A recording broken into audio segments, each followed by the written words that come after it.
There's something about it. I feel like it's calling to me.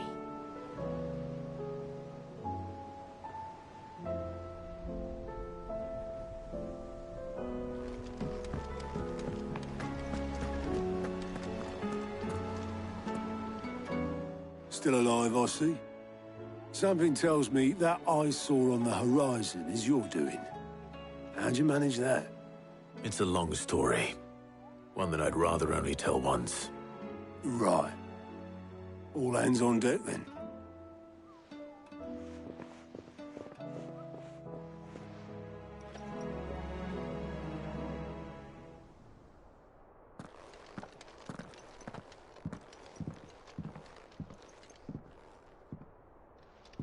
Is this everyone?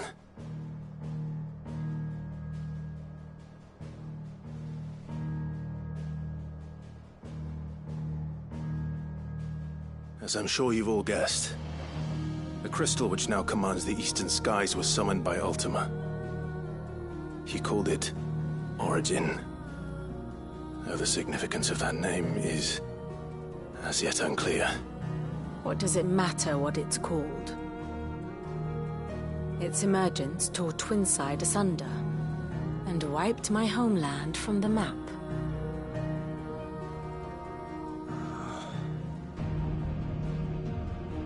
Mention of the Dominion spires can be found in the oldest of Valisthian records.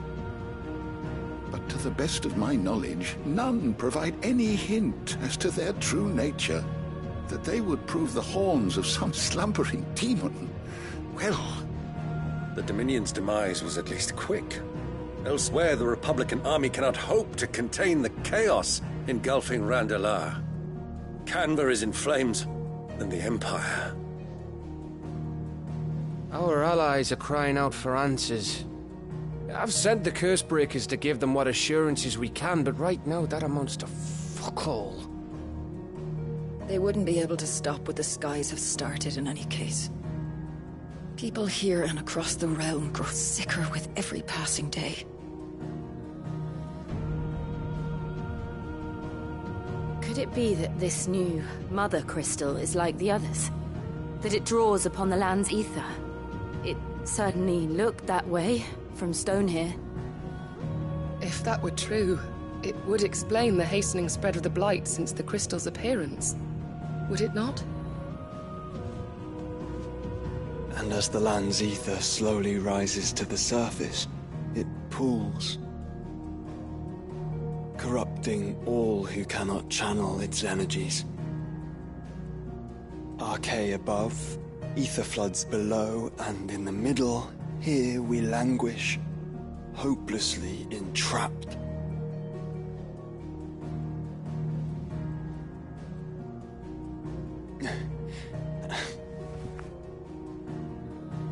It's all right.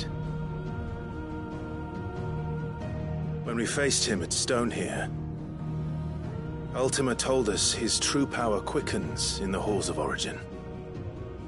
Needless to say, we cannot allow that to continue. If we are to stop him, we will have to find a way into the crystal. How are we going to manage that then? It's up in the sky. And fast as she is, the Enterprise can't fly.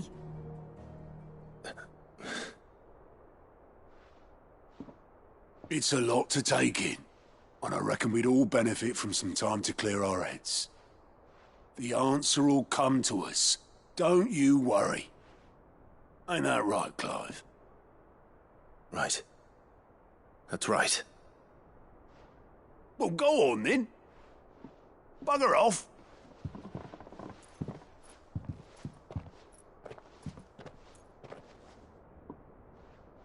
Same goes for you, Clive. You won't solve anything like this. Trust me. Go and get some fresh air, eh? Thank you.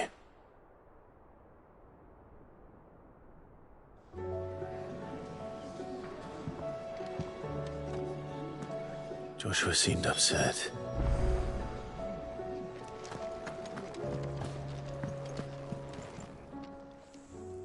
Clive, Coin purse weighing you down?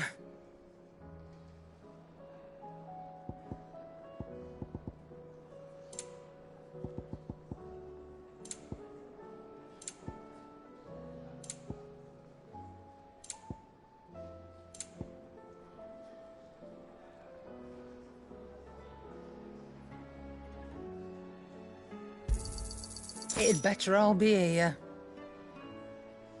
Come again. Or don't. I'm not much bothered either way. Yep. Not saying forwarding, do you?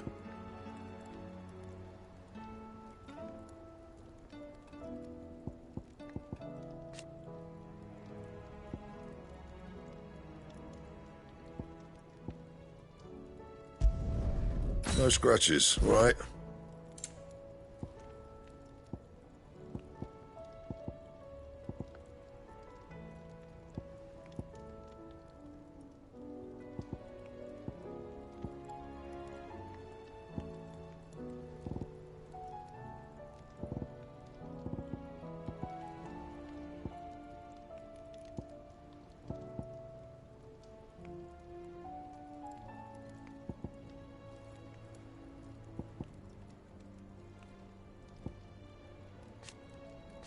Don't waste my time. You ain't got the stuff.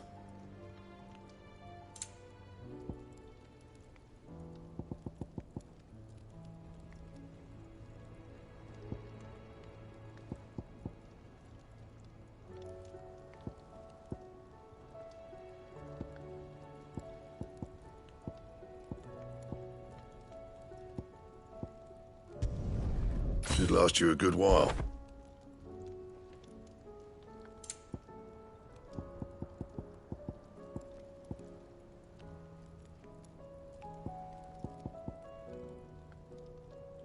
Don't waste my time. You ain't got the stuff. And?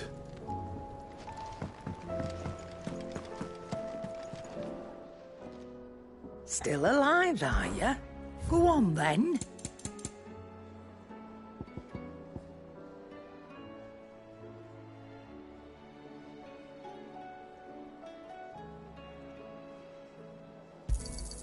It'd better all be here.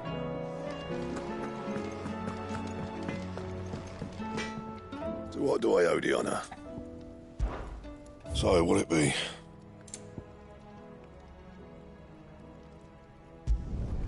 Should last you a good while.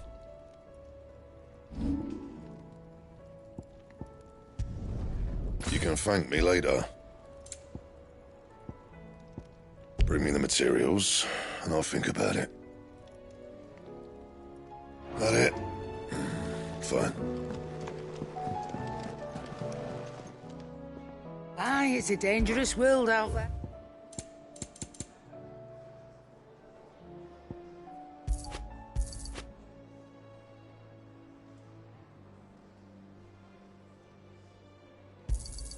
It'd better all be here. Come again. Or don't. I'm not much bothered either way. Yep.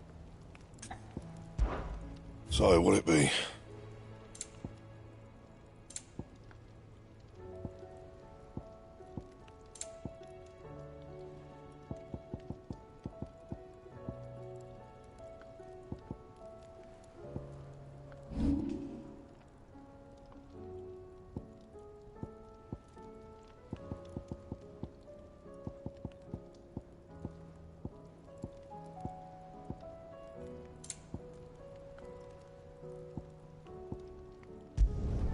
You can thank me later.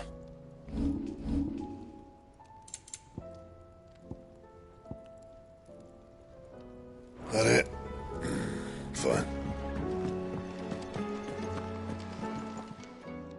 Still alive, are ya? Coin purse weighing you down?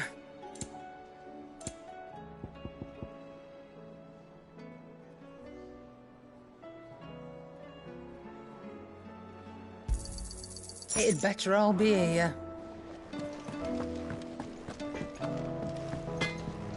Trouble with your gear, or what do you want?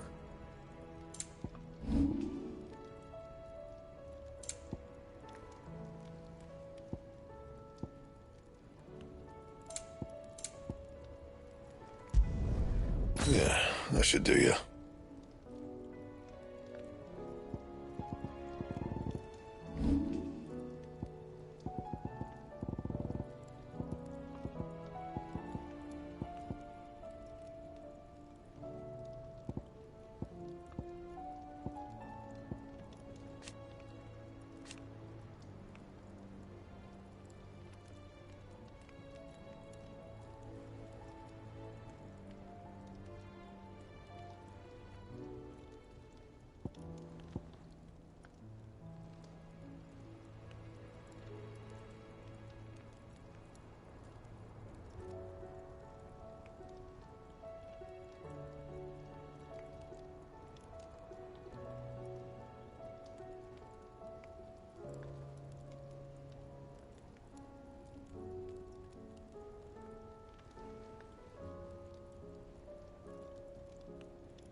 Anything else?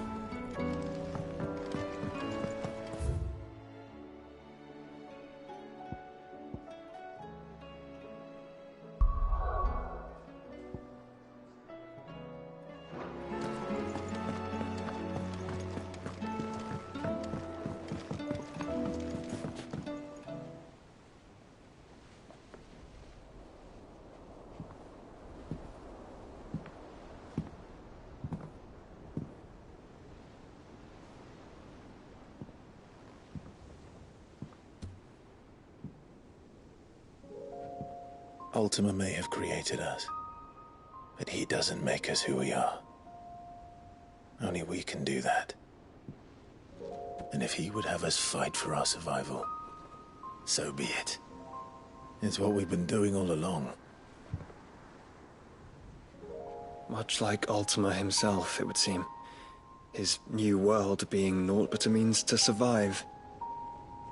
And so, we must contend to decide which of us shall inherit the land. Should Ultima prevail, it will mean death for us all. Of that, we can be certain.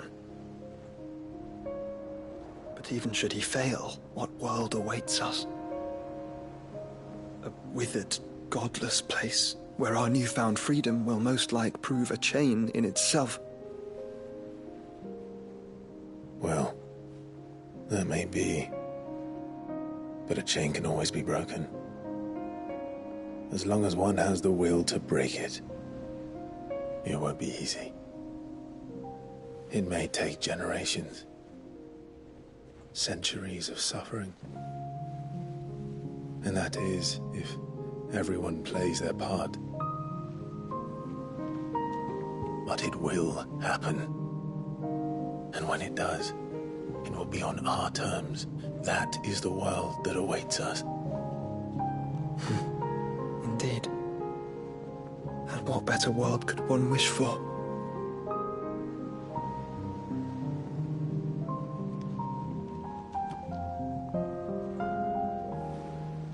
But first, we have to reach that crystal. Then it's a good thing I have wings. You can barely stand, let alone fly. And only the Founder knows what horrors await in those skies. Are you certain about this? Am I certain? I am the Phoenix.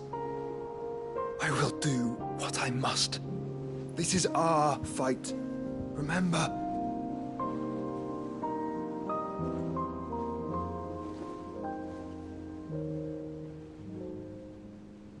All right.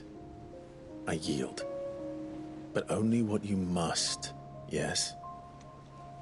I'm still your sworn shield. That you are. And what of my wings? Lest you forget, you go to stand against a god. I would not have you succumb to fatigue before the fight begins. Ifrit, Your brother mentioned that some few of the dominants who had lost their power to you were still able to prime. Is that true? It is. But their icons no longer submitted to their will.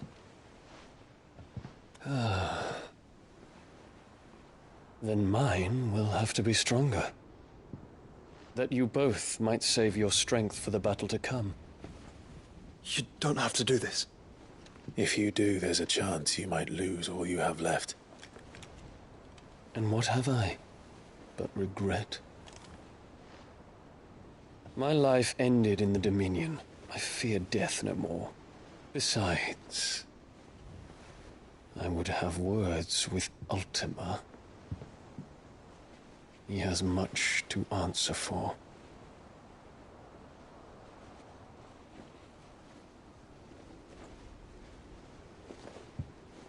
We are in your debt, Dion.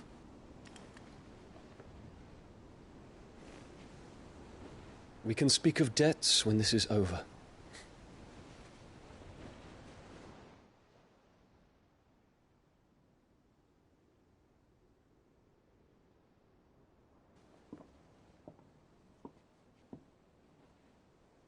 He speaks like a man who knows he's not coming back.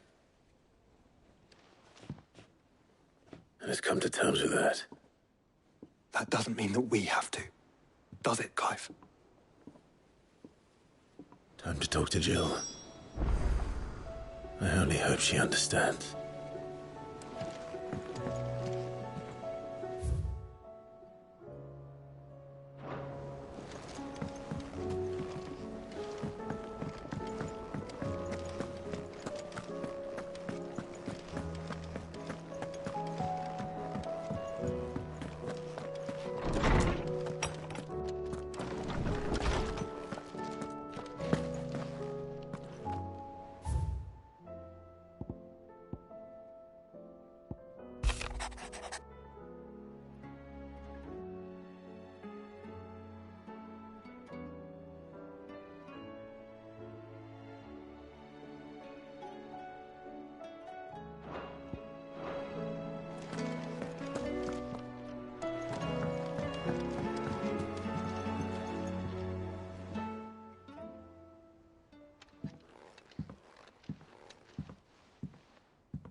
Come to wish on a star.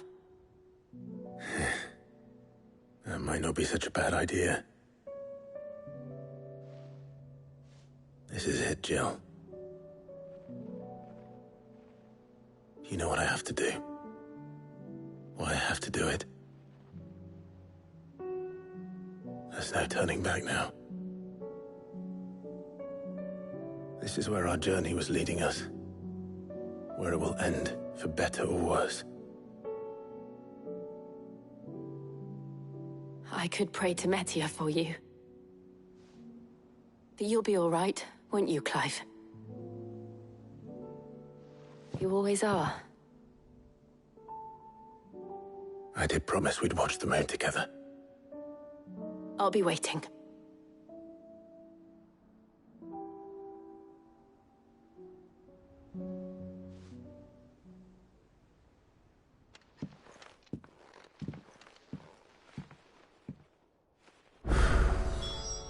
It's almost time. Better make sure I haven't forgotten anything.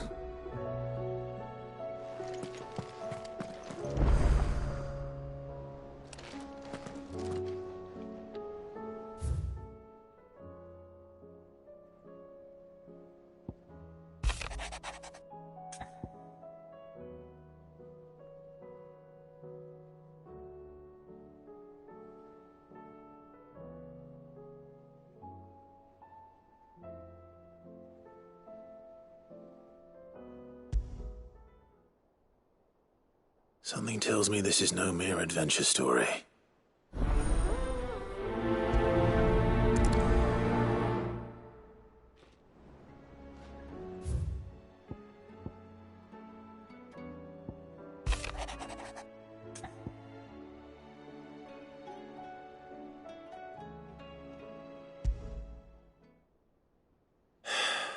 What is it this time, Torgal?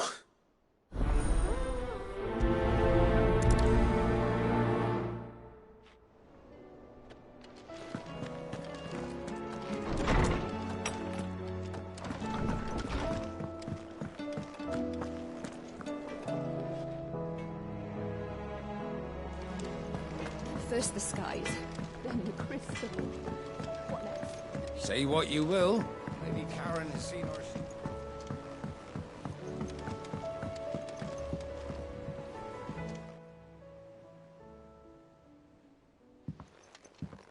Pining for something, boy. What is it? What do you see out there?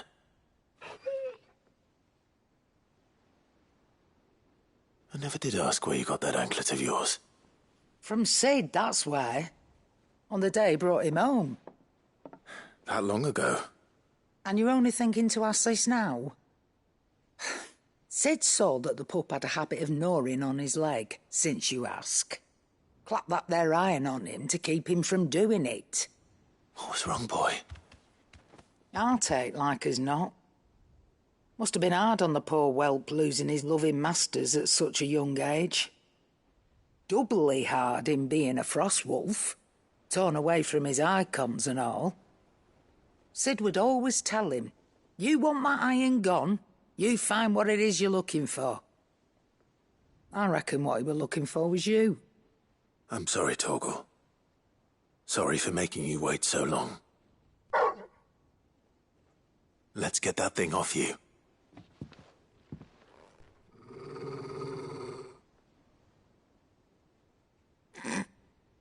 Doesn't sound like he wants it off. Indeed. You miss Sid as much as the rest of us, don't you?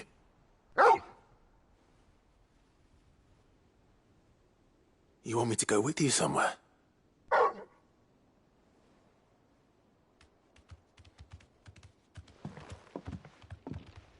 Quick, aren't you? Glad you've been paying attention.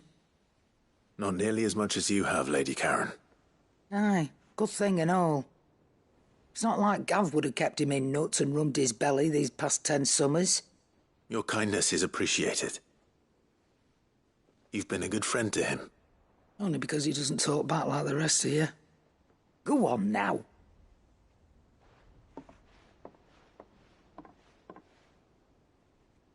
Where to then, Torgal?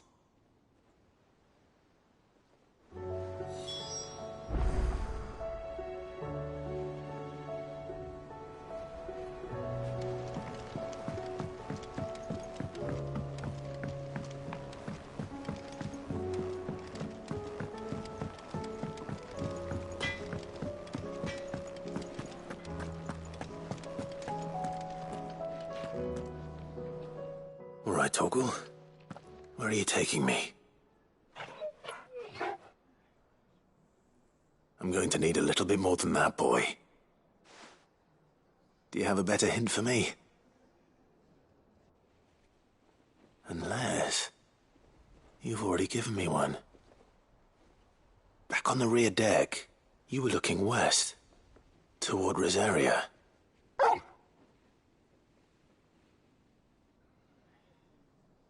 Why don't we try the rookery?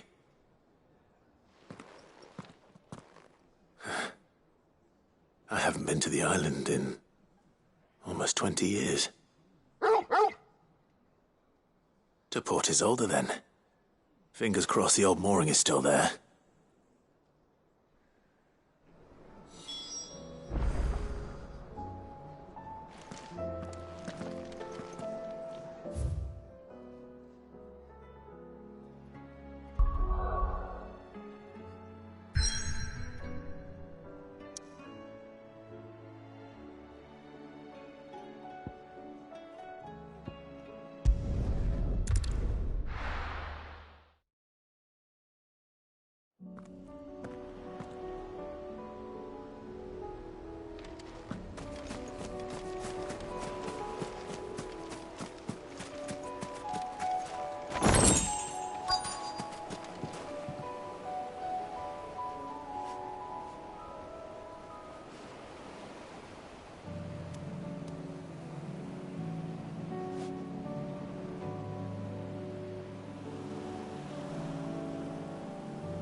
It's still here.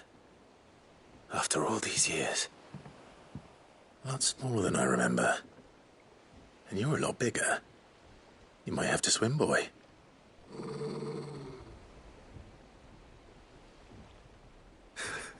I wasn't being serious.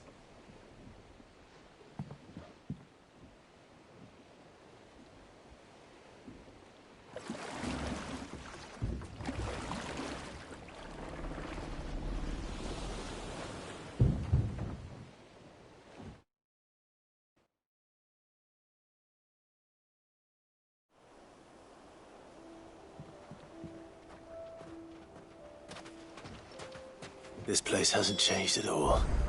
The rookery's right through those trees. Come on. Race you there? I bet I could still beat you.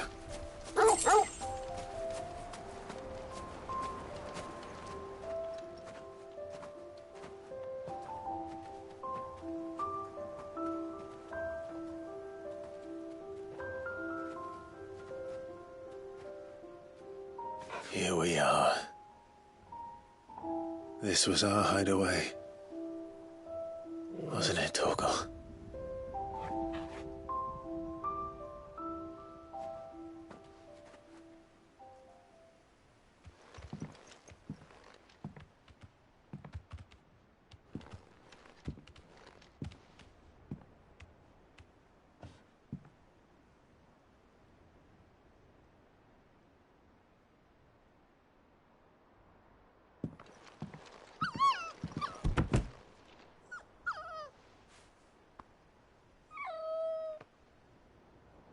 Coming here helped me to forget who I was. Or wasn't. Prince, shield. Son his mother could love. Had I been any one of those things? Perhaps.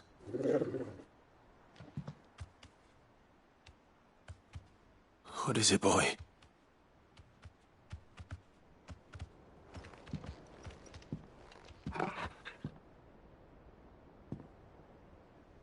This is all from the castle. And Phoenix Gate. Did you bring these here?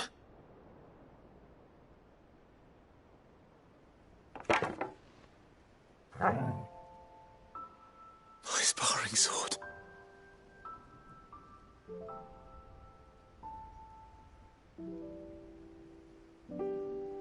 Well. You never stopped looking for me, did you, boy?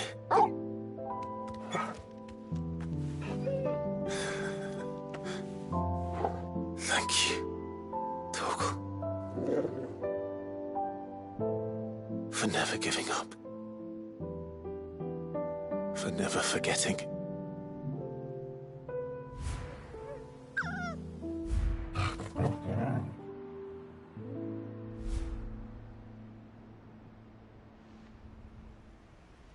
Let's take this with us, shall we? So I don't forget either.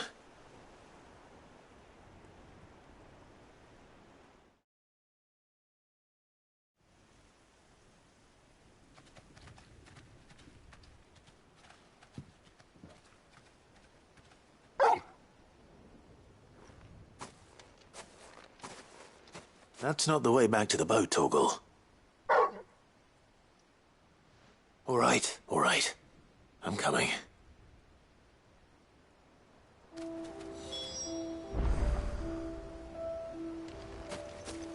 I think I know where we're going.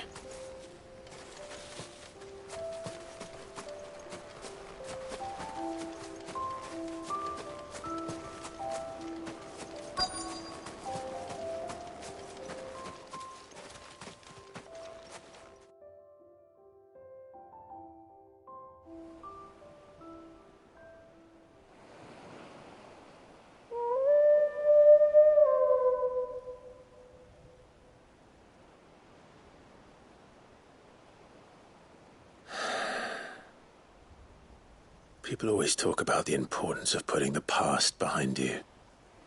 But without it, we wouldn't be who we are today. And we certainly couldn't steer our way to a better tomorrow. Come on, Torgal. Let's go home.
Vivian, I read your note, and I'd be happy to help you find the book you're looking for. Thank you, Clive. But tracking it down will not be easy. Are you sure? Please. You have always granted me your wisdom and insight whenever I asked. It's only right that I return the favor. Or at least attempt to. You are too kind. Alas, what I ask of you is rather more trying than delivering the odd lecture. I spoke with Harpocrates to see if he had any inkling as to where another copy might be found, but perhaps it is best that you hear the details from him. If you say so. Forgive me, Clive, for asking this of you. But this book, it set me on the path to becoming who I am today. Its importance cannot be overstated.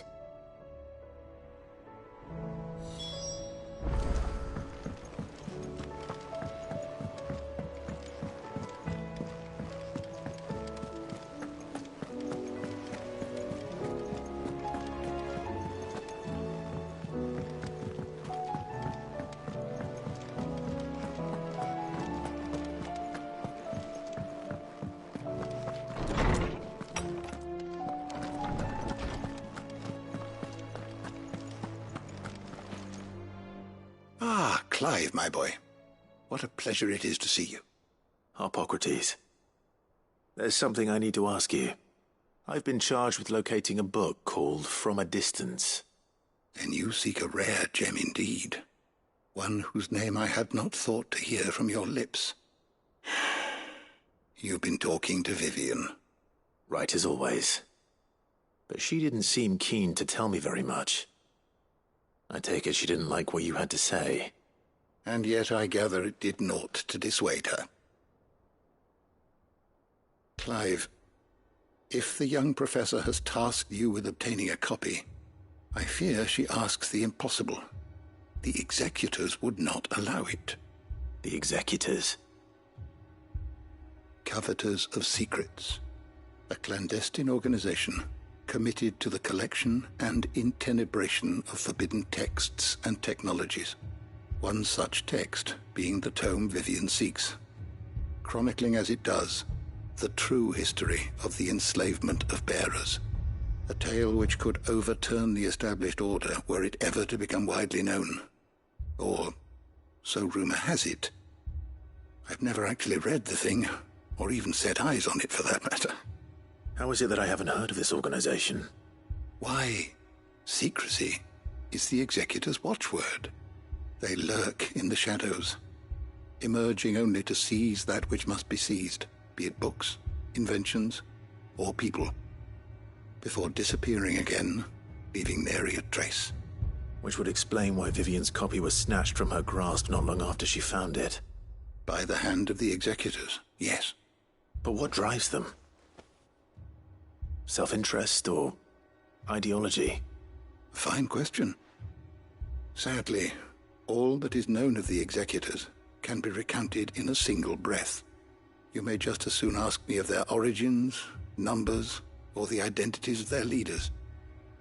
Any answer I give would be pure speculation. Then my hunt was doomed from the first. What was Vivian expecting? that I pluck it from thin air. Not from thin air, no. From ash. Rumors of the executors are rife among the scholars of Storm, but rather less so across the strait. I have a friend. Well, I had a friend in the village of Garnick, a collector of rare tomes, upon which subject we would oft correspond. Alas, I have heard naught from him since the skies fell dark. And no doubt he, too, has turned. But, though he did not mention it by name, it is possible that a surviving copy of From a Distance yet rests upon one of his many shelves, quietly awaiting discovery. If you were, by some chance, able to save even a single book from the poor man's library, I know his soul would rest easier. Very well. When I next find myself in Waloed, I'll be sure to pay Garnick a visit.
The entire village looks abandoned. Now, which house would a bookworm live in?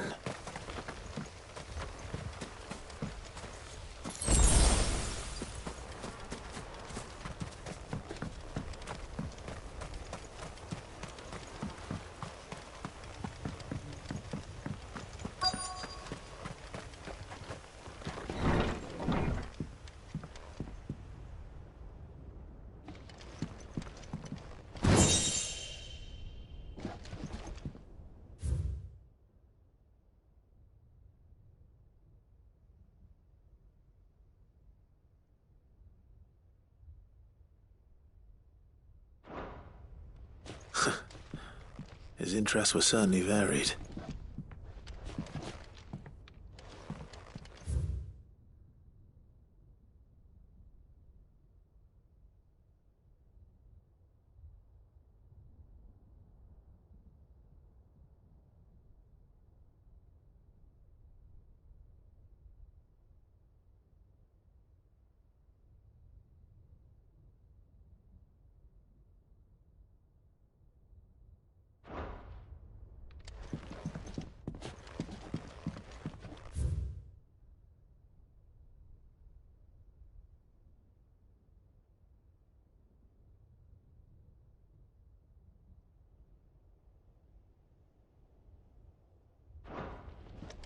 This is a Royal Army logbook. Did he take this from the local barracks?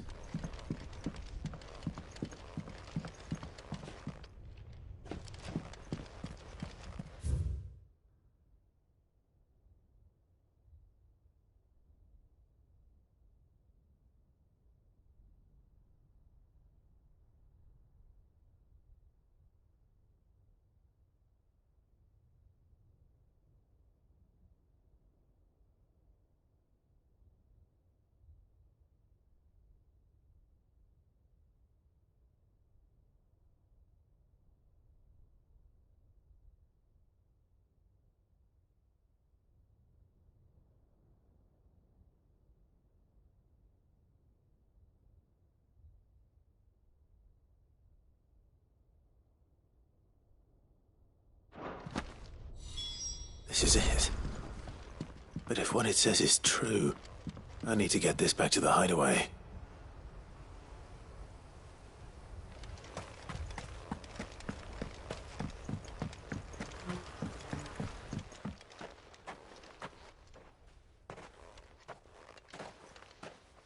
Leaving so soon, stranger? We've been watching you.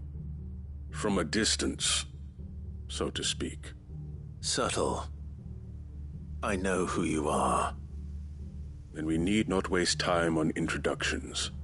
Hand me the book. Leave it in our care and return to your life. Your care? Do you mean to burn it, or bury it? That is not my decision to make. But by one means or another, its contents shall be removed from the common record. Then I'll have to politely refuse. I won't let you erase our history. Then we find ourselves at an impasse.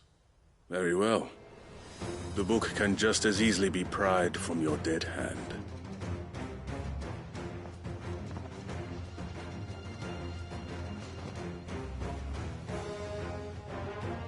Let's see, shall we?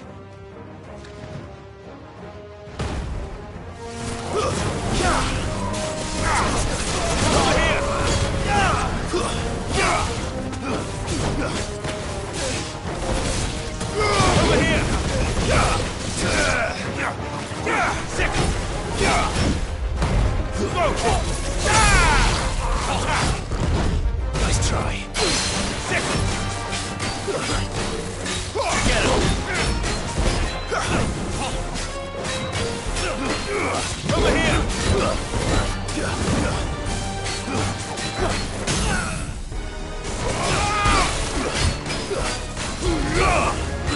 Get him.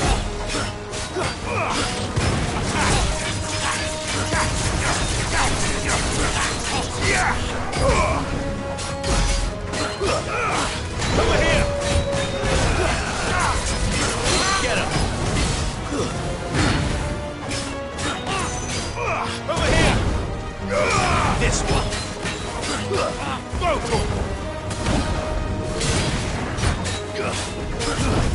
Nice try. Get him.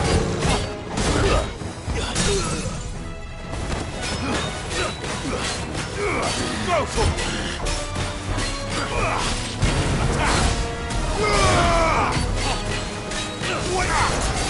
Over here.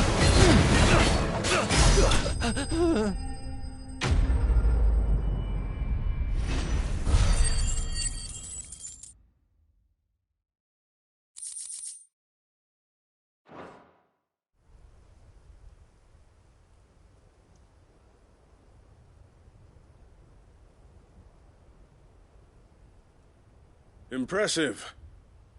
But we have other means. We shall claim the book yet. Why do you want it so badly anyway? It lays out in no uncertain terms the vanity and avarice of mankind. It tells the shameful history of the persecution and oppression of a gifted few by a giftless many. Would you say that this interpretation was correct? I don't know. You don't know. Your sword may be sharp, but your wits are dull. So let me answer for you. There is no correct interpretation of history. That a series of events took place may be proved beyond a doubt. But there can be no single, immutable explanation as to why they came to pass. It is a question of numbers and of belief. If enough people believe that a set of events occurred for a reason, that belief becomes the truth. So you're trying to control the truth? We are trying to protect people from themselves, from knowledge that would bring them naught but pain. That is all. You may keep the book, for now. The world is small. We shall meet again. Until then. Wait! Damn it. Let's get this back to Vivian. Perhaps she can explain what that was all about.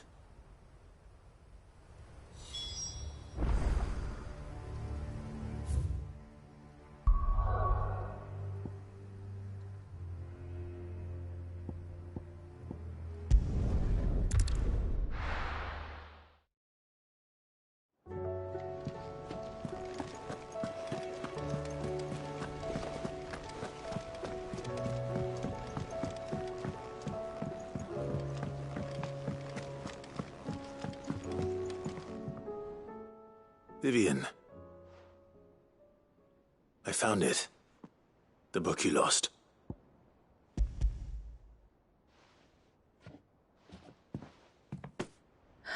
You found it. Thank you, Clive. Even though I asked this of you, I was not entirely sure it would be possible. I feared the executors had seized every copy. I met with one of these executors, and I convinced him to let me keep it. He told me something. That the truth is just a matter of collective belief. And that if enough people believe a lie, that lie becomes the truth. It does. But it also means that the truth is not immutable. That it can be changed. Provided that those who wish to change it can convince enough people that their perspective is the correct one. As the sad history of the bearers proves. You said that the book inspired you to become a scholar. It did. Or its author, rather. She was a heretic, you see. A firebrand and a dissenter. A gallows stood ready for her in every corner of the realm. And by shunning society, or perhaps being shunned by it, she stumbled upon a truth so potent that an entire realm trembled at the prospect of its utterance. I, too, have always felt somehow set apart from the world of men. A stranger to my own species. She taught me that my solitude was not a curse, but a gift. And that, though my journey to the truth might be a lonely one, what I found at my destination would be more than worth the cost. Do you still feel that way? That you're not one of us?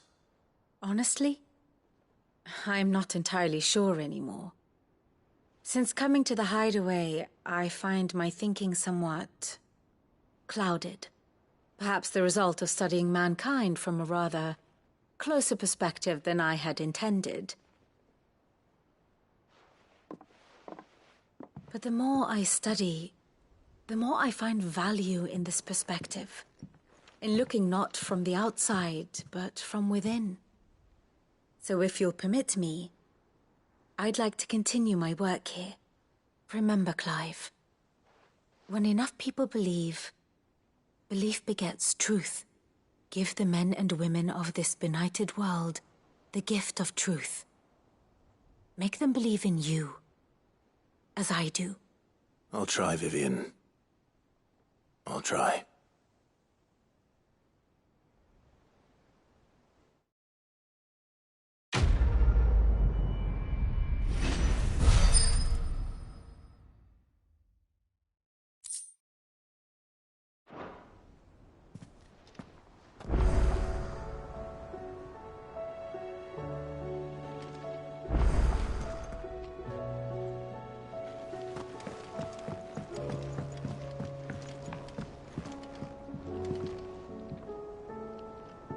Sid, I was wondering if you could help me. It depends what with. A bearer, but recently freed from his bonds, is keen to join the Curse Breakers. As you know, the work we do is not easy, which is why we test every volunteer's suitability. I was hoping you could oversee this one's evaluation. I don't mind, but why this one? Because he wants to be a scout. Our ranks are filled with men and women capable of breaking chains and putting slavers to the sword. But scouting? We're few with the nose for that, which is why we still rely so heavily on Gav. And since he accompanies you on so many of your missions, I thought you might be better placed to recognize the traits in him that we should look for in those who'd fill his boots. Sounds reasonable. So you're happy to oversee the boys' test, then? One can never have too many scouts. Truer words, Sid. I'll let the initiate know that you'll be attending his trial, and that he is to proceed directly to Northreach in readiness. No time like the present, eh? No time like the present. I'll await you there.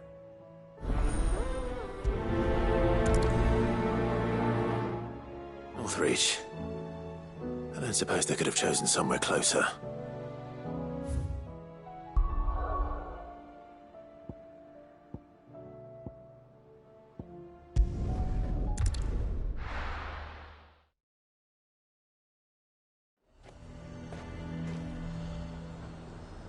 Nazaire might at least have mentioned where in Northreach he'd be testing this recruit. I'm nervous. Well met, Sid. This is the Initiate. Ember, present yourself. At your service, Master. Please, just Sid. There are no masters here. Your life is your own. Oh, of course. Thank you, Sid. The Sergeant says you'll be evaluating me at my trial. To become a scout, yes. You are aware of the dangers inherent in that role. I am. But I swore I'd face them. Just like the man who saved my life. And who would that be? Gav. It was him who found me and freed me. No magic, no support, just one man and his nose. Came and sniffed me out. It taught me what one man can do if he puts his mind to it. And I've been training ever since, so that one day I can be someone's saviour, just like Gav was mine. I'm sure he'd be flattered. You clearly have good intentions, Ember. And it sounds like you're under no illusions. Stick to this path and you'll make a fine Cursebreaker. So, what? Have I passed? You haven't even started yet. Now listen.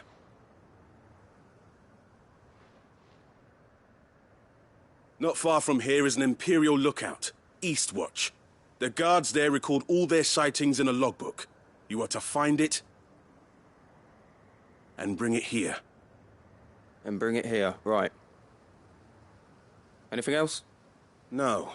Sneaking into a heavily guarded Imperial outpost and stealing the logbook would be quite sufficient. You'll need to assess the situation, determine a point of entry, create a distraction and effect an escape, all without being discovered and thrown into an Imperial oubliette. Ember, Gav isn't our best scout because he can do everything. It's essential that you know your limits. Know my limits, right. I won't let you down.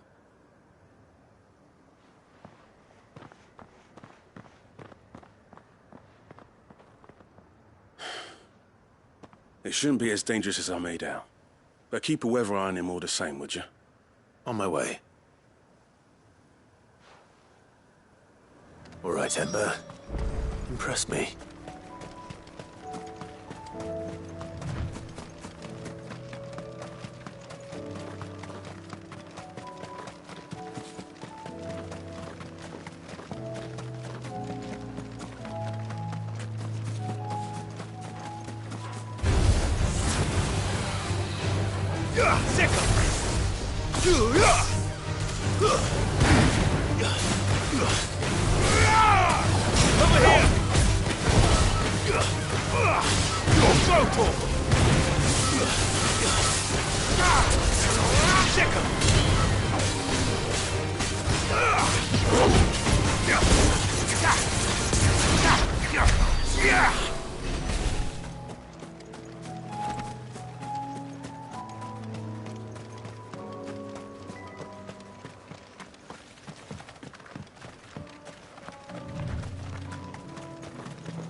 These are clean kills. Perhaps young Ember really is ready. Or maybe not.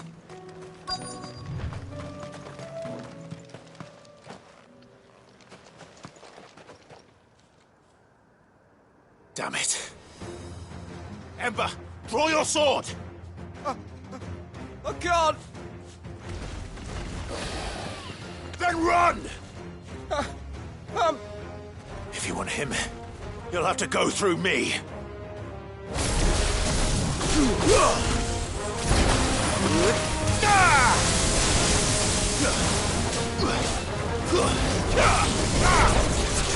Over here!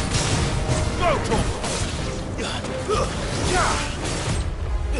This one! Over here!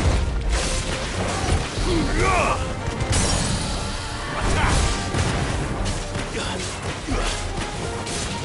Second!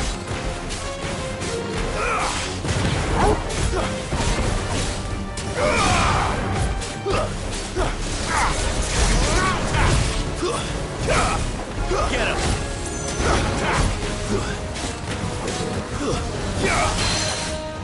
Go, Torvald!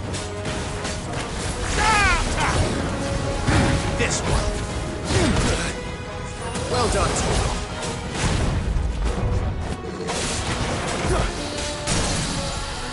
Farewell.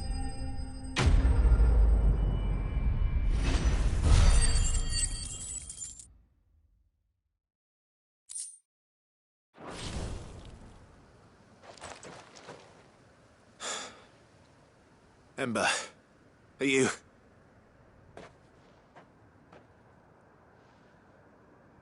Gone. Of course. Scouts really are a rare breed. Back to Northreach it is, then.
I didn't expect you back so soon.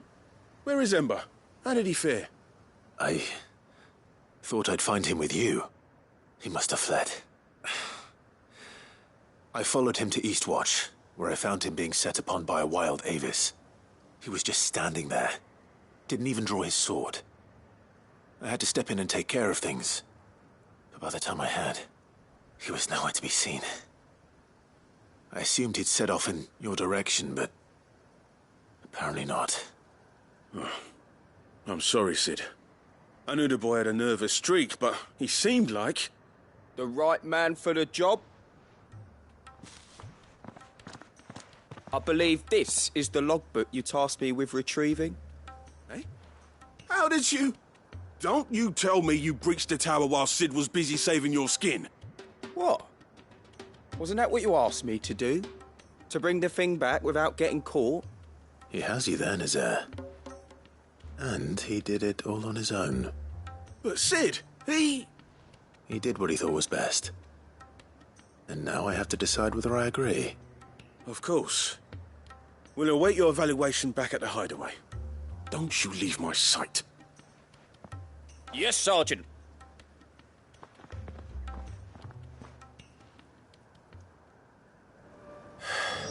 This won't be an easy decision.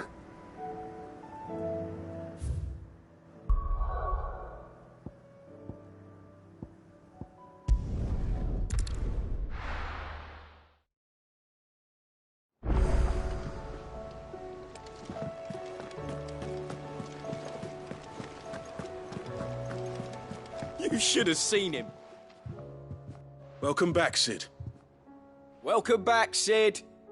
Yes. Welcome back. Trip wasn't too much of a pain in the arse, I hope. Truth be told, it was me who suggested roping you in to help with the trial. But from what I hear, things didn't go quite as planned. No, they most certainly did not.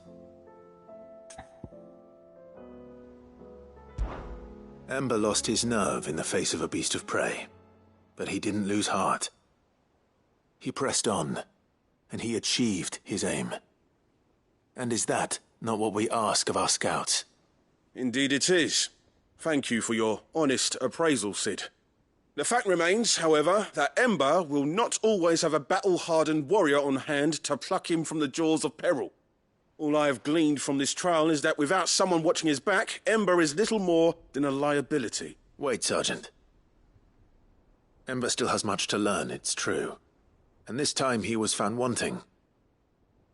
But I'd say he's due a second chance, nonetheless. After all, he did do as you asked. With a bit of hard work, any hand can be made to hold a blade, and any mind can conquer its fears. But a scout's nose is different. You've either got one, or you ain't. And by sniffing out that log, young Ember here has shown he has a conch and a half.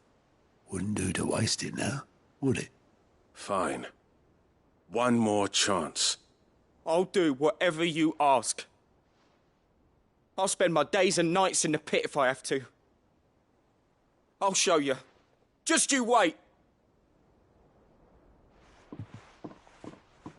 Daft as a brush, that one. But his heart's in the right place. Just like someone else we know. And if you ask me, we've been leaning on him for far too long. That time the Cursebreakers took some of the weight off his shoulders, I reckon. It couldn't hurt. Just don't tell Gav I said so, will you? I won't have him thinking he's been hard done by. Next thing you know, he'll be asking for a day off. Chance would be a fine thing. Back to work. Forgive me, Sid. This did not play out as I expected. Things rarely do these days. But that's why we need men like Ember more than ever. Men who can make the best out of a bad situation. Remember that. I will, Sid. Thank you.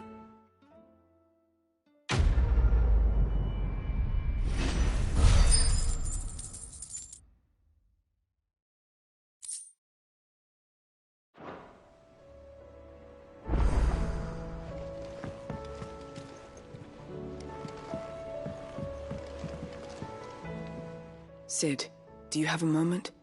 By all means. It's my old master. Seems there's no escaping her.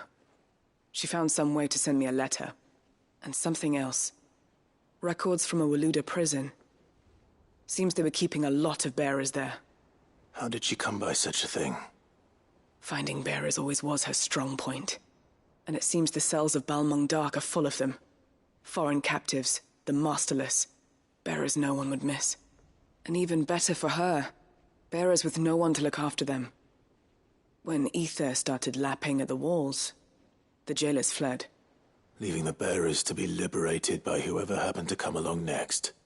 Sid, I'd like to believe that I've earned your trust by now.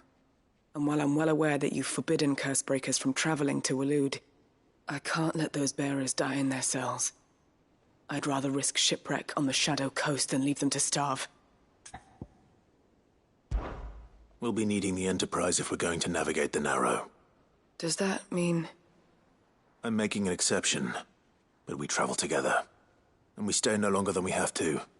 Ash is an inhospitable place at the best of times. We save as many as we can, and we leave.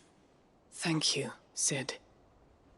There was a name in the prison register. A name from my past. Chadwick. Another of my former master's protégés. A gifted soldier, and the closest thing I had to family. The thought of him held captive in that place. He must be very important to you. He was. Is. Then we find him. The entrance to the prison lies in the shadow of Ravenwit Walls, just beyond the portcullis. We should head there as quickly as we can. I only pray there are still bearers alive to save. As do I, Doris.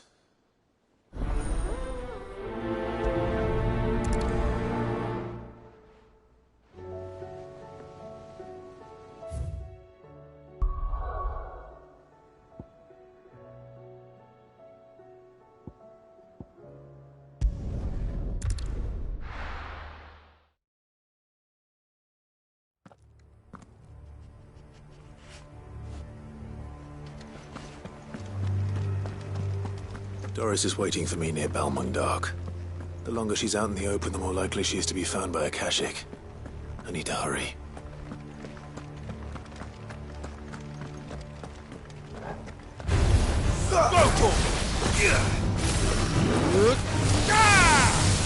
Get him! Sick him!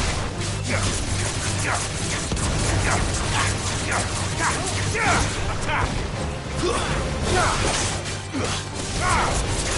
Over here! Go for it!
Get him!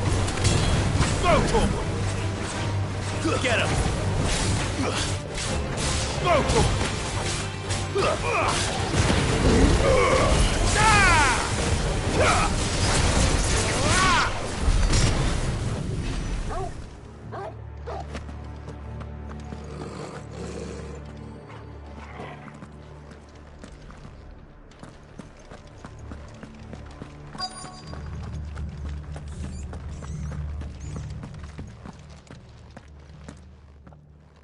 There were no guards, I take it.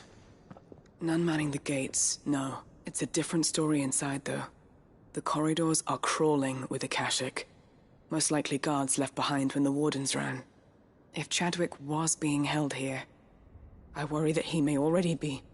Don't give up hope just yet. But let's move quickly. Let me check the ground floor.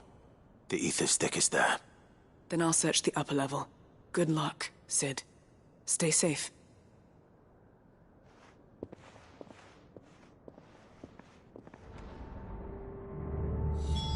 Just how bad are the floods inside the walls? Bad enough to turn a bearer? I hope not. We're risking a lot just being here. Better keep my eyes open for signs of life.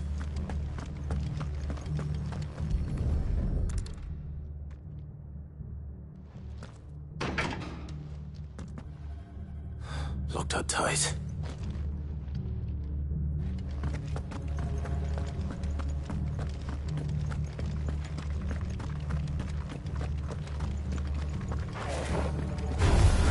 Time to fight.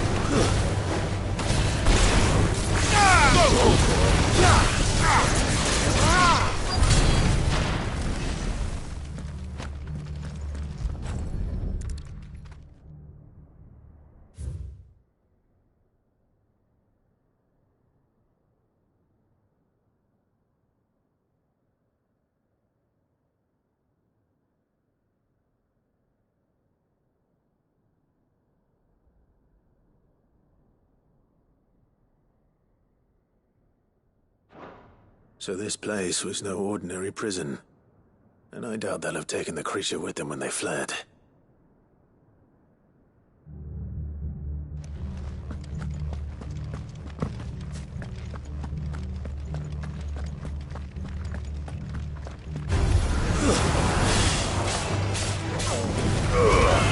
Vogel, kill! Smash this one!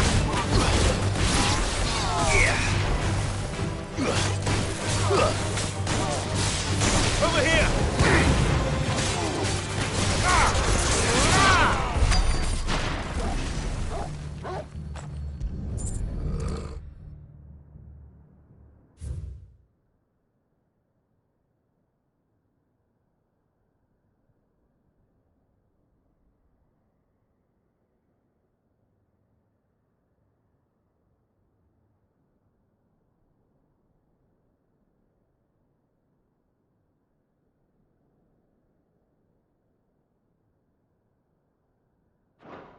Minimal loss of Waluda lives.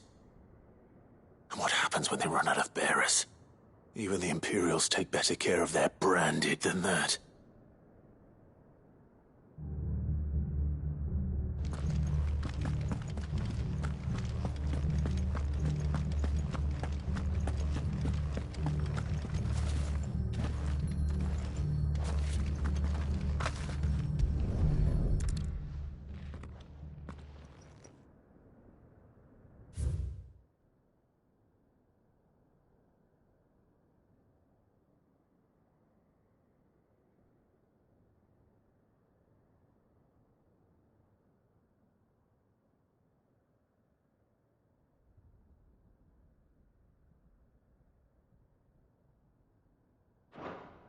They were feeding bearers to it.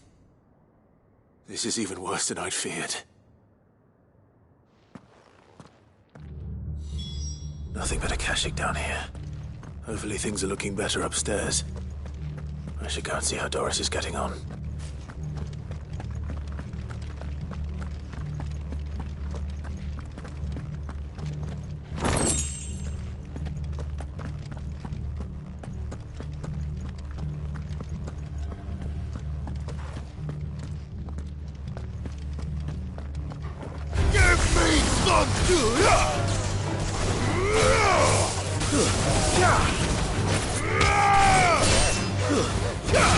Get him!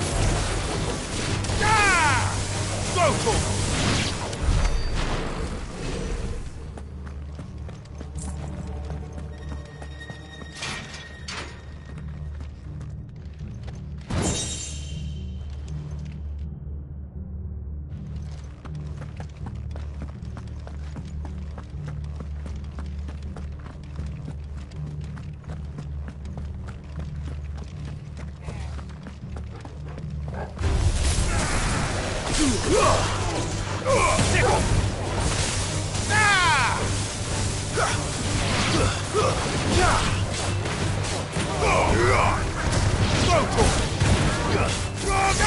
This one.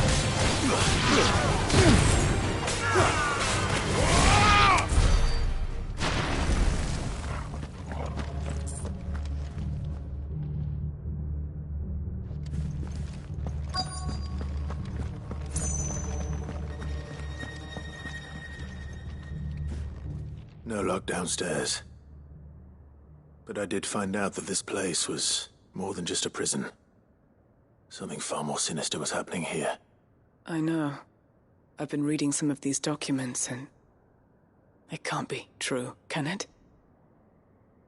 Bearers die every day in service of their masters, but this is so much worse. Pitting bearers against a wild beast armed with nothing but their wits? And all in order to bring about more death. And not just those who could fight, but the elderly, children even, and those who wouldn't or couldn't were disposed of. Whatever that means.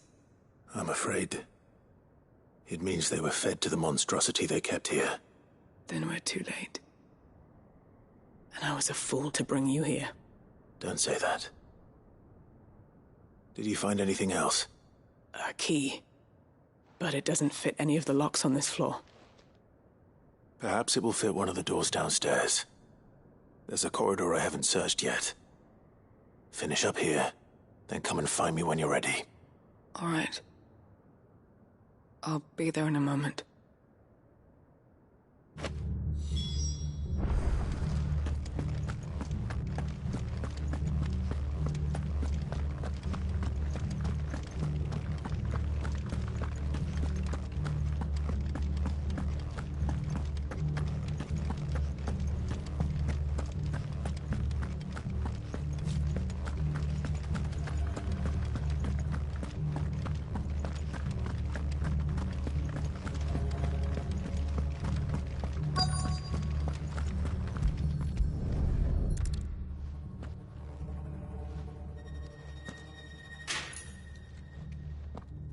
Let's see what we can find down here.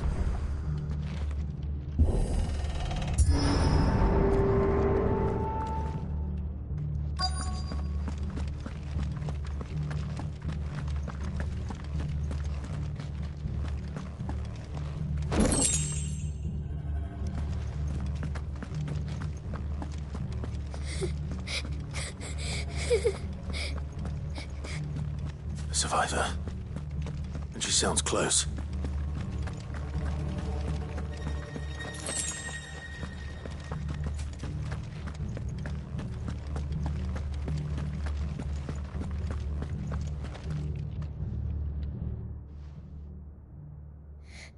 Who are you? There's no need to be afraid. Are you alone? Are there any other survivors? Some of the guards. They're still here. But something's wrong with them. Everyone else was eaten by the monster. the Founder. It was worth our coming. But I'd rather we didn't linger. Are you ready? Ready when you are. You poor thing. He must have been terrified. Did Chadwick send you? What? He fought the monster. Distracted it so I could run away. He must have sent you. He promised to free the others too. Where is he? He opened your cell, didn't he? You wouldn't be here otherwise. Chadwick.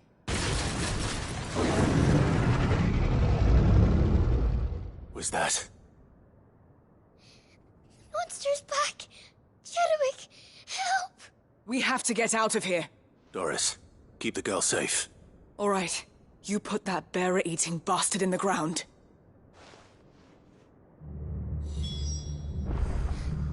We have to run.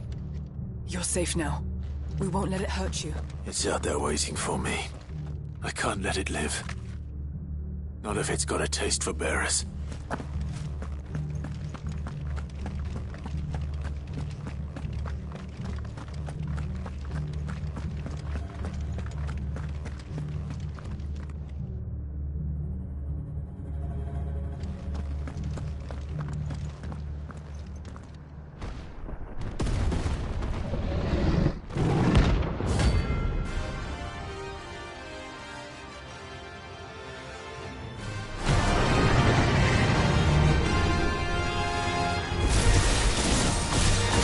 Will wreak havoc if it ever leaves the prison. I can't let that happen.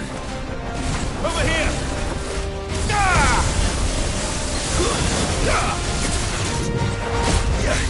This one. Over here! Vocal!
Get him!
Finally.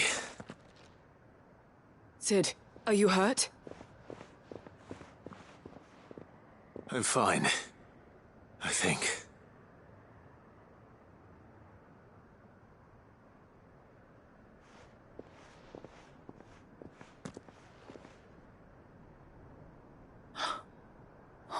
No. What is it? A diary. I gave it to Chadwick before we went our separate ways. He was here. Do you think that creature? I'm sure he fought bravely to the last. The girl is safe thanks to him. Chadwick. You fool. Come on. We have to get her back to the hideaway. We don't want his sacrifice to have been in vain. No. Of course not. I'll see that she's looked after from now on. It's the least I can do.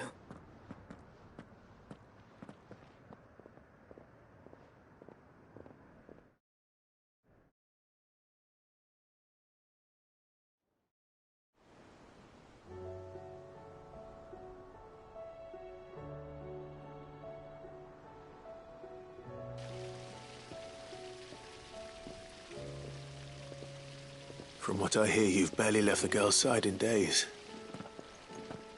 I hope she's recovering from her ordeal. She is. Slowly but surely. She's far tougher than she looks. I thank the flames we found her. If we hadn't... I know. But we did. I'm sorry we weren't able to save Chadwick. There's no need to apologize. Without your help, I would never have found out what happened to him. How he fought to the bitter end to save her. To save Haida Marie. That's the man I remember. The man I thought of as a brother. I wish I could have met him. I'd like to hear more about your past. If you don't mind, that is. Of course. You already met my former master. She trained Chadwick and I to do two things. Kill and obey. We were supposed to be sold to the highest bidder when the time came. But no bid was ever high enough to convince her to part with us. For years, we were her daggers in the shadows. But we could never quite shake our doubts about the things she made us do.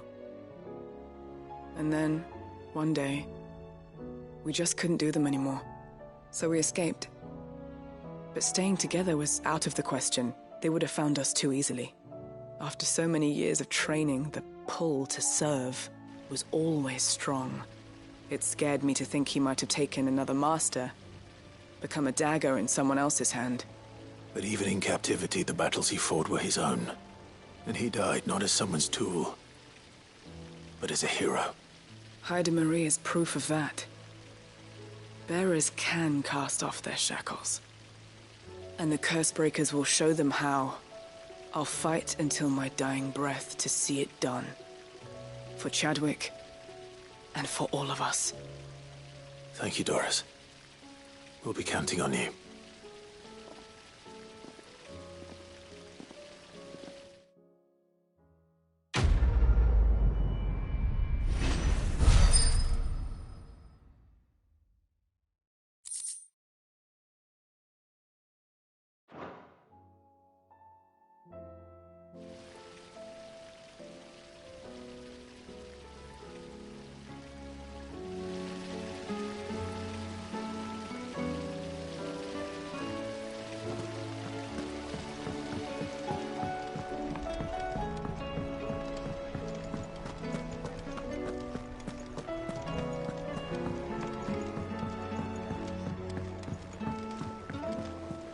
There's something about it.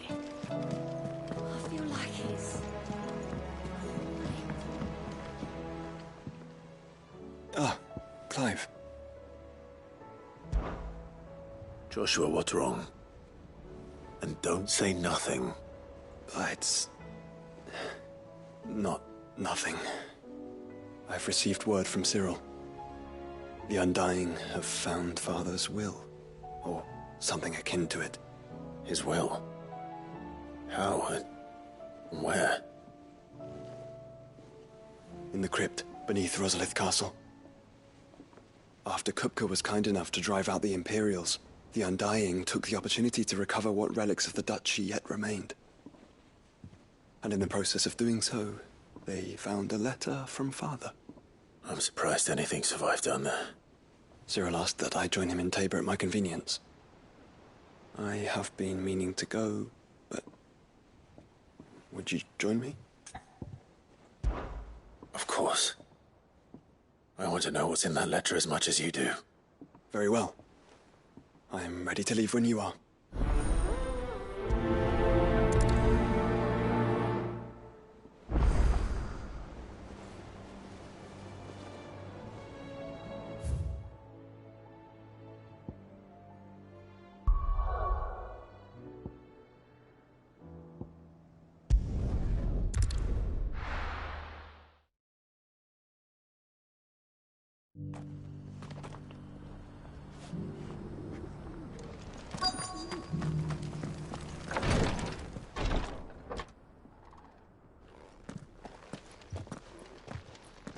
Your Grace, my lord, I trust your journey was not overly onerous.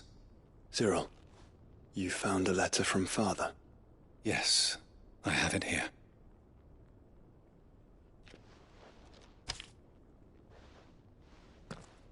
If you would do us the honor, my lord.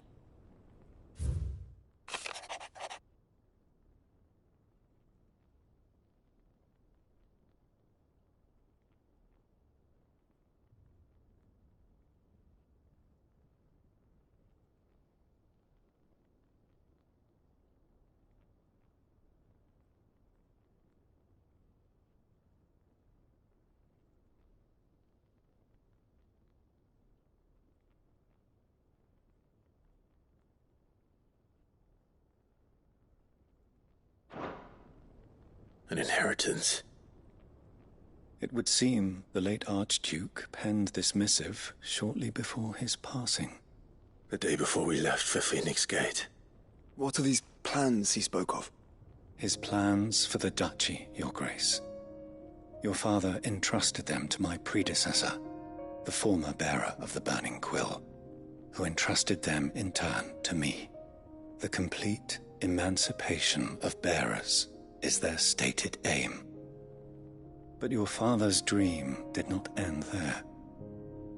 His Grace also spoke of building hospices to care for those stricken by the curse, and the founding of a new university to further the development of non-magical technologies. With the blight spreading ever more widely across the twins, Archduke Elwyn saw this as the only means of securing Rosaria's survival. He wished to see men and bearers treated as equals. To see centuries of common wisdom overturned. Small wonder he did not think it achievable within his lifetime. But he thought it achievable nonetheless. Had he not, he would never have written this message. Nor would he have entrusted his vision to his most faithful aides. Those who would have stood with you, shielded you from the machinations of the less benevolent personages at court.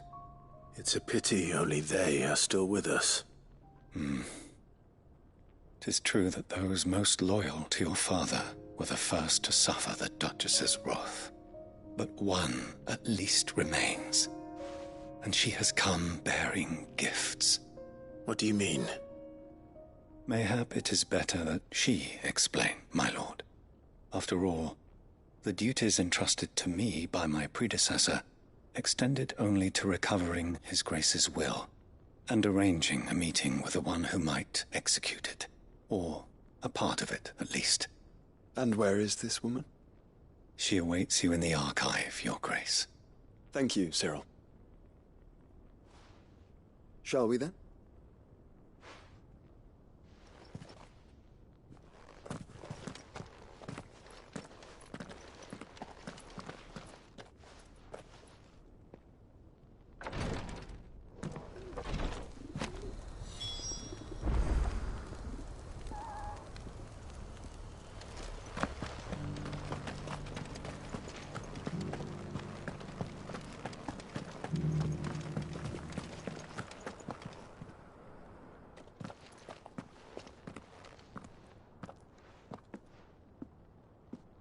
My lord, your grace. I hardly recognize you. I am Goditha, retainer of House Rosfield, loyal servant to the Phoenix and his shields. Your father, the Archduke Elwyn, entrusted me with the delivery of a gift. I only hope you can forgive my tardiness in bringing it to you. Lift up your head, Lady Goditha. You have our gratitude for your service to our house and to our father. I merely did my duty, as any proud Rosarian would. My lady, perhaps you could explain a little more? What exactly is the gift you bring? As I'm sure you know, it has long been the custom for the children of House Rosfield to be presented with certain keepsakes upon their coming of age. Indeed it has. Our father often spoke of the day when our turn would come. And had he lived to see it, he would have presented you with the treasures I bear. Matching armbands for you both. Alas, he did not live. Indeed, he was taken from us even before they could be completed. He had intended to claim the Heartstone with which each armband was to be finished himself, but it was not to be. And his gifts remain incomplete. I see. It saddens me to bring them before you, as they are. It was your father's wish that you be presented with the finished articles, not these, works in progress. But with his grace long since gone, and the stone left unclaimed, I had little choice. You are grown men now, and his house is yours. And while I would not presume to insist upon your claiming the Heartstone in his stead, I know that nothing would have pleased him more than for you to do so. Thank you, Lady Goditha. What say you, Clive? What else? Of course, my lady. May our father's will be done. Oh, I am much obliged. Do you know where we might find this Heartstone, my lady? I do. Though it may be a matter of a good deal more than simply happening upon it. It is found in the bellies of elder griffins, you see. We do at least know where to find one. A certain specimen has made its nest in Titan's Wake, not far from here. A certain specimen? You are most perceptive, Your Grace. In answer to your unspoken question, yes. In fact, this is the very same beast your father meant to slay. I have been tracking its movements since you were but a boy. Were you to slay it in his stead, as men of House Rosfield, it would surely make your father proud. What say you, Joshua? What else?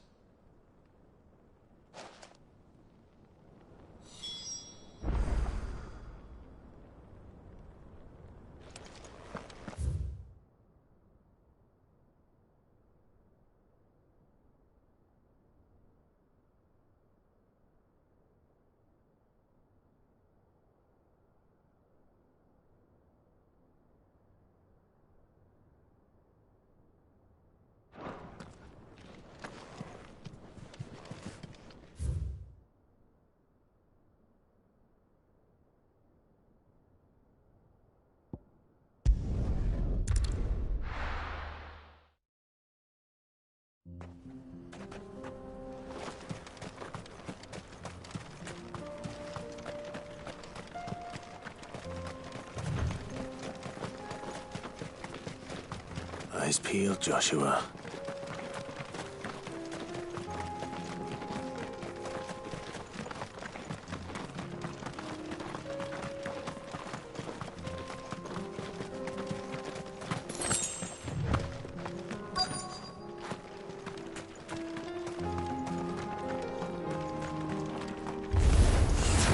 There it is. For House Rosfield. Get him! Too slow. Attack! Sick him! Get him! Sick him!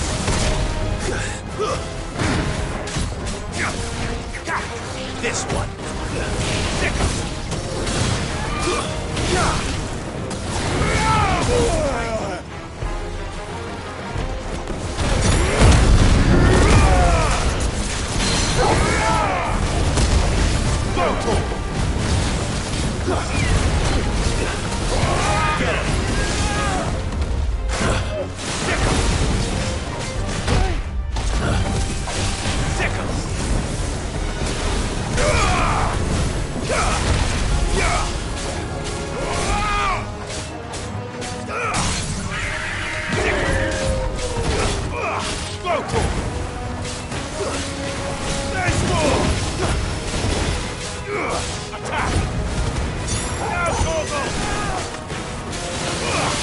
This one!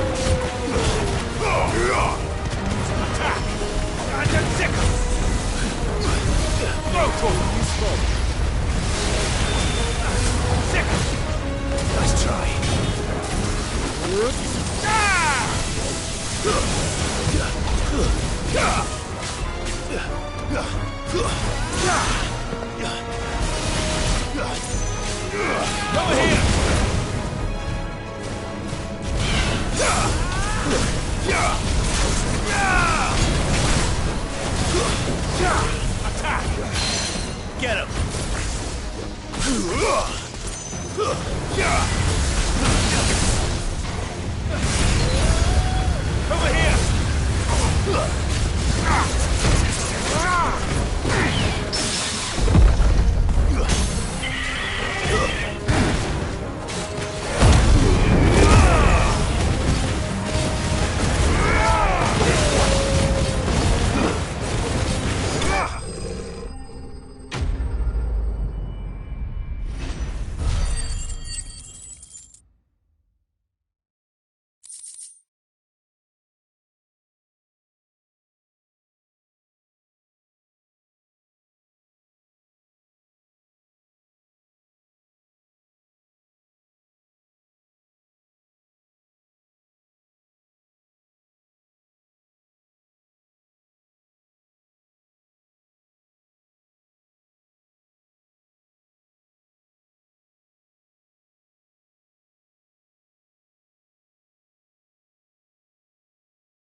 Is this the Heartstone?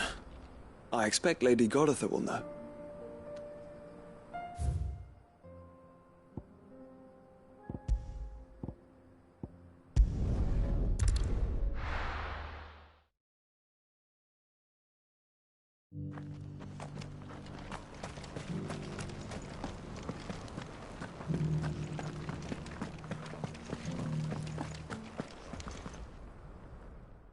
Thank the Founder you were safe. The Griffin is slain then? And the Heartstone claimed.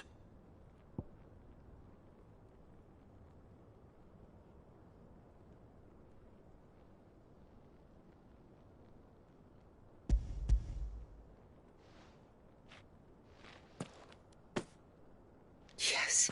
This radiant luster, like frozen flame, it is just as your father described it. Thank you, my lord. Your Grace, your father would be so proud. Lady Goditha, the lapidary is ready. Thank you, Cyril. I will be with him shortly. If you would excuse me, I shall have the stone cut and set forthwith.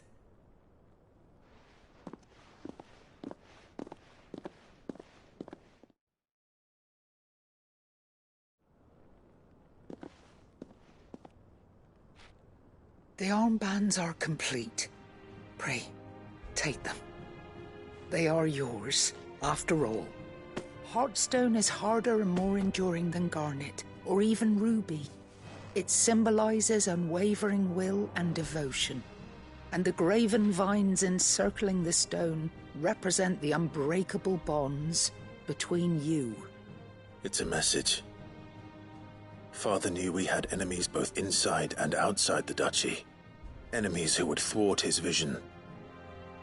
Only with unwavering devotion would it ever be realized. And only if we stood together, as Phoenix and Shield, as brothers in arms. Only then might those enemies be overcome. Indeed. His Grace knew the enormity of the task he would entrust to you, his heirs. But this was more than just a message. It was a promise. That he would always be with you. Thank you, Lady Goditha, for remaining the steadfast custodian of our father's will. Forgive me, my lady, but there is something I don't quite understand. The Undying told me that after Father died, Mother claimed all of the ducal treasures for her own. Even if the armbands were incomplete, she would surely not have overlooked them. So, how were you able to keep them from her? Because I was the keeper of the vault. Though I was but a lowly servant, your father spoke to me of his intentions for the bands, of the deep love he had for both of you, and his hopes for your future. In the days before the disaster at Phoenix Gate, I discovered that the Duchess had ordered her jewellery be sent away from the castle. It was then that I knew she meant to betray us. I tried to warn your father, but it was too late. When word of the fire reached Rosalith, I knew my time was short. So I took up the armbands and I fled into the night. And thank the Founder you did. Yet my duty to your father was incomplete. Not knowing what else to do, I followed the Griffin, thinking I might claim the Heartstone on its passing. And so my pursuit continued, until Lord Cyril appeared before me. He informed me that His Grace's will had been recovered, and that his sons were alive and well. Lady Goditha, on behalf of my father and all the people of Rosaria, I thank you for your loyal service. As do I. Thank you, my lord. Your Grace, for coming back to us, for giving my service meaning.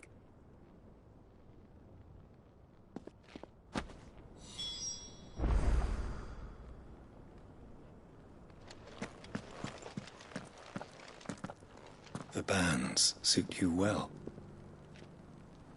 It must be gratifying to finally receive the inheritance that was denied you for so long. It is. And we thank you for the part you played, Cyril. If you would permit me to play my part a little longer, might I suggest that you make your way to your father's memorial atop Hawk's Cry Cliff? Let him see that you have received his blessing, and that his vision lives on in you. I suppose it would be churlish not to. What do you say, Clive? Shall we pay Father a visit? I think we should. I was hoping to be able to offer him my thanks before we left for Origin. Your father's helm is enshrined there. It has been since the day we recovered it from Phoenix Gate. I prithee claim it. For it too is a part of your inheritance, and I do not doubt that your father would prefer it in your hands than perched upon some lonely rock. Thank you, Cyril.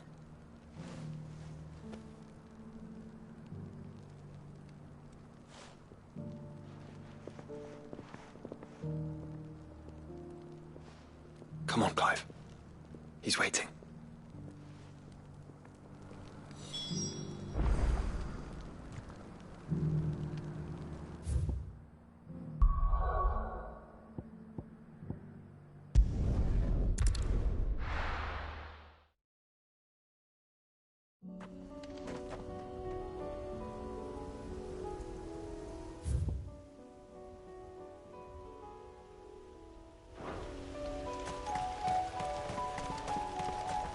Unwavering will and an unbreakable bond.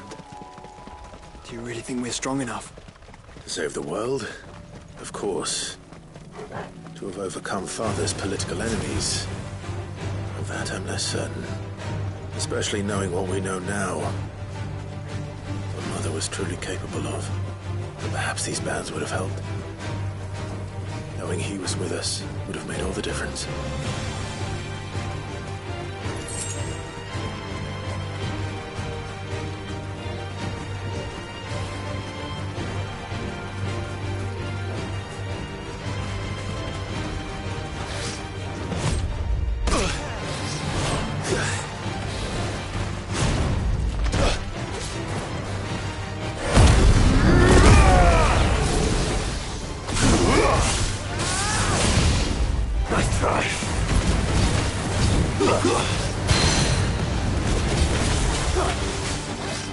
Over here!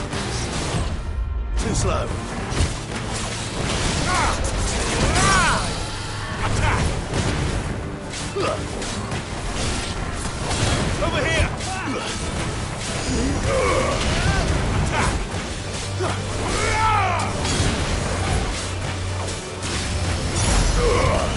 Now, Torgal! Attack! Second! Go, Torgal! Get him!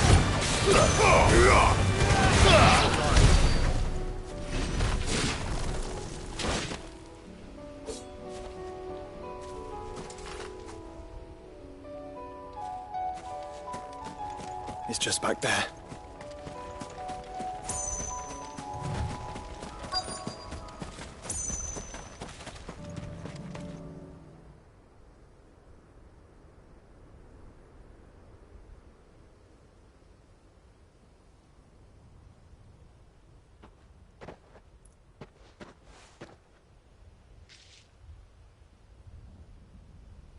Father always fought for what he believed was right. It wasn't until that night at Phoenix Gate that I realized I had never fought for anything. I always had someone else to do the fighting for me.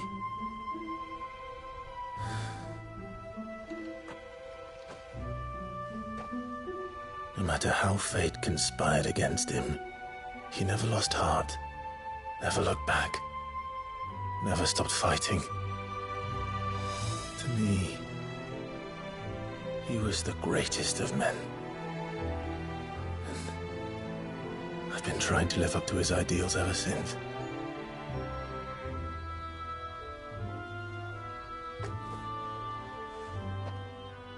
We all have, Clive. We all have. And we'll keep trying. Because that's what he would have wanted. What he would have done himself. Even if it meant standing against the very gods in the heavens. I shall be borrowing this, Father, if I may. That you might watch over us as we follow in your footsteps.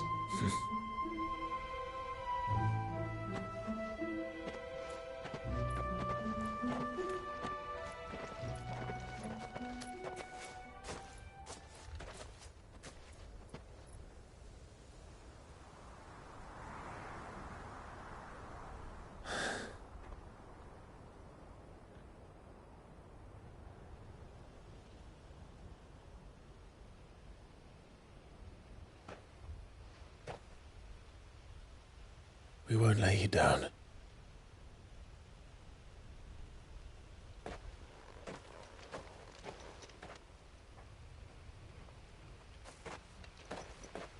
Onward then. Onward.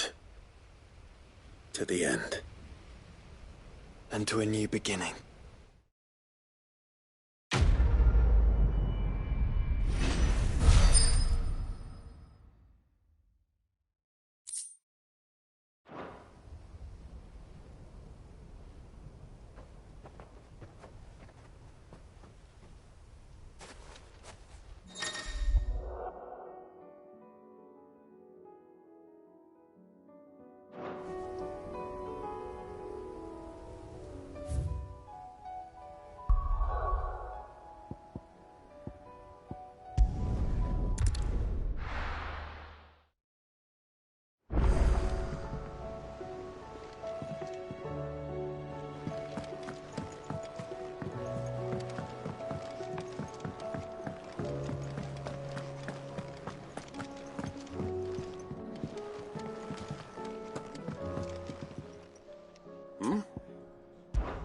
Clive, my boy!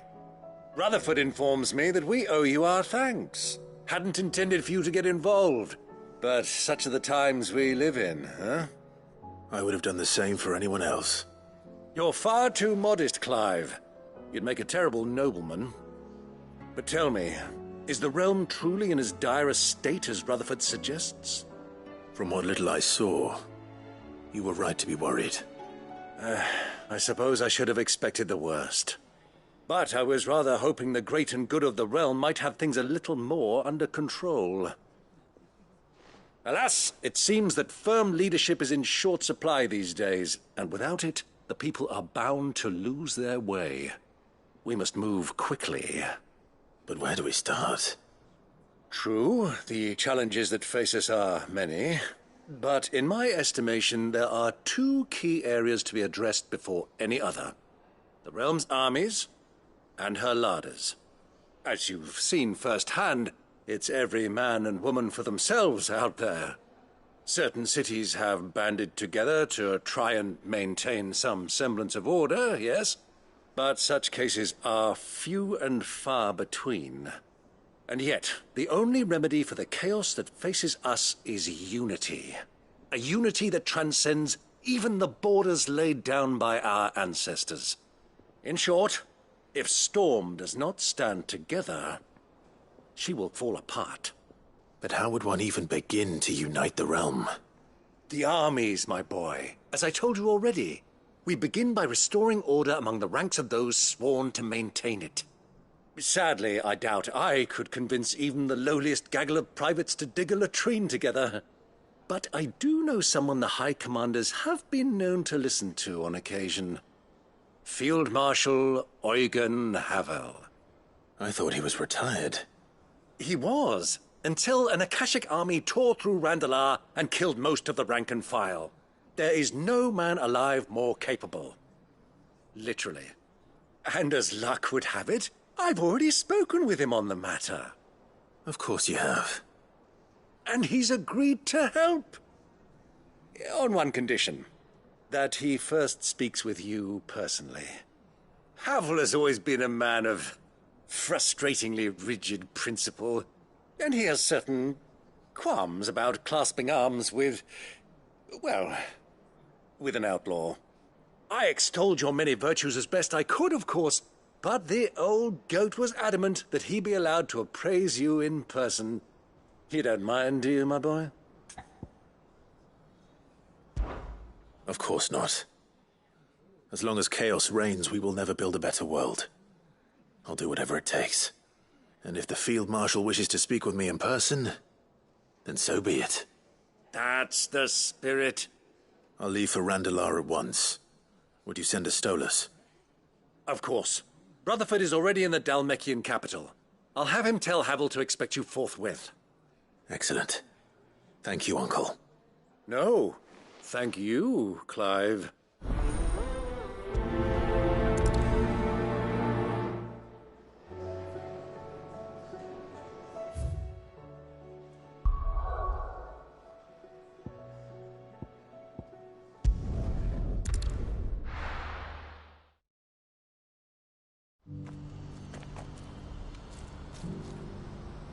Do you see that too?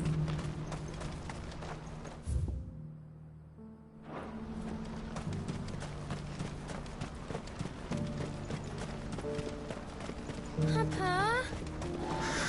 What is it? Oh, please, just make it stop. I'm scared. It's all right.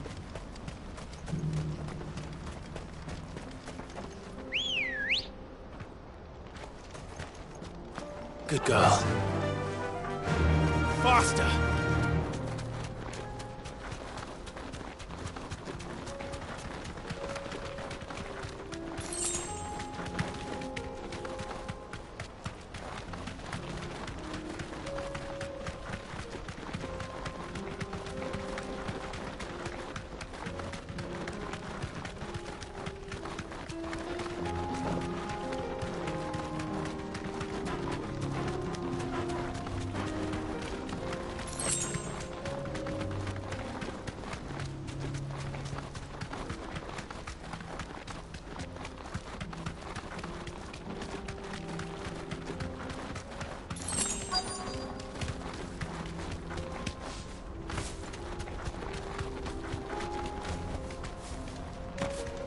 Can't be Rutherford, can it?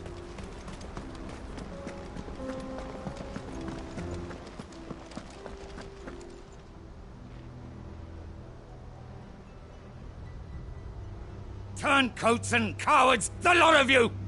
If it's a fight you want, it's a fight you shall have! Allow me. I don't need your... Please, Field Marshal, oblige him. This won't take long. You're right. It won't. Men, finish him.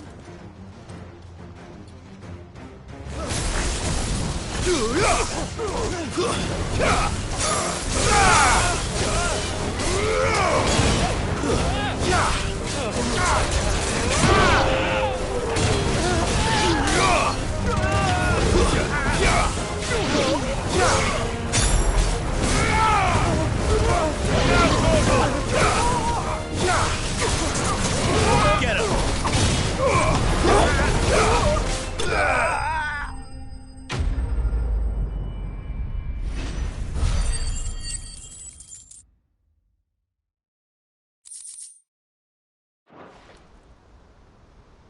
A little longer than I'd have liked.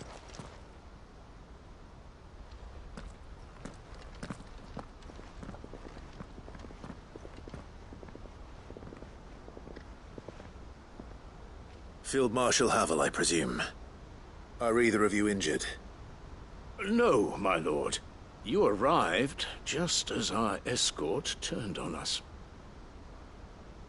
Fucking traitors. I'd heard reports of soldiers in the outlying regions abandoning the oaths they swore.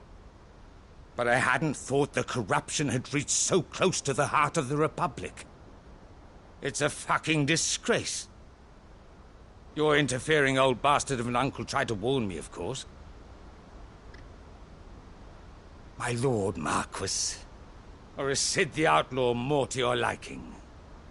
Call me what you want. It doesn't change who I am, or the urgency of the message I bring. My uncle has a plan to right the realm, and he needs your help to see it through. Before I agree to anything, I'd have you answer one question. What do you stand to gain from all this? I won't deny that I might benefit from further chaos. But I seek a new beginning for all of us. And while the choices I've made may not always have been the right ones, I know I made them for the right reasons. For so long, so many of us have been told how we could live, how we could die, when it should have been our decision all along. Now we have a chance to put things right. But in order to take it, we must stand together. Even if it be beside those with whom we don't see eye to eye.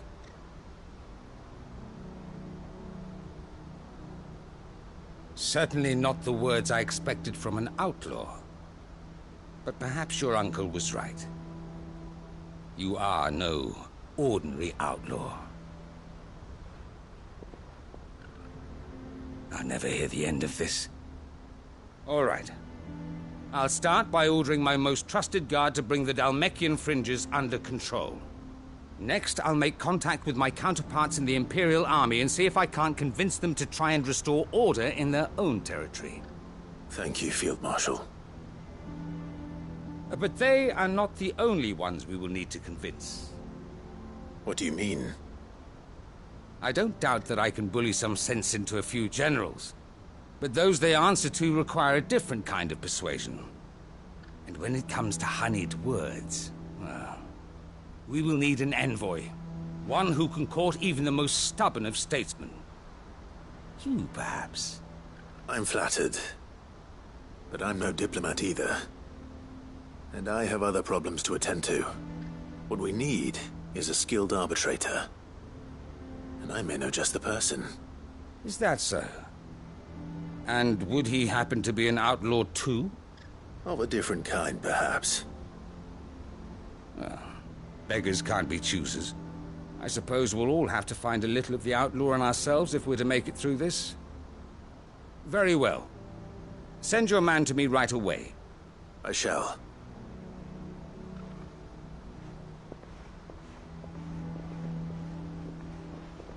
My Lord Marquis. Your Lord Uncle bade me escort the Field Marshal to his manor in Port Isolde. And I will see that my associate joins you there. Very good, my lord.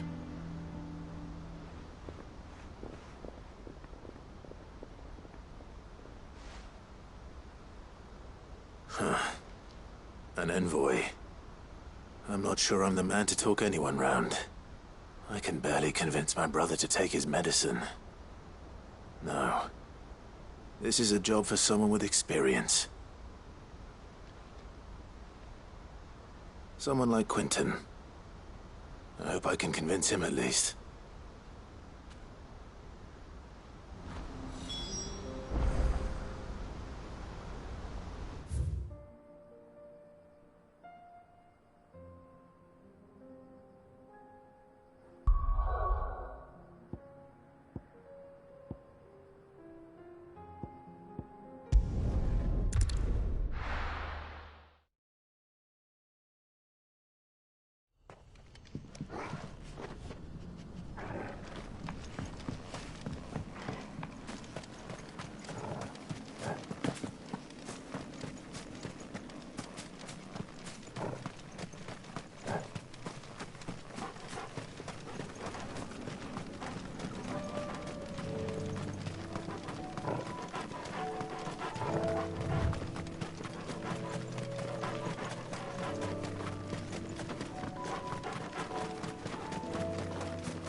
Quentin, I have a proposal for you.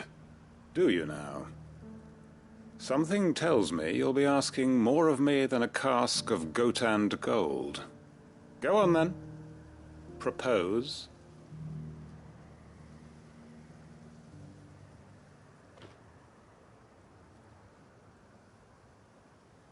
You'd have me convince the chiefs and chamberlains of the realm that they should simply swallow their pride and do the one thing that has proved impossible for thousands of years. Was there anything else? Perhaps I can fetch you a meat pie as well. I know it's a lot to ask, but I can think of none better suited to the role.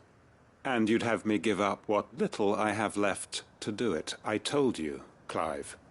The people of Lostwing are my family, and I cannot abandon them. You'll have to find someone else. I'm sorry to hear that. So am I. And why might that be? What he's asking. How's it any different to what you've done so far? They want you to speak for those who can't speak for themselves. That's what you do best. If it's the vineyard you're worried about, we'll see that the grapes are picked and the tons filled. You know we will. It's not that. Then what is it? You said yourself we're family. Don't you trust us? You know that's not what I'm... Then what are you saying? That only we are worth saving? Why turn your back on everyone else? You convinced us we could build new lives for ourselves, and if you can do that, who's to say you couldn't convince the entire realm? A stirring argument. I fear that any rejoinder I make might fall somewhat flat by comparison. So you'll join us? Where do you need me? Field Marshal Havel will want to speak with you in person. He's currently in Port Isolde. I can arrange for a party of Cursebreakers to accompany you there. That would be very much appreciated. I hear the roads are far from safe these days. Hopefully not for long. My uncle will want to know that his plan is taking shape.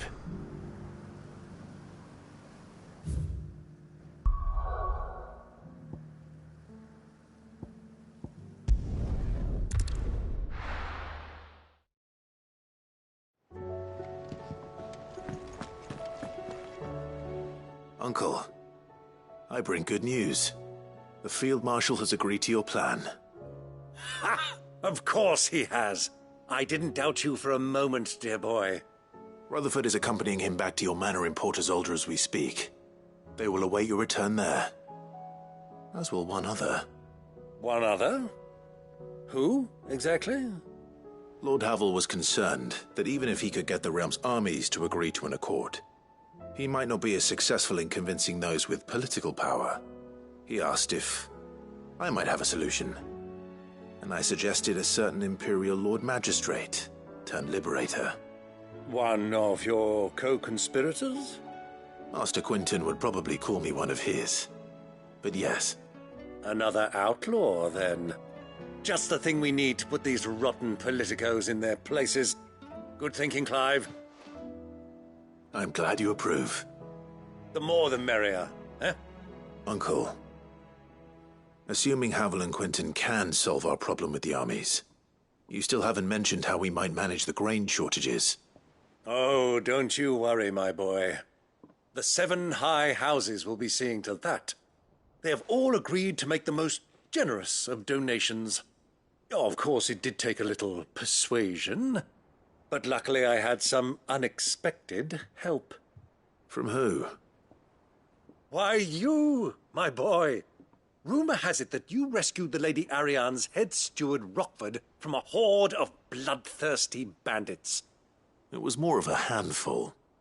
Well, the old battle-axe was so pleased. She had a shipload of talents delivered to my private docks by the next new moon. And when the other houses saw the parsimonious old crone's purse strings finally loosen, they as good as tripped over themselves in the rush to follow suit. I'm happy to hear it.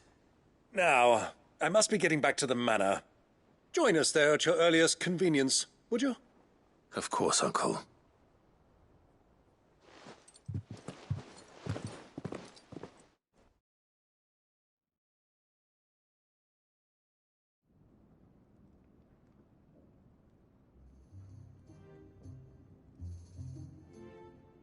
And how, pray tell, will we get that grain to the capital if the roads are still overrun with akashic?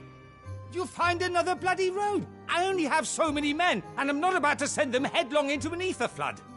That is, unless you'd have them turn as well. Well, I'd certainly eat less. Says the man with a belly bigger than a band of curls. My soldiers actually need their rations. Without any food to keep them going, they'll be dead even before you've sent them on your fool's errand. If I may, gentlemen, perhaps I might suggest an alternative approach. Though supply routes are indeed disrupted, there is no shortage of ships. Indeed, they bob away in every bay from here to Randalar, awaiting a safe haven. Allow them to make port and fill their bellies full of grain. And once those who crowd the cities are fed, ferry the displaced back to the countryside to work the fallow fields. But I'm sure that you wish to continue your discussion. Forgive the interruption. 2 such firm friends as yourselves need no help from the likes of me. Rutherford spoke fondly of the great bond between you. Us? Friends? I can't stand the man! Clive, I'm beginning to question the quality of the company you keep. And what kind of company were you expecting him to keep? The man's a criminal! Criminal? How dare you? You are not fit to breathe the same air as this fine, upstanding young gentleman. Upstanding? He calls himself Sid the Bloody Outlaw! Once more unto the breach.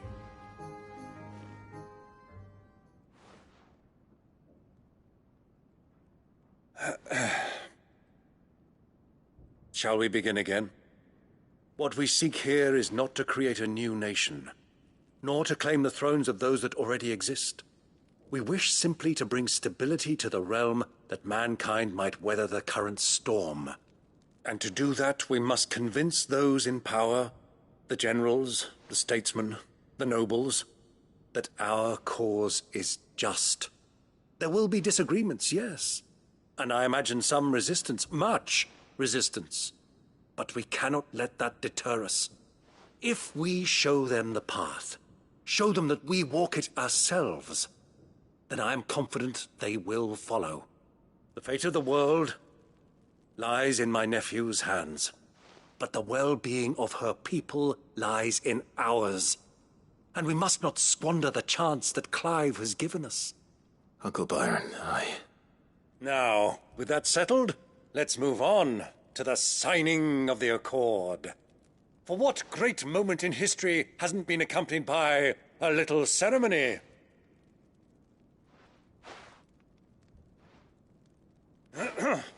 Citizens of Valisthea, I present to you the Triunity. Rutherford, Mike Will.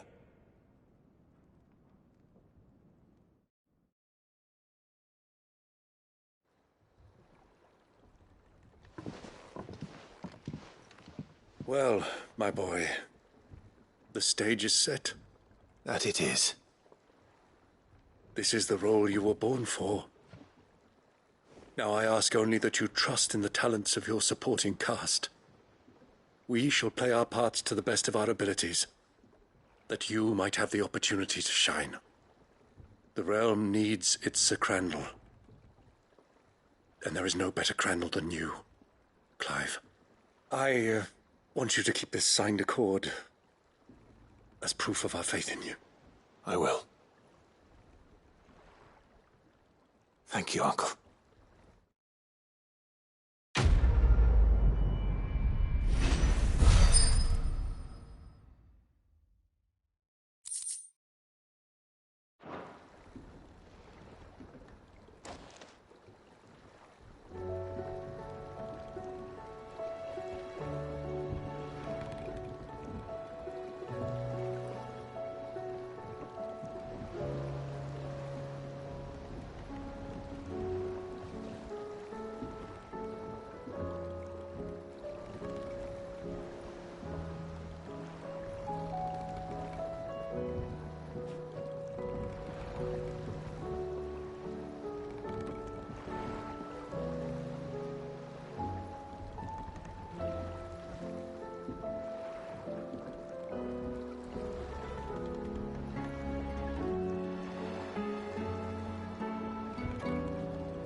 What do you think that thing is?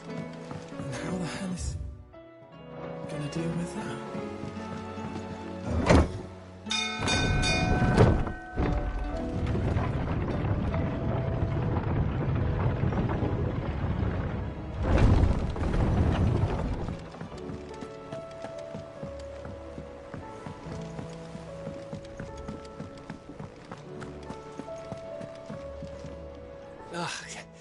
You alright? Something troubling you? No more than usual. It's just... Eda's baby will be coming soon, and I wanted to make something for it. I'm sure she'd like that.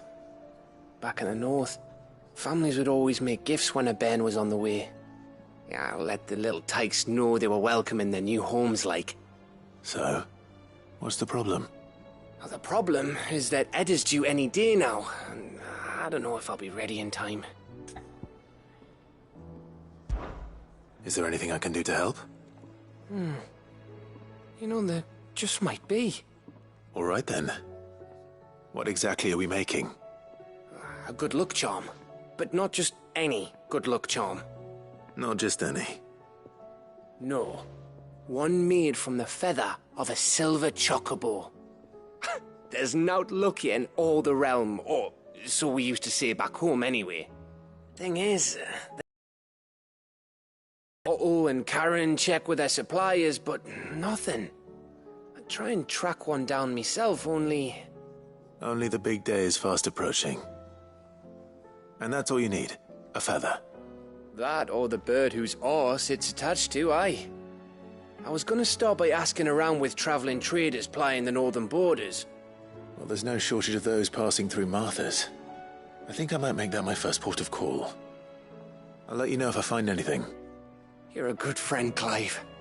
I won't forget this.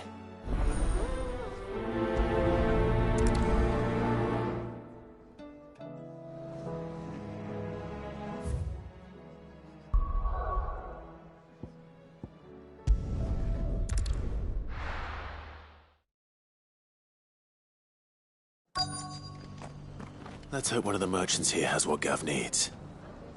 Excuse me. I'm looking for something. Oh, well, then I'm your man. A silver chocobo feather. Oh, or maybe not. Though you're not the first to mention the bird around here. There was a man stopped by the rest not long ago claiming he was attacked by a silver chocobo. Near some gutted hovel not far from Eastpool. Most took him for a braggart and a liar, but who knows? Perhaps there was some truth to his tale. We'll see. Thank you.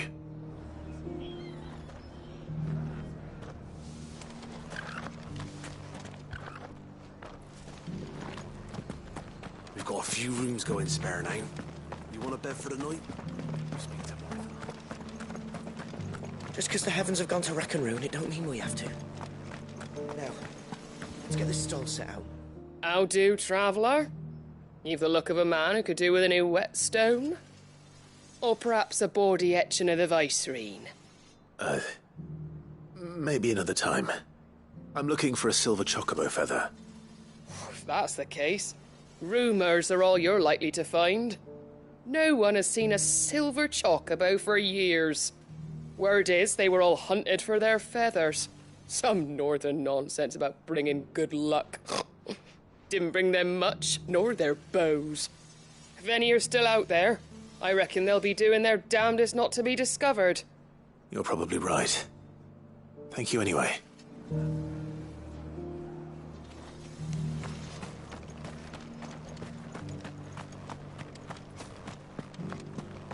It doesn't still hurt, does it? Oh, 1,000 Akashic jars couldn't hurt me.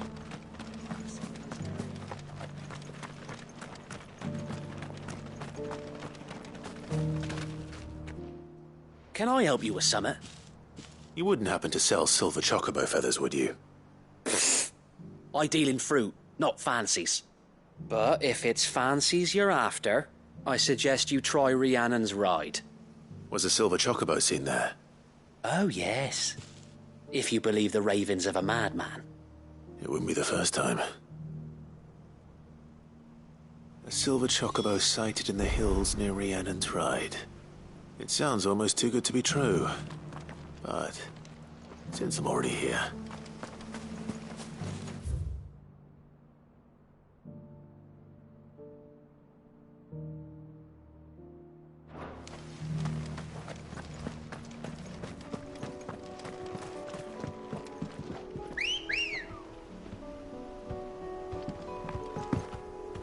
Good girl. Fly, Ambrosia. Can hardly make out a blooming thing.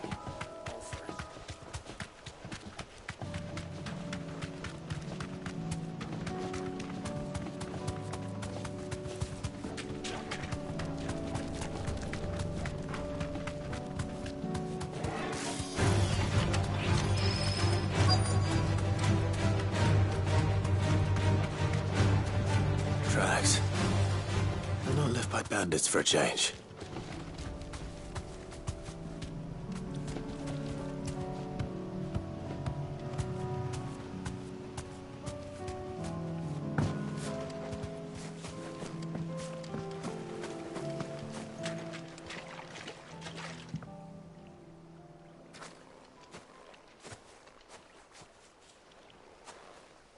More tracks.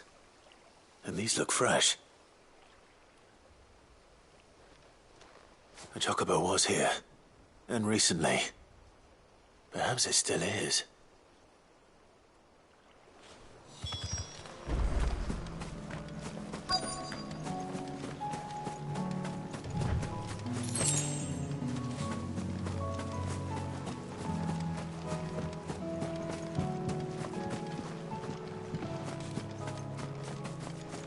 I don't hear anything.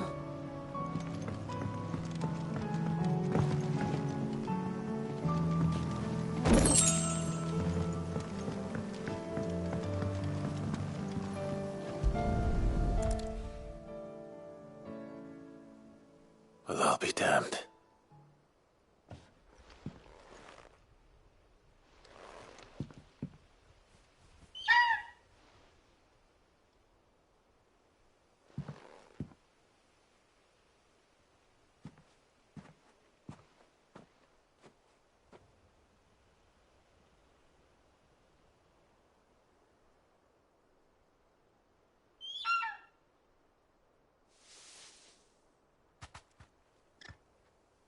It's all right.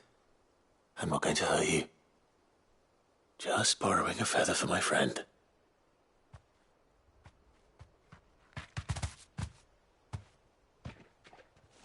Thank you. Let's get this back to Gav before they change their minds.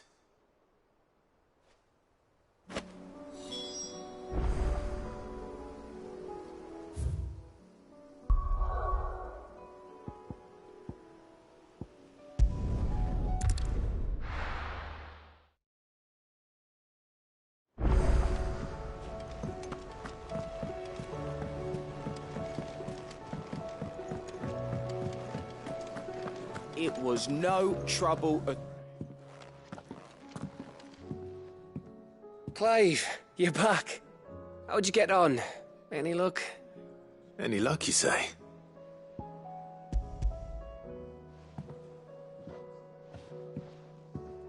Crystal's crack.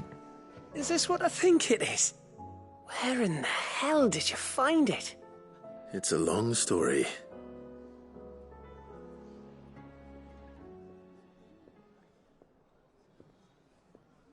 Right there on the road to Eastpool. Who'd have thought it?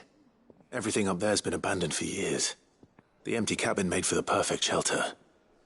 Though I fear my presence may have forced the poor creatures to look elsewhere. Don't blame yourself, Clive. The Blight's right on Eastpool's doorstep. They'd have had to move on before long, even if you hadn't have turned up. They'll find a new home. Trust me. After all, that's what us endangered animals do. Anyway, what matters is, you managed to nick us one of their quills before they could run off. And now all that's left is to fix it to the carving. I didn't know you could carve. Reckon there's a lot you don't know about me. Like the fact I'm as good with a whittling knife as I am with a sword. And that bone Ember gave me's a dream to work with. What did you say it was from again? An Avis? But it weren't your Avis, Sid. I slew one of my own at last. So all those long nights in the pit finally bore fruit. I'm proud of you, Ember. Don't speak too soon. I ain't done my trial yet. There we go.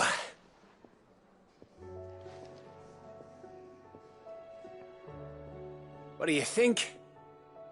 I think if you ever hang up your scouting cap, you'll be able to make an honest living. Oh, will I? I should go and see if Ed is awake. Give it my best. You can give it to yourself. Come on.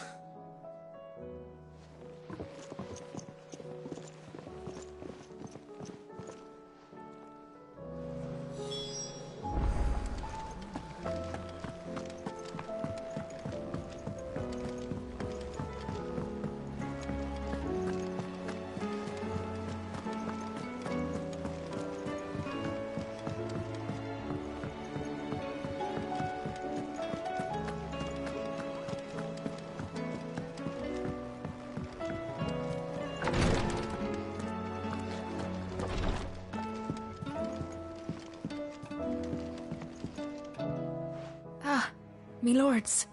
How are you feeling? Well, thank you. Is something wrong? Wrong? No, nothing like that. What it is, Go on, please.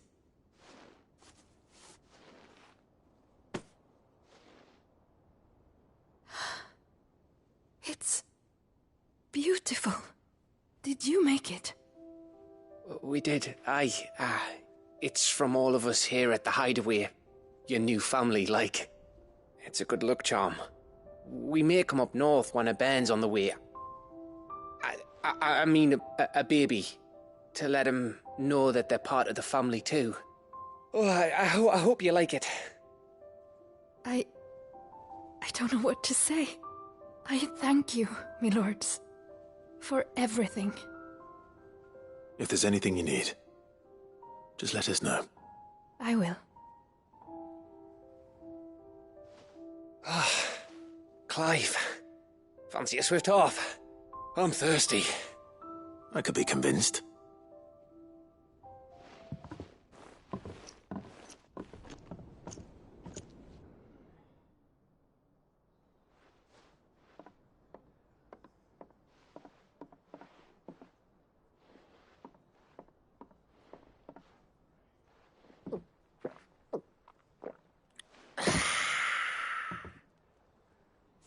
Don't you think you've had enough?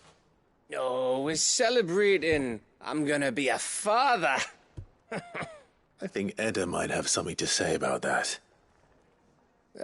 You know what I mean.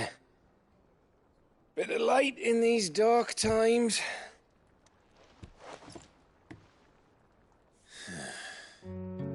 Wasn't long after me 10th name day. My mum told us she was with child again. I was over the fucking moon. I was looking forward to having a little one to lord it over, what with me being the runt of the litter. Thought I'd finally have a chance to prove to the world that I could be a big brother. Imperials came the day she went into labour. Had myself a baby sister. And then I didn't. My whole family gone in a blink, while I hid in the cellar like the spineless little arsehole I was. Great brother I turned out to be.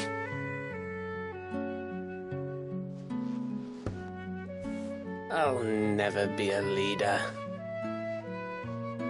And I'll never be a hero. I'm just a daft little dog who comes running when his master calls. I'll never be like you, or Sid, or Jill, or even Torgal.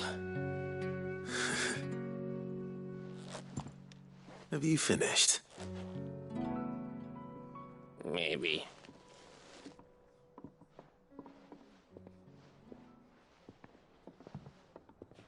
Do you know why you're our best scout?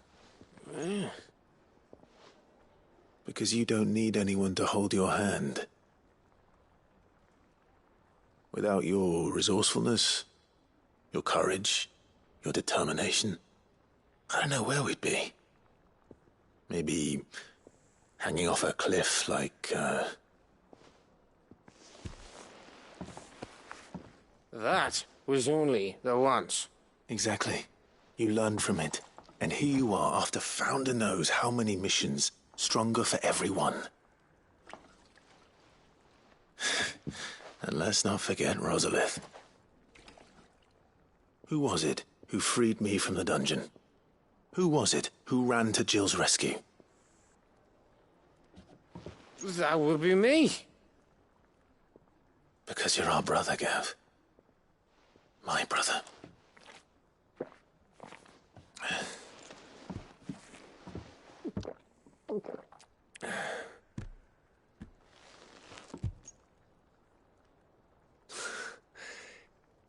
Your brother.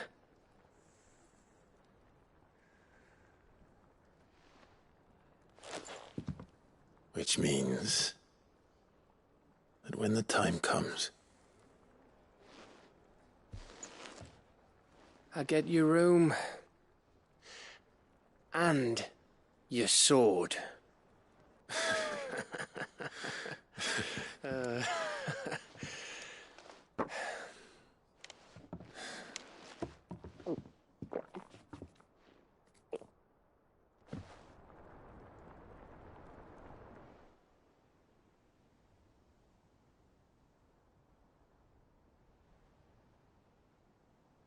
I may have had one too many. You may have had 10 too many. I said I was thirsty. Better get back to work anyway, after I walk this off. Clive? What is it? Thanks for, you know. I know.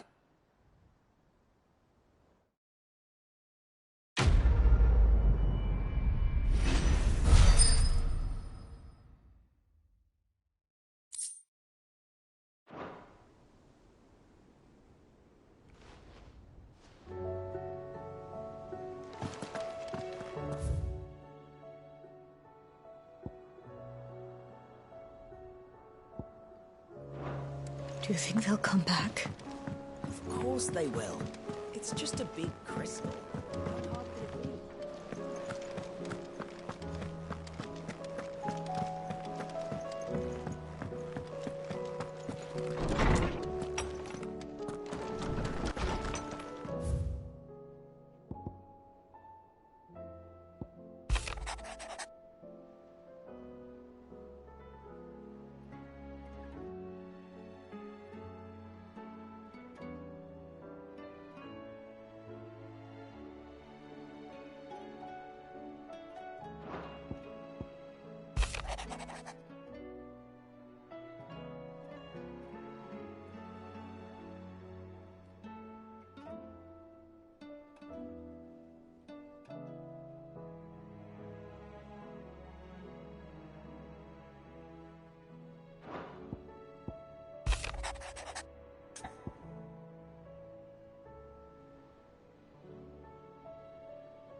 If Joshua's worried about Jill, I should go and speak with him.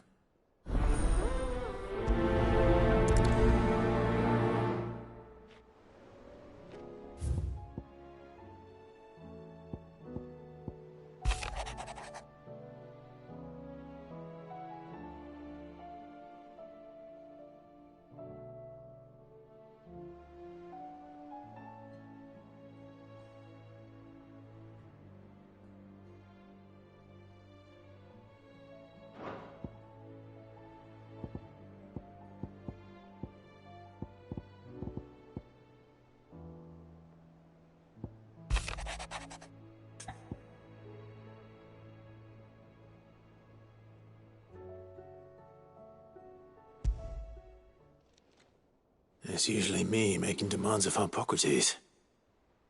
I wonder what this is about.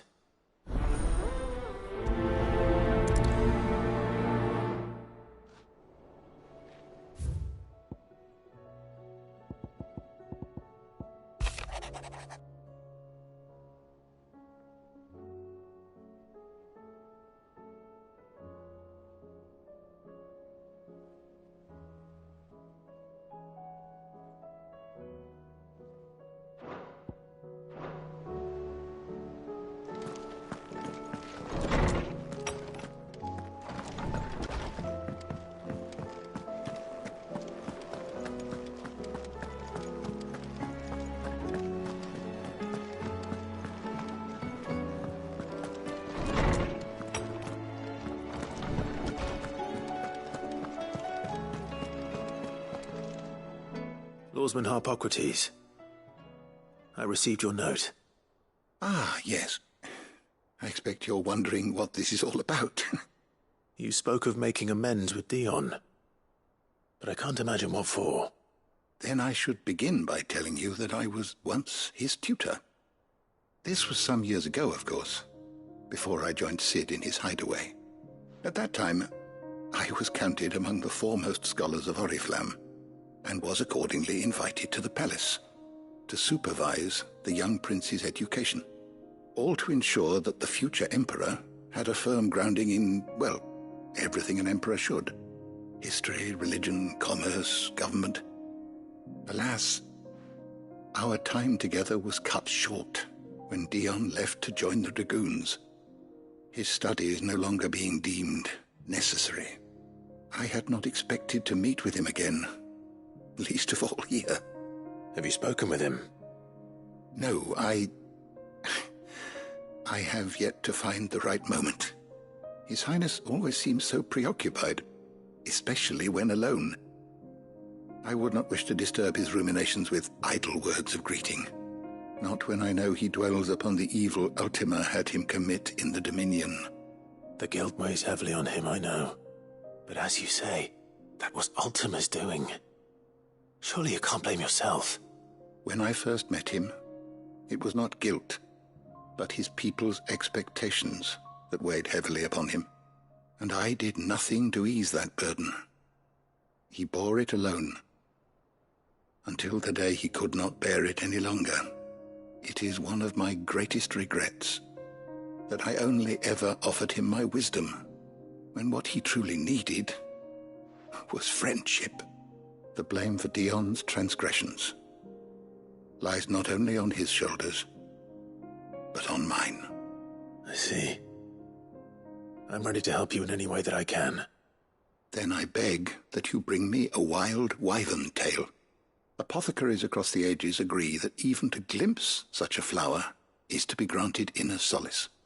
Fabulists and fraudsters all, of course. But there is oft a seed of truth to be found where even the most outlandish opinions align. Well, it can't hurt to try. Where can I find this flower? And how will I know it? You have seen cultivated wyvern tails before, I trust. The lily-white blossoms from whose roots the poisonous ink for the brand is distilled. Well, those which grow in the wild differ only in their purple hue. The harsher the environment in which they are raised, the deeper the colour. There is a waterfall in Rickmal's roost across the strait, where the flowers once grew in abundance. Whether they still survive there, I know not. But try as I might, I can find no likelier location. It's all right. I'll find you a wyvern tail one way or another. Thank you, Clive. And please, be safe.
Seems this place has been flooded twice over.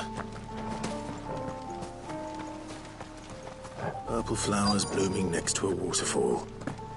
Shouldn't be too hard to find.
Here they are. Might as well pick enough for a bunch, I suppose.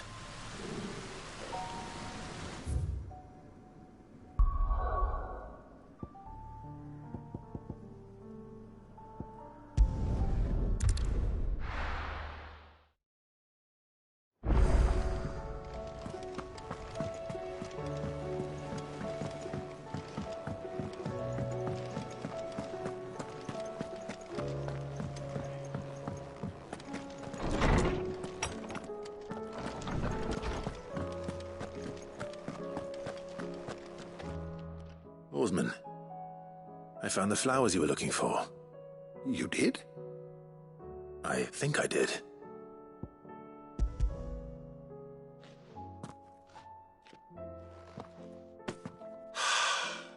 You did indeed. My dear boy, thank you. You wanted to make Dion a gift of one, did you not? Shall I invite him to join us? Oh, I don't... It's no trouble. I'll go and fetch him.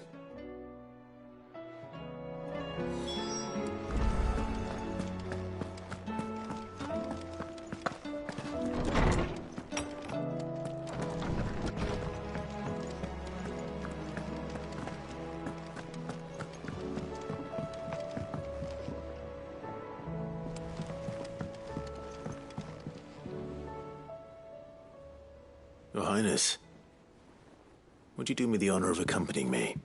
No. It is time, then. No. Only to the shelves. Our lawsman has something he'd like to give you. Master Harpocrates. No. I dare not show my face before him. Not after everything I have done. I have taken countless innocent lives.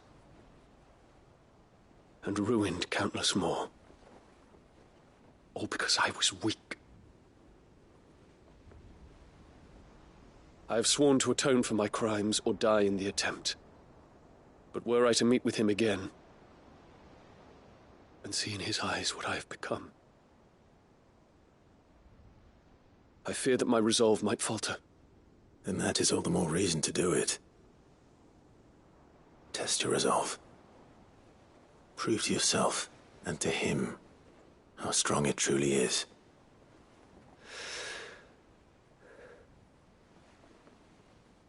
You are right. I must, at the very least, offer him my gratitude. Very well, then. Take me to him. Follow me.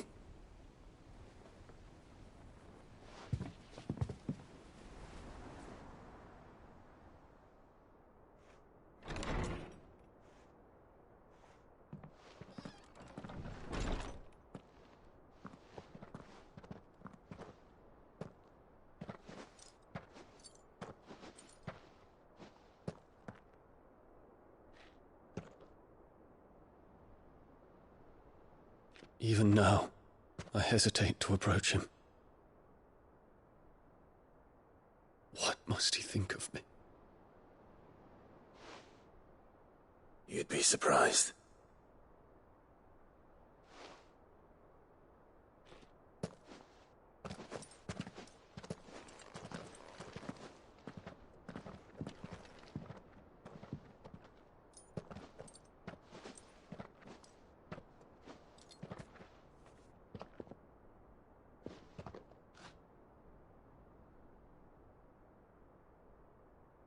Master Harpocrates, pray, accept my apologies for leaving your tutelage before my studies were complete. Your lessons opened my mind to a world quite unlike the one I had imagined from within the gilded confines of the palace. And I shall be forever grateful for the efforts you made to enlighten me. Lift up your head, Your Highness. The deeds of youth require no apology. That you took the time to visit me says much about the man you have become. Now, there is something I would like to show you.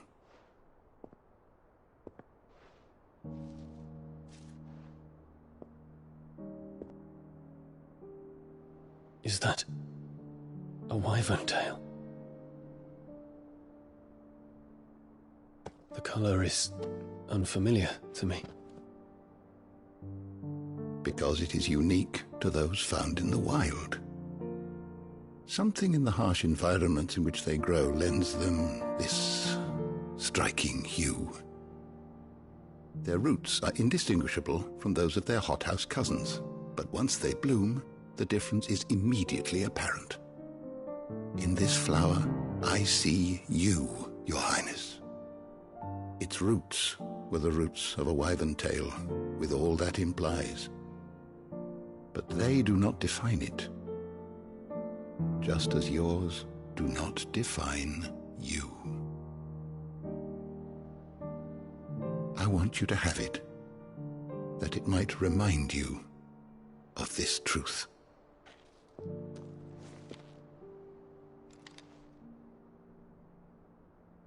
Master Harpocrates, I would ask of you a service. Keep your gift until I have fulfilled my duty to the realm, for only then shall I be deserving of it.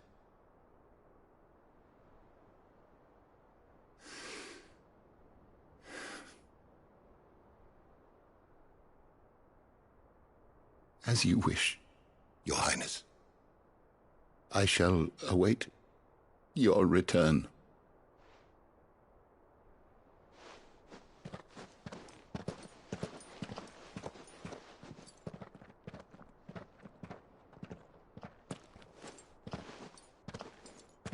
Our roots do not define us.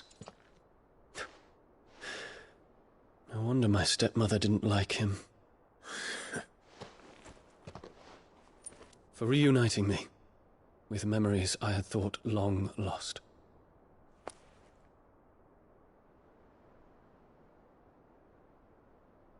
I shall not forget this.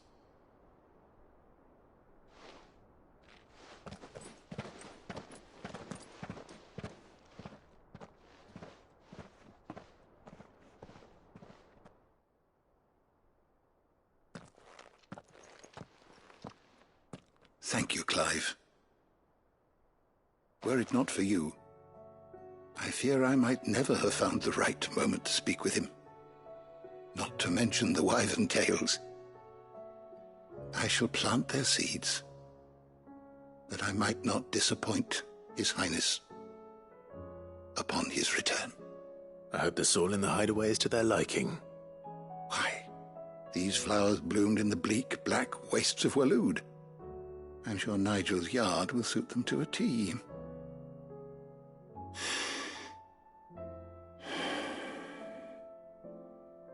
When it comes to expressing one's gratitude, I find that words are seldom sufficient. Here. What's this? A stolas quill. or more precisely, my Stolas quill. 'Tis said that an owl's feathers are steeped in the wishes it hears over its long lifetime. All those words just waiting to pour out onto the page. So consider this my wish for you. That one day you may put down your sword and pick up that pen. Well, when that day comes, I'll certainly have a lot to write about. Thank you, Harpocrates. It shall have pride of place in my chamber.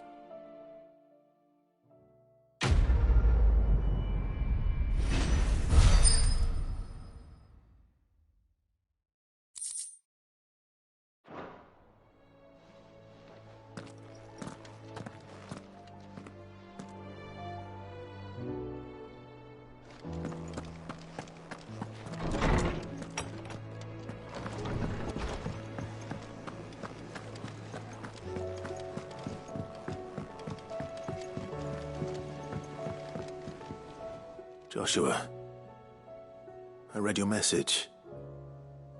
You're right. Jill is different. I don't think I'd realized how different, but since we returned from Drake's spine, I've felt it more and more. I suppose it's not hard to imagine why. She doesn't think she belongs anymore. And that's why we need to remind her she is still one of us. To let her know that we still need her. Now more than ever. That you still need her. But how to do that? When last we were truly close, we were but children. Of course. Do you remember the time we accompanied Father on his annual tour of the Duchy? And Jill and I broke from the procession to ride up Man's Hill. To see the snow daisies, I remember. It was the first time Father had allowed us to join him. And when he realized you were missing, he had the entire retinue down to the pot boys combing the countryside. In the rain. A thunderstorm forced us to take refuge in a grove of oaks before we'd even made it halfway there. It was the Lord Commander who finally found us, and needless to say, he was none too pleased. Then it seems you and Jill have unfinished business. What do you say? Man's Hill.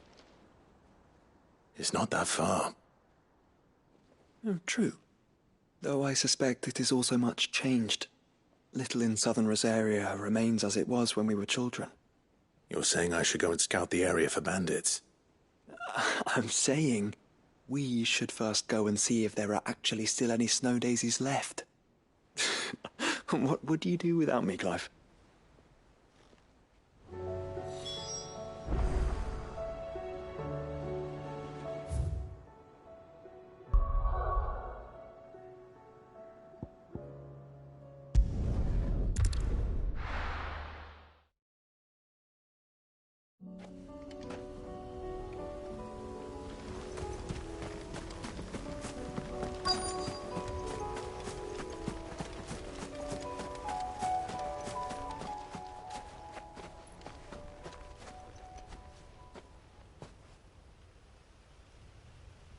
This is the place, but...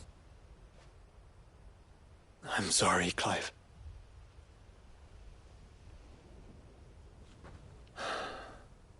There's nowhere been spared. What do we do now?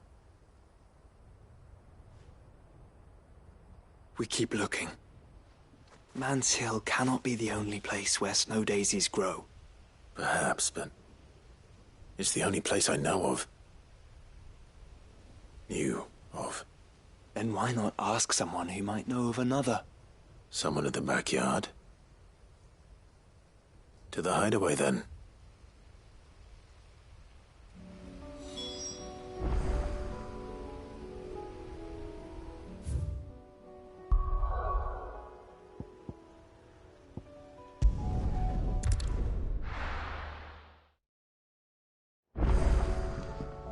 Let's hope one of the gardeners knows where to find snow daisies.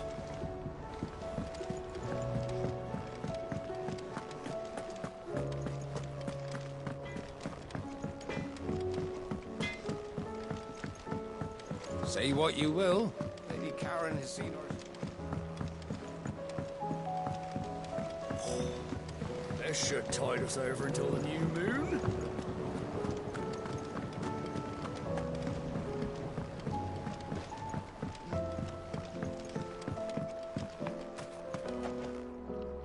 Oh. What brings you down from the heavens, Sid? I need your advice. Joshua and I are looking for a place where snow daisies grow. Preferably in abundance. Snow daisies. Then you'll want somewhere not too hot and not too cold. And where the winds are strong enough to carry the seeds. I reckon Man's Hill would be a good place to start. There in the Royal Meadows, perhaps? Both have similar climbs and the right elevation. If the Blight hasn't claimed them yet. Right. Thank you.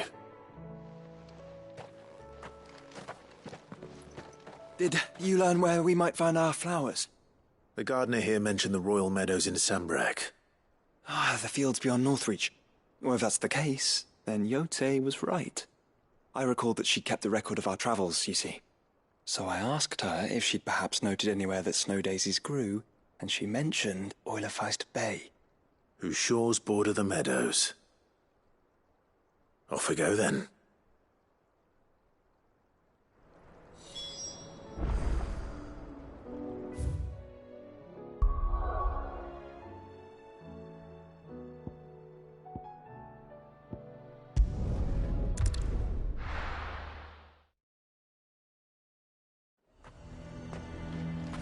A fortress?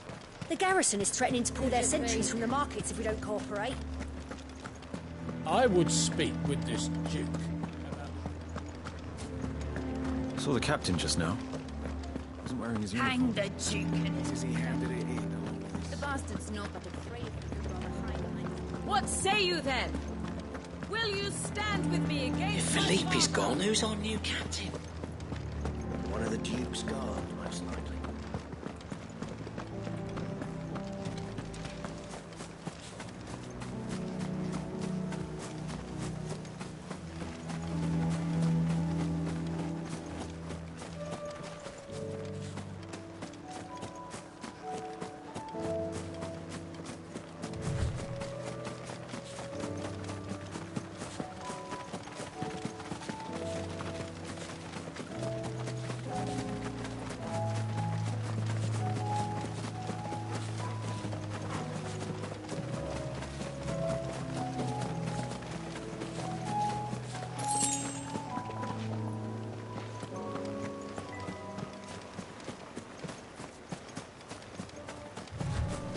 The meadows are vast. Where do we even start? Yote mentioned the coastline. We can start there.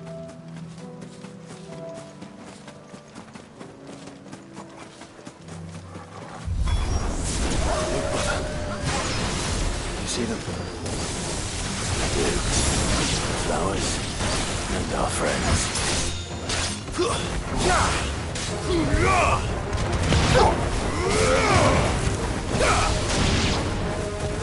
Attack!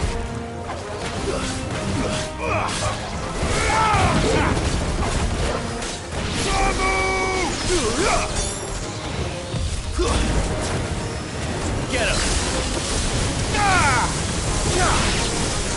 Sick him!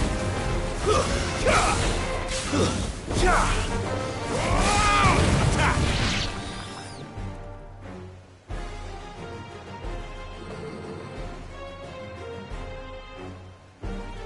What do you see, boy?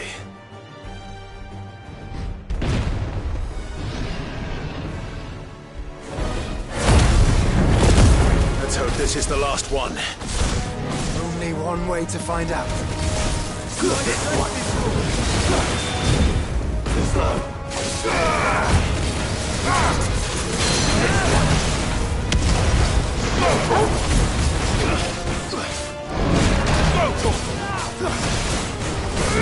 Over here!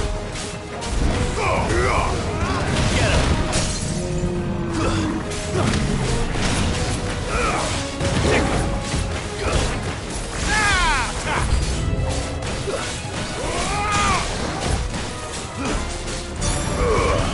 All yours, Torgal!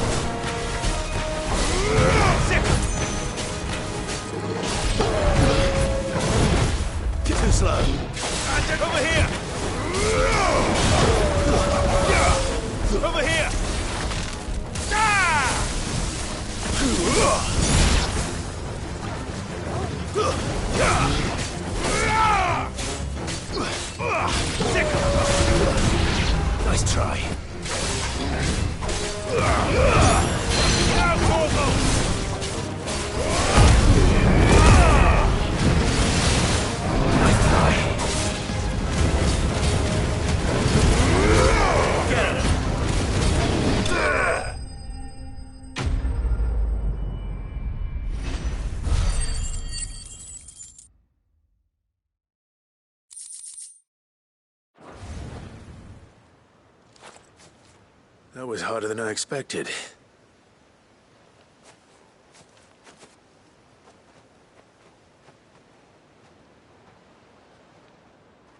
But found her. It was worth it. They're beautiful. Do you think Jill will like them? She'll love them. Come on. Let's go.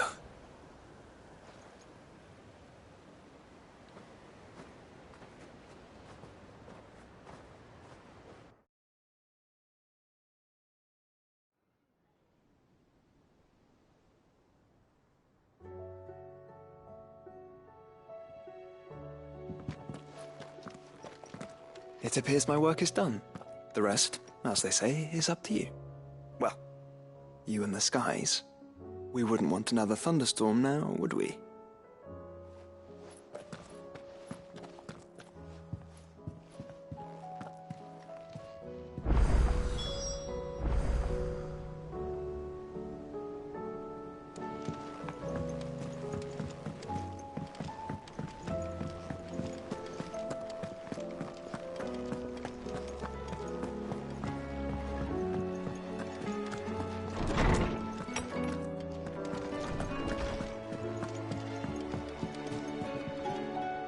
Jill, there's something I'd like to show you. There is? And where might this something be? It's, not here. Now, I know this is sudden, but how would you fancy a trip to Oriflamme?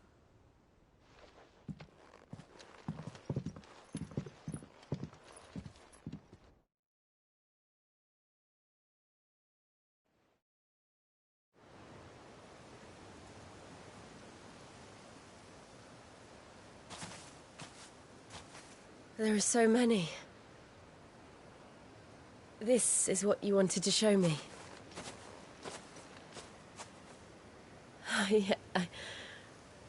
I don't know what to say.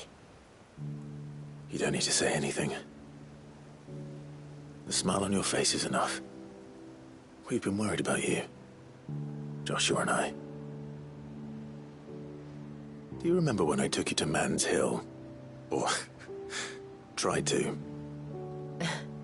How could I forget? You saw me crying and thought a change of scenery might lift my spirits. In the end, it earned me a nasty cough and a stern scolding from your mother. But I felt wonderful nonetheless. I'm sorry. I had no idea what I was getting us both into. But I couldn't bear to see you like that.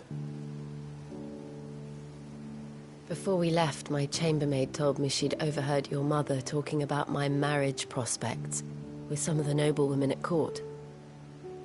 They were debating whether it would be more profitable to marry me off to one of the high houses instead of saving me for the ducal line. No one thought to ask me what I wanted. I was nothing to them. A pawn at best. I felt so trapped, so lonely. I didn't know. But I wasn't alone. You were there. Your hand in mine as we ran for those oaks. And I knew then, no matter what happened, I would be all right. I'll never forget that feeling.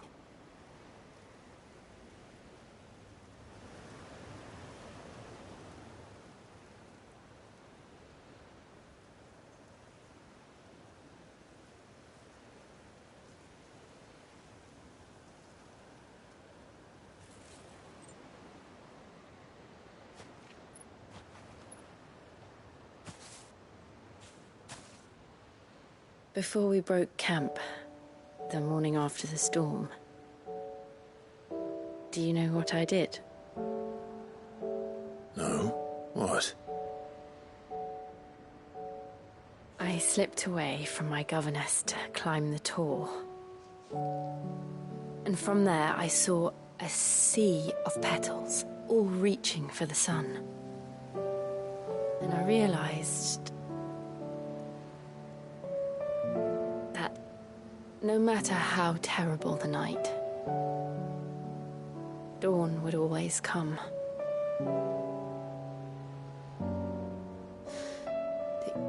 That you would always come for me. And you have. Again and again.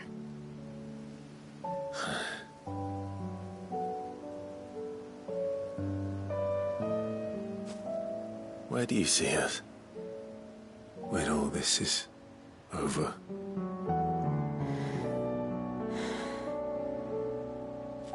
I don't know.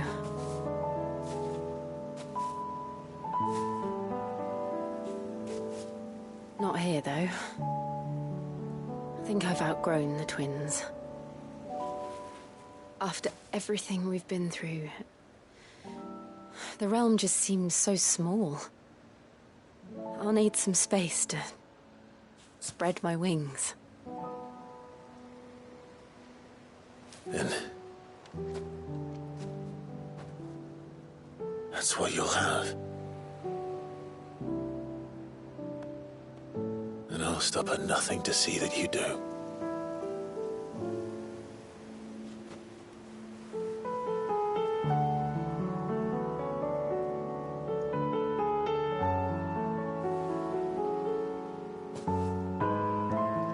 I never was much good at garlands, but it'll have to do.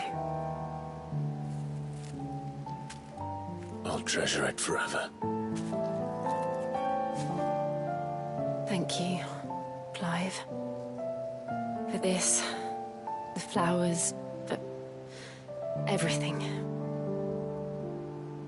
It's exactly what I needed. You are my treasure.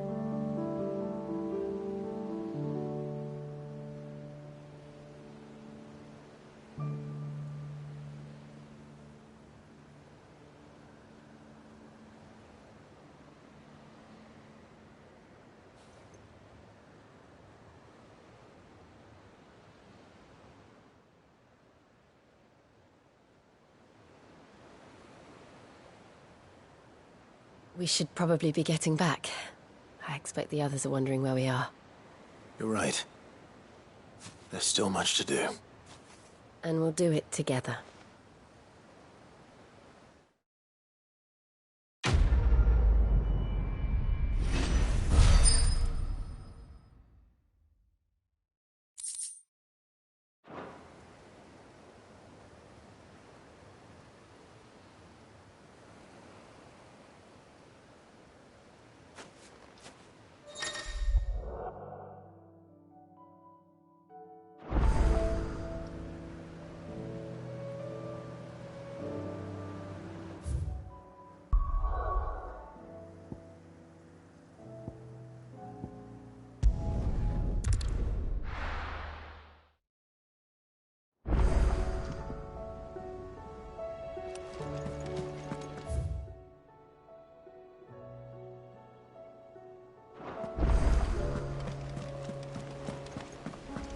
There's something about it. I feel like it's...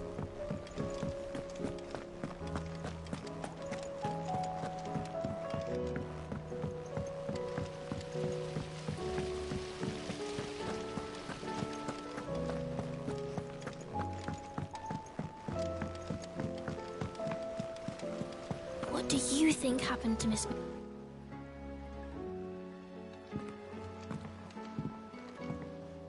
Sid! You have to help us! With what? You didn't take apart another of Mid's contraptions, did you? No? Well, yes. But that's not what we want to talk to you about. It's Miss Midadol. She's been acting strange. Very strange. She's barely ever around. When she is, she acts like we aren't even there. Her head's in a crowd. In the clouds. That's what I said. In the clouds. Well, she does have a lot on her mind. When did you last see her? Not long ago. Right after she got back from saving you from Stonehenge. Then it's probably just about the Enterprise. It did take quite a battering on the way there and back. You didn't break it, did you, Sid? You really should be more careful around Miss Mididol's inventions. Oh, don't listen to her. Even if you did break the Enterprise, you could put it back together, couldn't you? But who's gonna put Miss Mididol back together? She seems really sad. Why don't I go and see if I can cheer her up? You do that? For us? She's in her dungeon. Don't scare him. It's not a real dungeon. Thanks for the warning.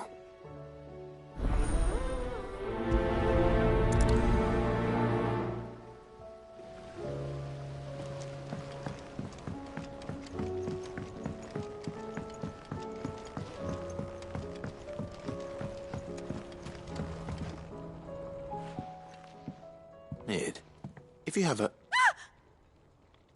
That's it! I knew it! The answer was right here under my arse all along! If this doesn't steer to the skies, nothing will! To the skies? You aren't trying to give the Enterprise wings, are you? What else would I be doing? The children seem to think you're avoiding them. They're worried about you.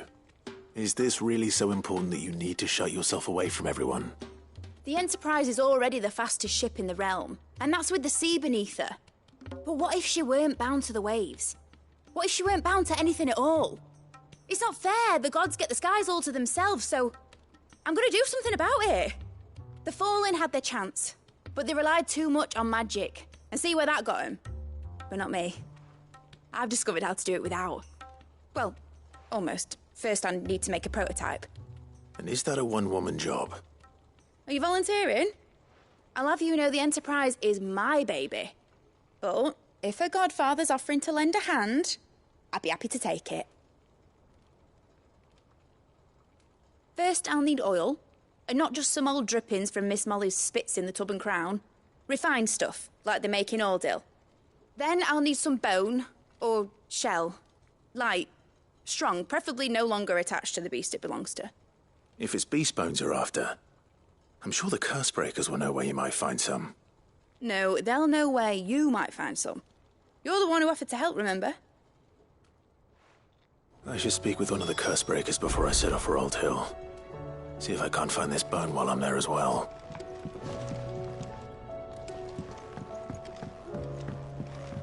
Has Mididol mentioned a new project yet?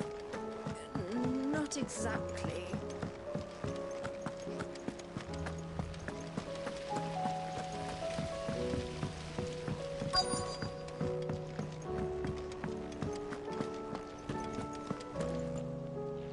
All right, Sid. Come to buy us around, have you? Only if you earn it. Mid needs a piece of light but durable bone for her next project. You've encountered your share of beasts on your travels across the realm. Any ideas? Most bones are the same. Whack 'em hard enough and they'll break. If it's durability you're looking for, shell will serve you better. You know what an adamantus is? I do. And I know to give them a wide berth. Will any old adamantus do? Well, with shells, the older the harder. There's a rumour of an ancient adamantus down in Karava, near Old Bidza, or what's left of the village anyway. But don't expect to make quick work of the bastard. There's a reason it's lived as long as it has. I'll keep that in mind. Thank you.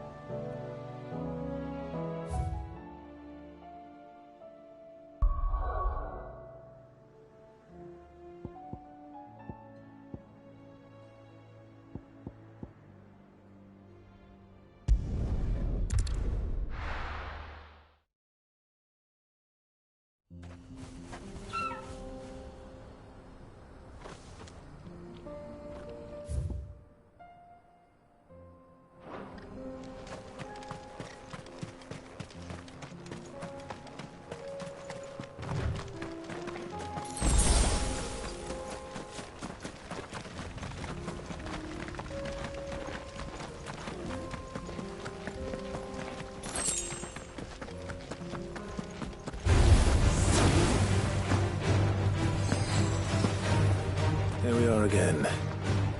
Karava. If you were a tortoise, Torgor, where would you hide?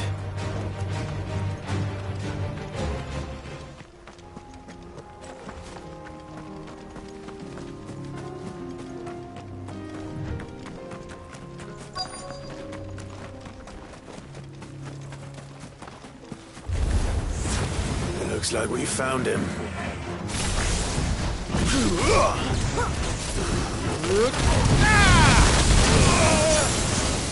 Go, Torgor!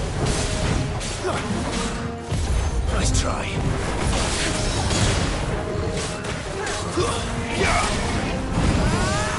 Over here!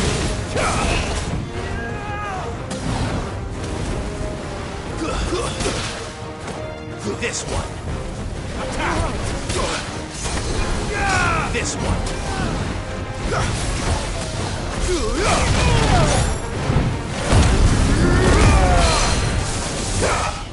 Get him! Nice try. Attack!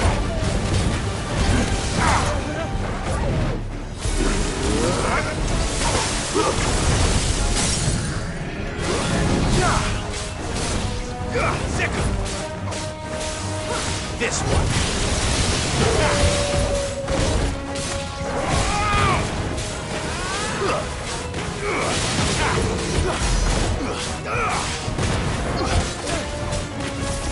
Get him!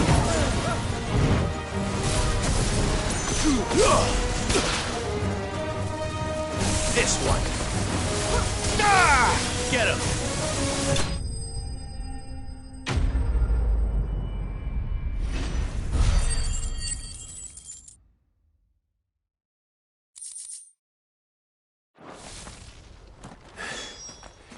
If Mid needs another, she can come and get it herself.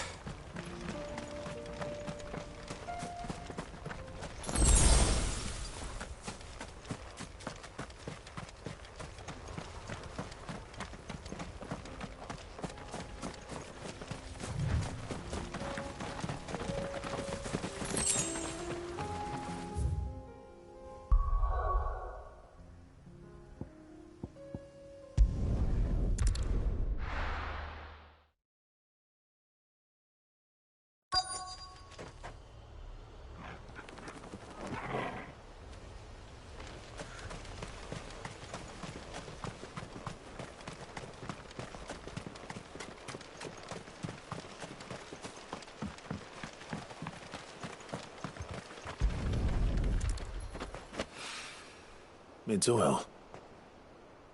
After what happened here, it's a miracle there was any left at all.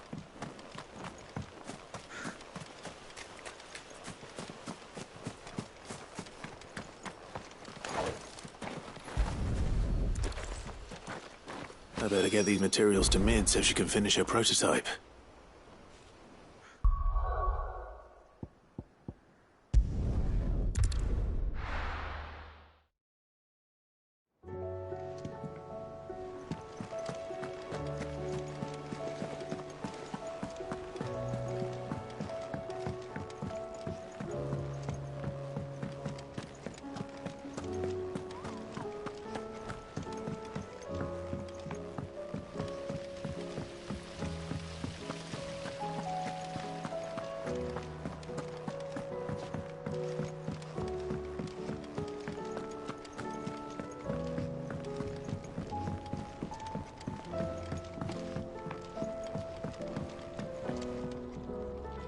Mid, tell me this is all you need.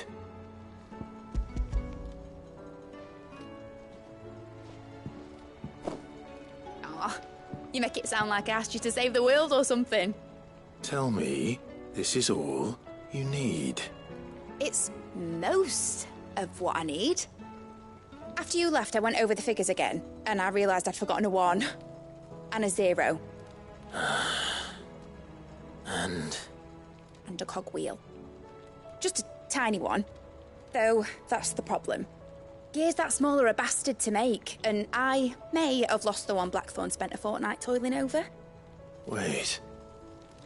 The children. When they took apart your scales, there was a tiny brass gear.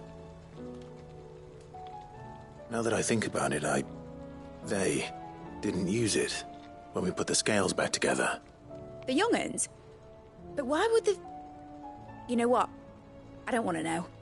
I'll keep working on the model. You go and find that cog.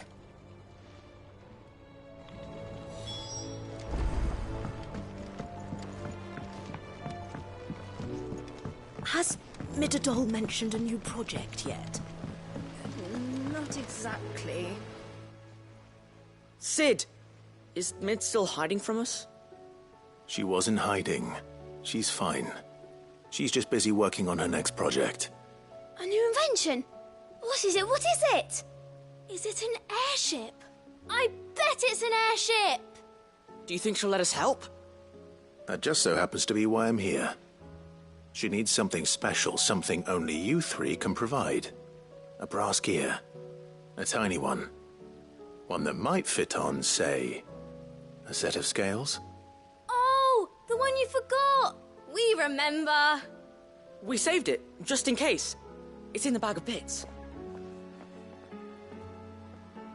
Since your lesson, we've been disassembling, then reassembling everything we can find.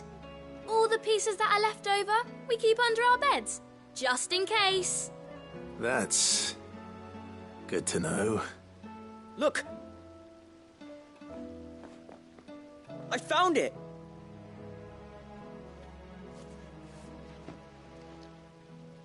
Is that all? Just the gear? We have more parts if Mid needs them. That's all for now. But I'll let Mid know about your hoard. Just in case. Thanks, Sid.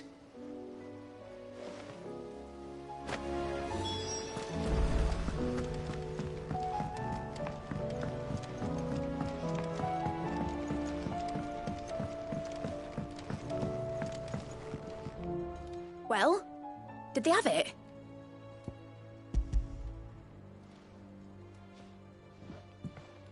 They did. And they kept it somewhere nice and safe. Will it work? Will it work? He's perfect! You're a genius, Clive. What exactly are you going to use it for? Only the most important job of all. The wings aren't going to move on their own. But with the right cog in the right place... Well, you just wait and see.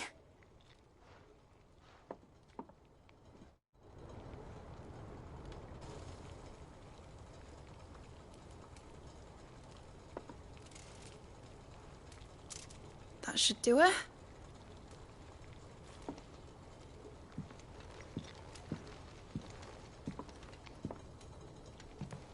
Here goes nothing.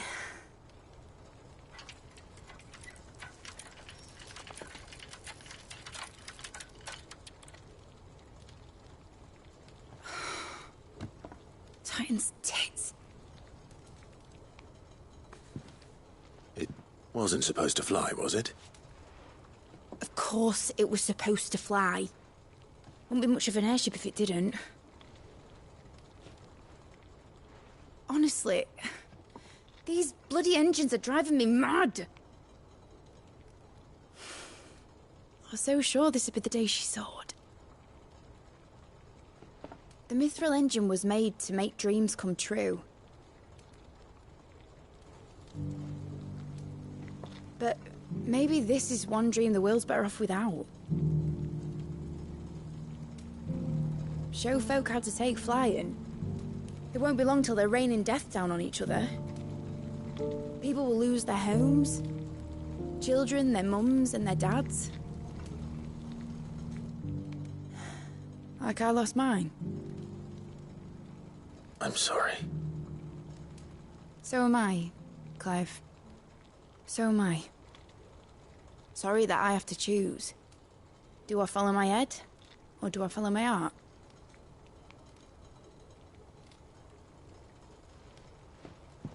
Good question. The first time I stood on the deck of your ship, felt the wind in my hair. It was like I was flying. But imagine how it would feel to actually do it. My dad always said there were two ways of living life. chasing a dream or shuffling to your grave. And you were right. Right about a lot of things. Not that I like to admit it. People need dreams to chase. Especially in a world like this.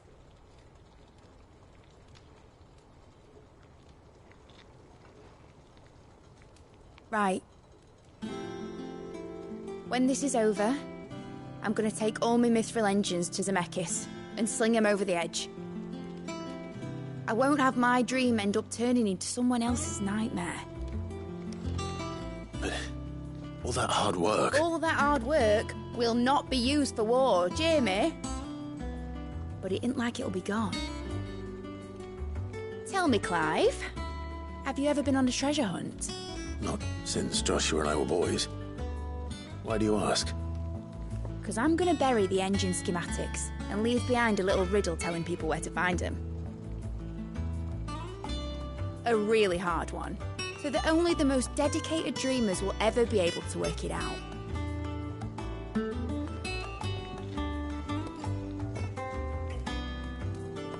Ooh, I can picture it now. Some daft general squinting at the words with a gormless expression on his mug. Like that one, yeah. Right.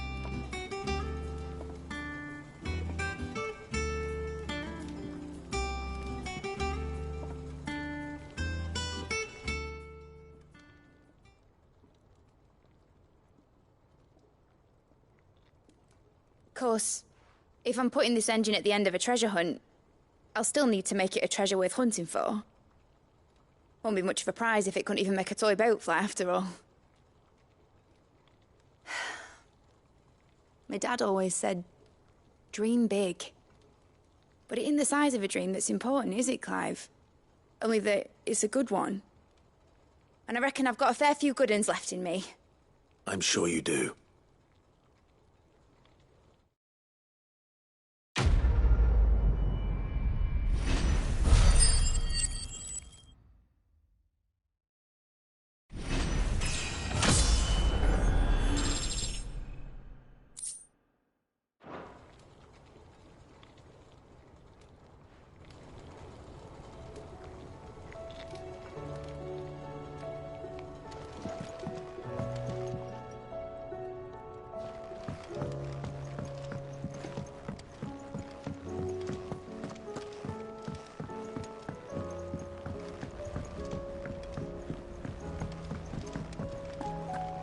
I will not let them be forgotten. Sid, may I have a moment? Of course. It is an honor to finally speak with you. My name is Herman.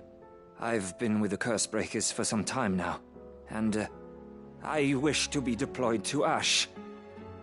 Any assignment will do. No. The lands across the Narrow are too dangerous. I will not send good men and women to risk their lives needlessly. Why would you want to go back? I need to retrieve something. Something important. I was raised in an orphanage. The Badbach Conservatory. Or rather, I was held captive there. It was not a place of nurture. It existed solely to turn bearer children into mindless weapons. We were tortured until we feared no pain. Tormented until our hearts turned to stone, and few ever survived long enough to become tools of the last king. I can't imagine. I lost so many. I can't even remember all their names, but they must be remembered. They cannot fade away, faceless and forgotten. The Institute was run with military precision. Every child measured, every name recorded, every death logged with meticulous care. Sid, allow me to travel to Ash and recover the registry so that my brothers and sisters might live on. You were a good friend, Herman. but the fact remains that Ash is simply too dangerous. Sid, please. Even should it cost me my life. Too dangerous for you, Herman. But not for me. I'll go to Bad Bach and find the registry. You will? I won't let you risk your life. I don't know how to thank you. You can start by telling me where I'll find this orphanage. Vie de Grace.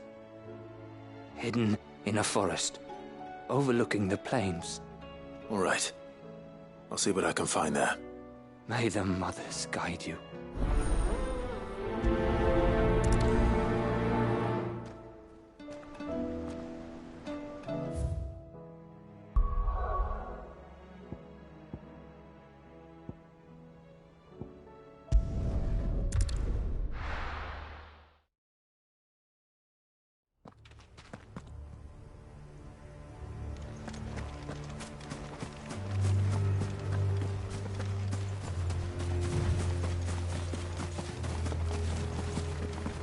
Company.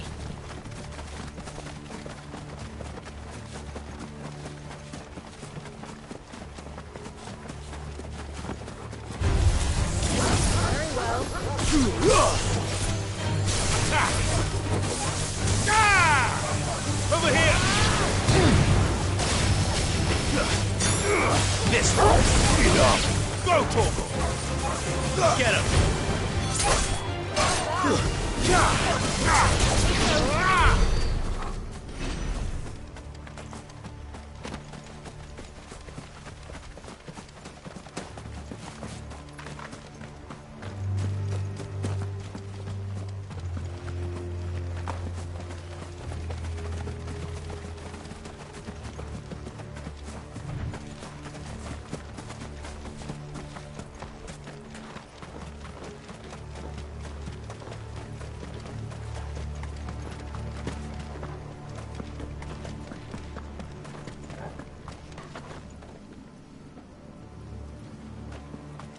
This must be the orphanage.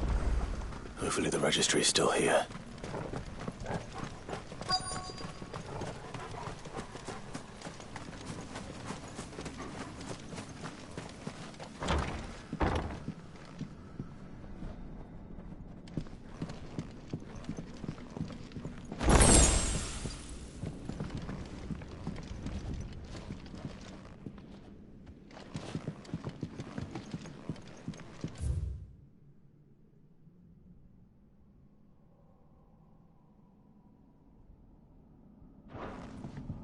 Conditioning.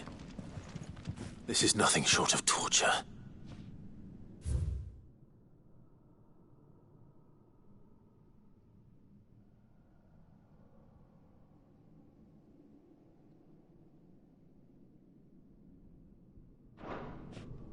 Disposed of. Herman wasn't exaggerating. It's a wonder he survived this place. I need to find them.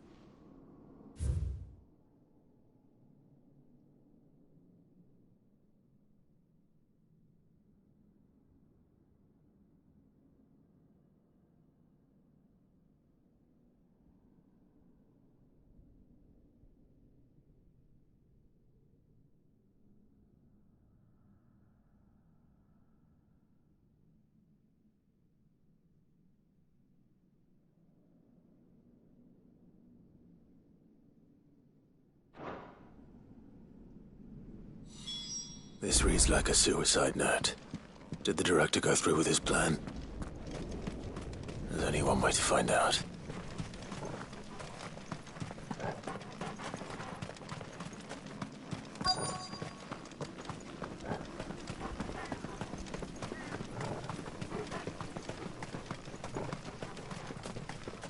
A forked white tree. This must be the place.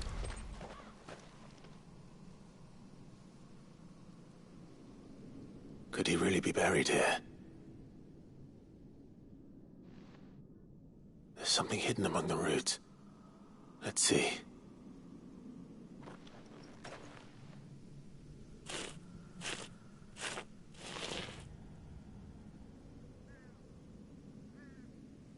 This must be the registry.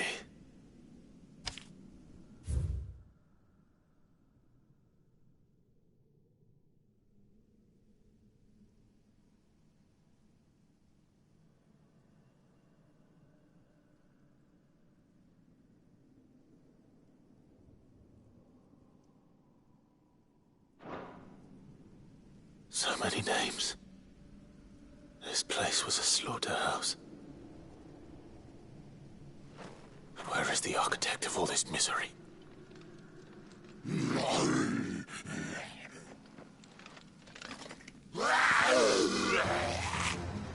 It was only a matter of time, I suppose. This place is cursed.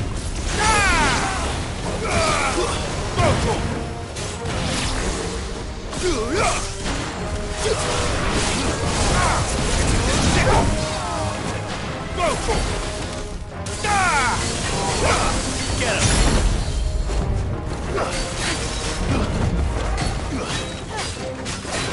Nice more! Get him! Sick!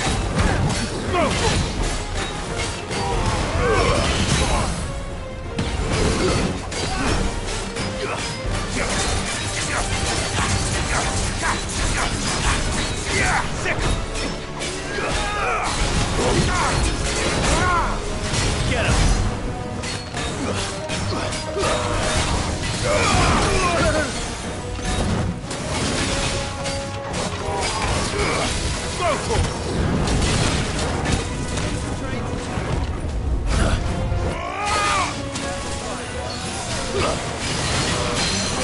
Another! Over here! This one! Over here! This one! Too slow!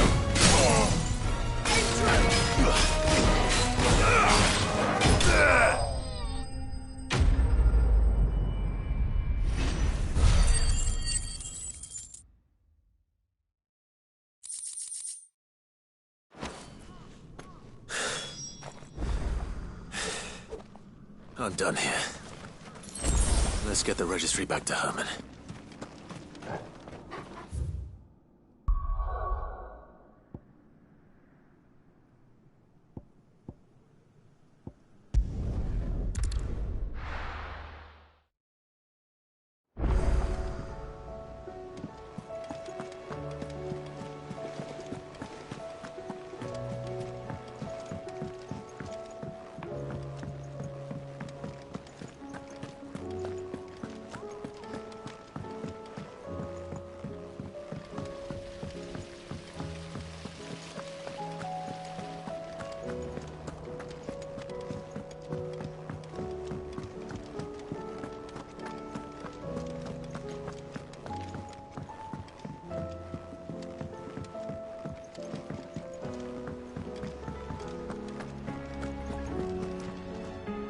I hear that you traveled to Ash, Cid.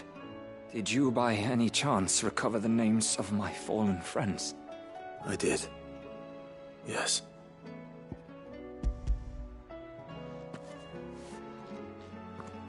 If I may?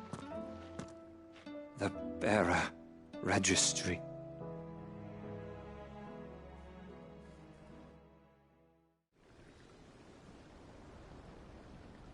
The director was a brutal man. He got no worse than he deserved. The registry was all I found beneath the tree. There was no sign of a body.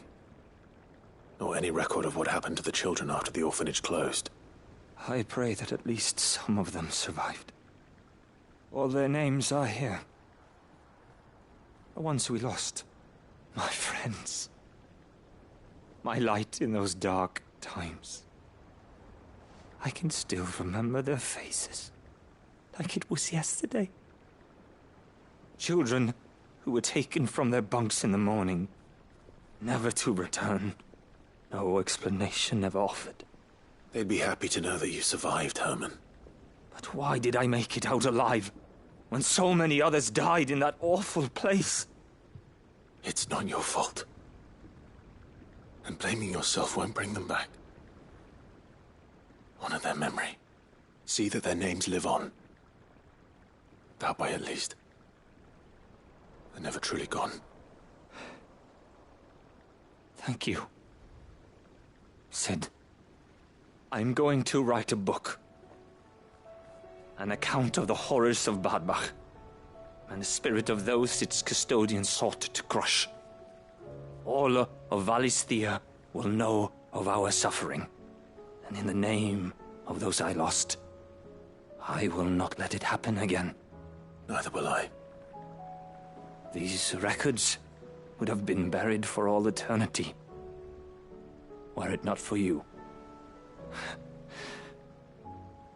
Thank you.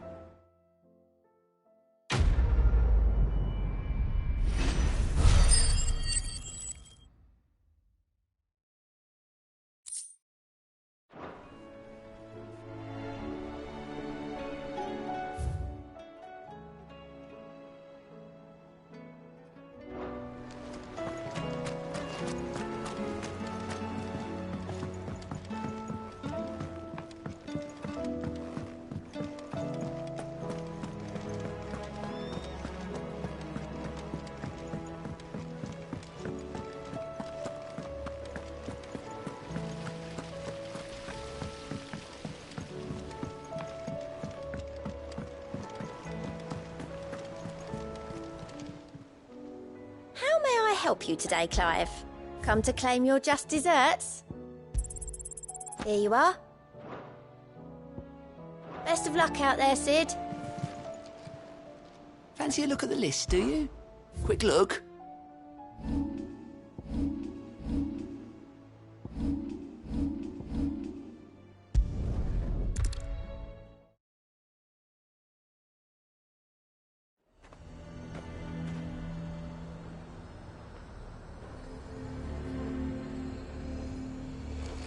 A fortress? The garrison is threatening to pull their sentries from the markets if we don't cooperate. I would speak with this Duke about...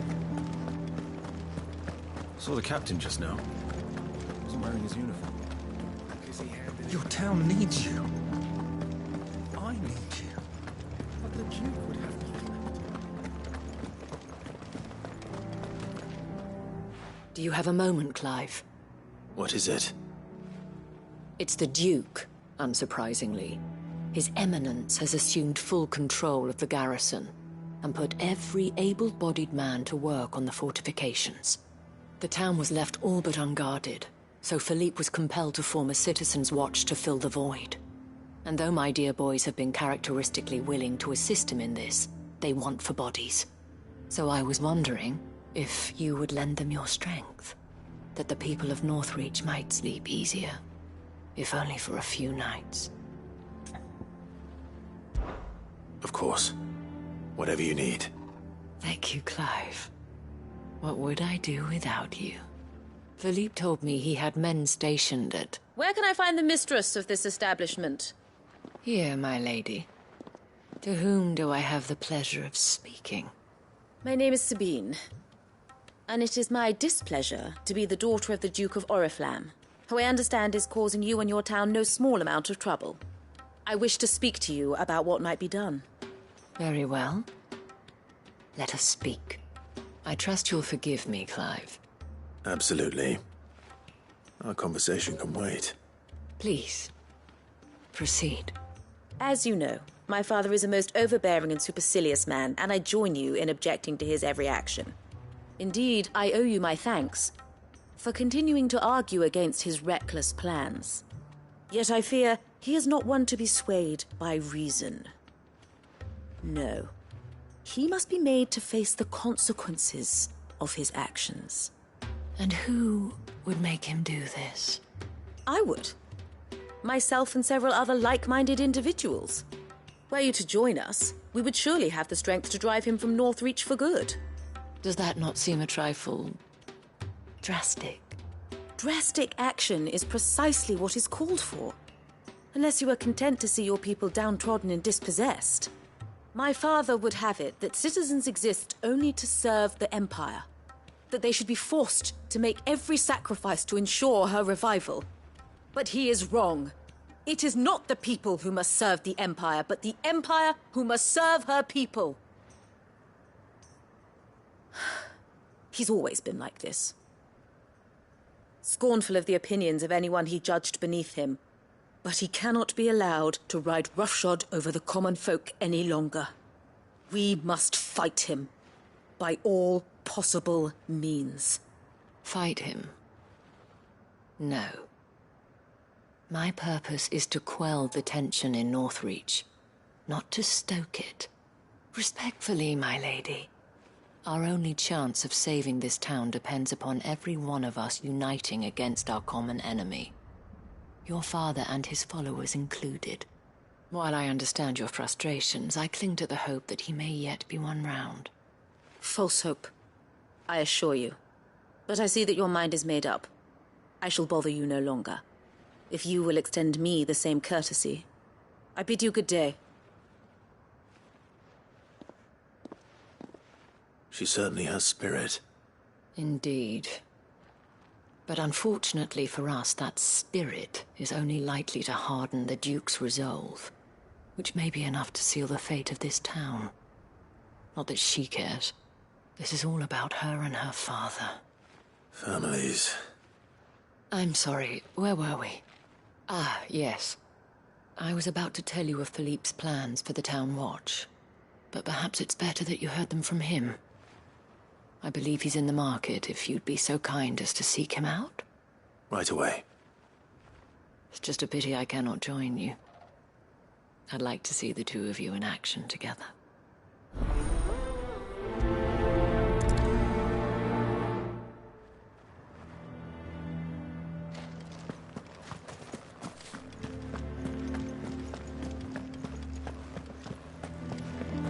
Your town needs you. I need you. But the Duke would have me... Saw the captain just now. He's wearing his uniform. Because he handed it in. What does the dame have to say about all this, I wonder? Surely. So you are content to abandon the... Please, I beseech you. If you are a true son of Northreach, you must fight to defend your home. That's exactly what I am doing, milady. Or trying to, at least. The land is crawling with fiends, and someone has to keep watch. Even when our true enemy is hiding in the garrison? Fine. You're not the only able-bodied man in Northreach. Thank you so much for your help.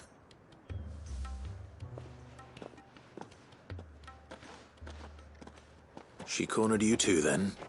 Could hardly get a word in edgeways. Like father, like daughter, eh? She made an uninvited appearance at the Vale earlier, hoping to convince the Dame to join her in fomenting rebellion. I bet that went well. Her ladyship seems to have a way with people. Anyway, what brings you here? Our mutual friend thought you might welcome some help. Oh, she did she? Right as always. In fact, you're just the man. We've had some reports, you see. Sightings of, you know what. They're back. Seems that way. All over, too. We haven't been able to confirm anything yet, but if you're willing, you could go and see what's what. Right. Where should I look? You know Grieger's Weep? One of the sightings places them somewhere on its shores. I'm on my way. Thank you, Clive. I'll look into one of the other sightings. Let's rendezvous back here later.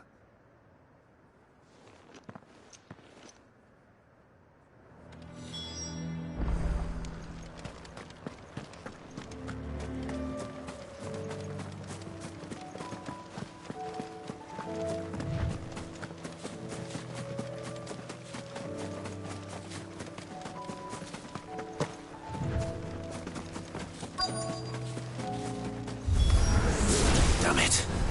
The reports were true. I need to stop them before they get to the town.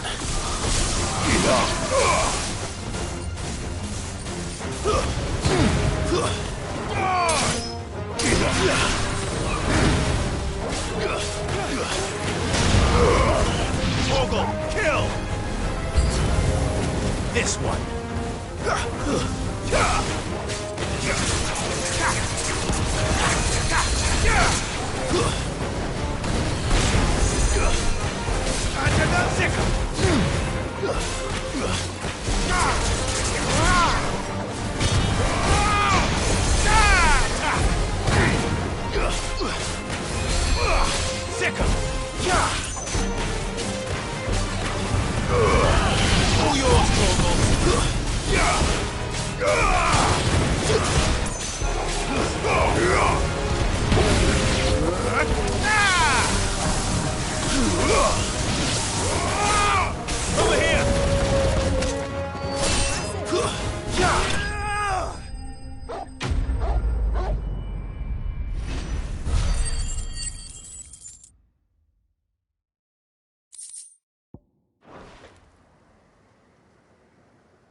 Call that a test, Ultima?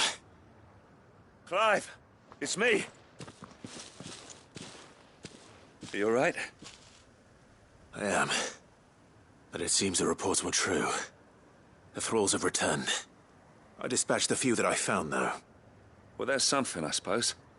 But what were they doing south of town? They all came from the north last time. We might be able to fend off an attack from one side or the other, but from both? Do you have eyes in the north? Some. I should probably go and have a look, though, just to be sure.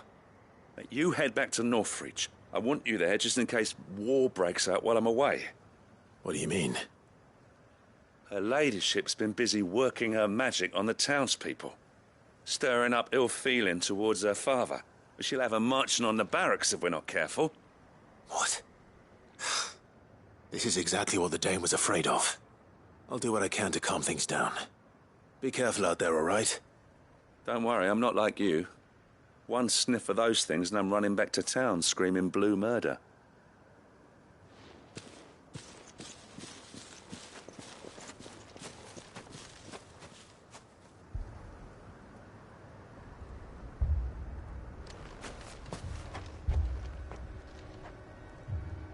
Do you not see, Father? The people of Northreach have given enough, and only a fool would ask for more. Listen to me, Sabine. Where would our people be without their country, hmm? The Empire is their sword and their shield. It is she that ensures they can live without fear. And now she teeters on the brink. Without their sword, how will the people fight? Without their shield, how will they protect their kin?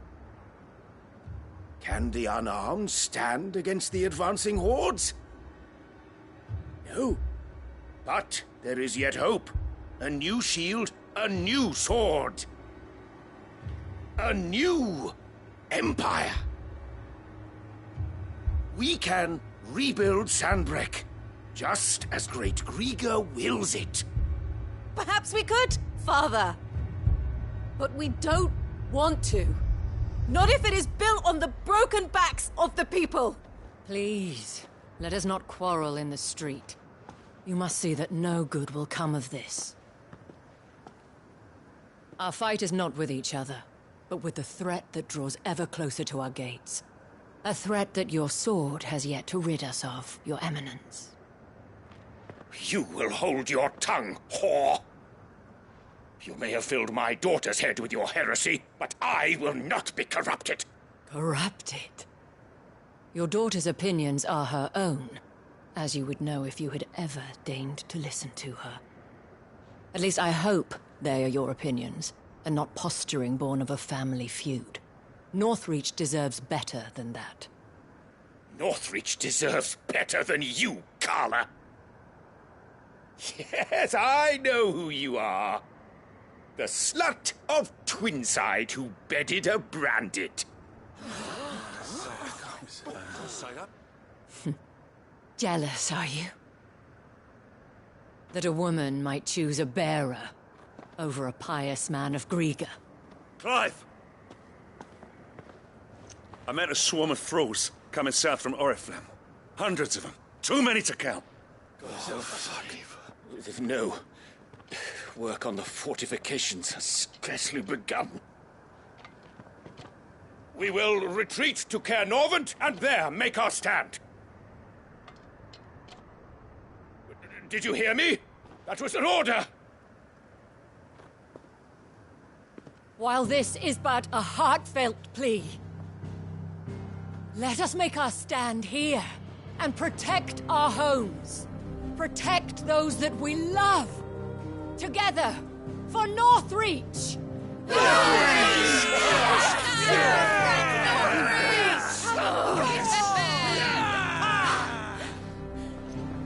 You heard the dame. What are we waiting for? Pikemen to the gates. Archers to the roofs. Quickly, come on!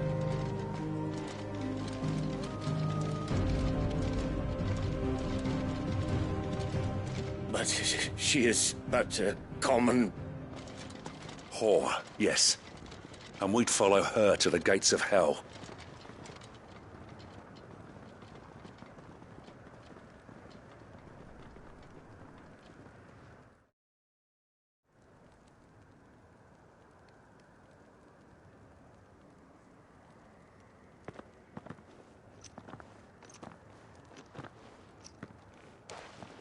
The men have their orders, and they look like following them. I got them spaced out at regular intervals. Whichever direction the thralls strike from, there'll be someone there to meet them. Thank you, Philippe. Rest assured the people will play their part. The herbalist has donated her stock of medicines to me. Should any of your men be injured, take them to the Vale. We'll see to them there. Thank you, milady. I will. I'll play my part too. You still want for numbers. Unlike the enemy. I only hope I can go some way to evening the odds.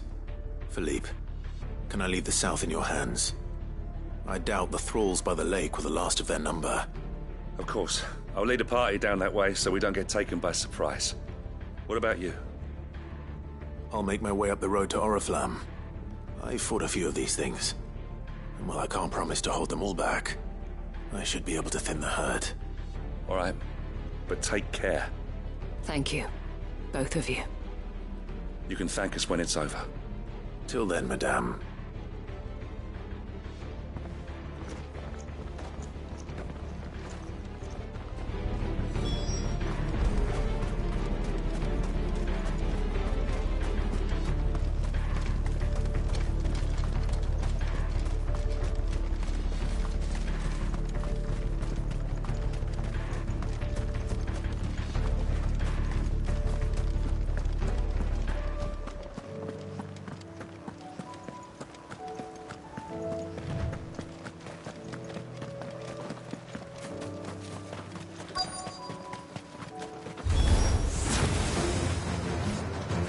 There are so many of them. Not for long. Go for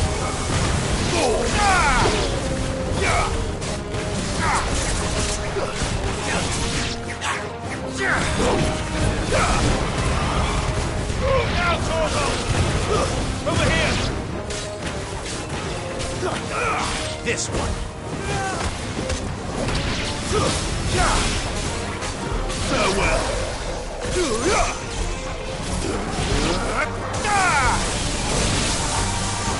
Is it over? No. It's only just begun. Sickle! Over here! Sickle!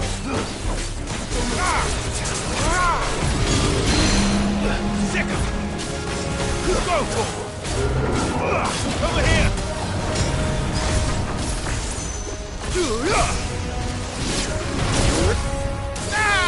Get him!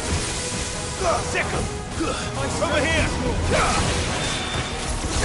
Get him! This one! Sickle! Let's try. Let's get him!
That looks to be the last of them.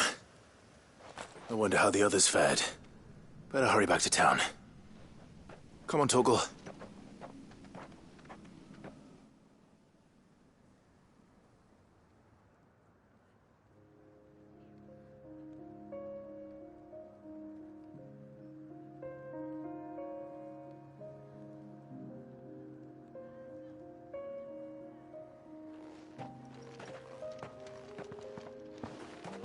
Clive, It's good to see you. And you. The road to Oriflamme is clear. How did you and your men fare? Well, we ended up fighting for our lives down by the lake. Took a few nicks, but nothing the girls of the Vale can't put right. Glad to hear it. Well, it seems we've survived. For the time being, at least. I thank you both for answering the call. You were right. And I was wrong. About everything. I had thought that the only way to unite the people was under the banner of Empire. That without a strong hand to guide them, they would drift apart. To be borne hither and yon by the eddying currents of fate. But you brought them together. Not by force, nor by the exercise of goddess-given authority, but by simply being one of them. By knowing what they feel, because you feel it yourself. Our purpose was ever the same, Your Eminence. You were merely distracted by a loftier vision of empire and glory, while our eyes beheld matters closer to home. You have the right of it again. As did you, Sabine. His radiance said it himself. Sanbreque is naught without her citizens. I forgot that, and I am sorry. I'm sorry too, Father. I should never have taken things so far. I only wanted you to understand how the people felt. How I felt. But my anger got the better of me. Do not blame yourself, my dear. This was my doing. I should have listened to you. To all of you. Your Eminence, your Ladyship, I do not doubt that you came here with the best of intentions. But I believe the same could be said of us all. We all want safety, security, prosperity. Not just for Northreach, but for the entire realm. And we may yet achieve it. If only we work together. Will you join us in this? Yes. We shall. Thank you, Your Eminence. Now that that is settled, I must go and see to the wounded. The Vale's doors are always open to any soldier in need of relief. And today there are more than ever before.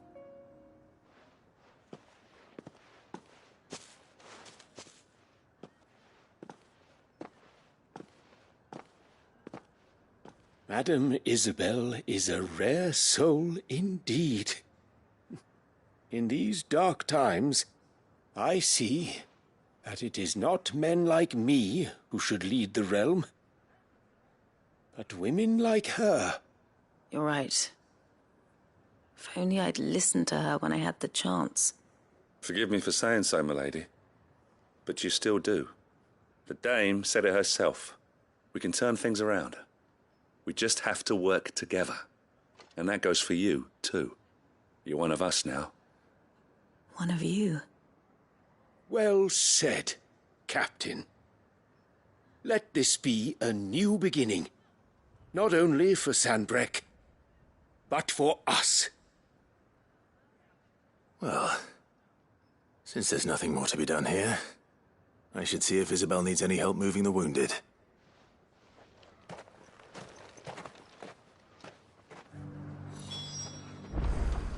Can we get you anything?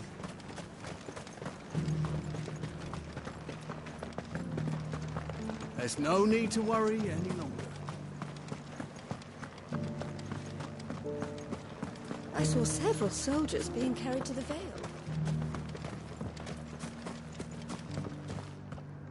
How goes the treatment of the wounded? I'd be happy to man one end of a stretcher if it would help. You've helped quite enough for one day, Clive. Thank you. Don't mention it. Oh, but I must. After all you've done for this town, it is the very least you deserve. Tell me, If Northreach had fallen, what would you have done? A woman of your means could find a home anywhere in the realm, but I sense you would rather have died here. It's a long story. For you, madame, I have all the time in the world.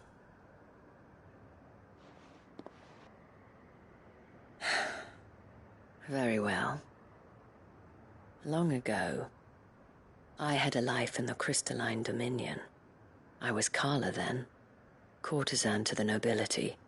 So sought after was I that it was only they who could afford my time. Alas, those halcyon days were not to last.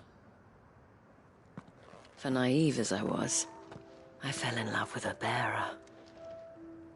He was my master's guard, the gentlest man I have ever known. After they discovered us together, he was whipped bloody and forbidden from ever looking at me again. And so we fled. Not that we had anywhere to flee to.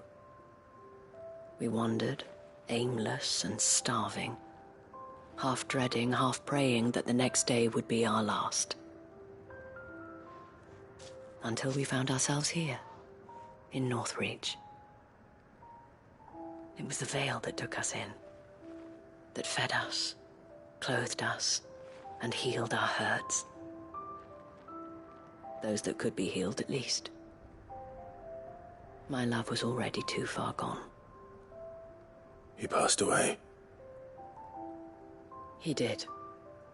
Not long after we arrived. But at least we were able to share a few moments of peace before the end. It was the greatest gift I have ever received. But the generosity of this town and her people did not end there. The men and women of the Vale supported me through my grief. Shared in it, though I was still a stranger to them. They treated me like a sister. And so I swore that I would always do the same. That I would return the kindness that Northreach showed me.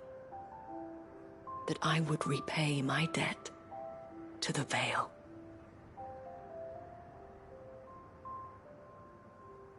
Thank you, Isabel, for sharing this with me.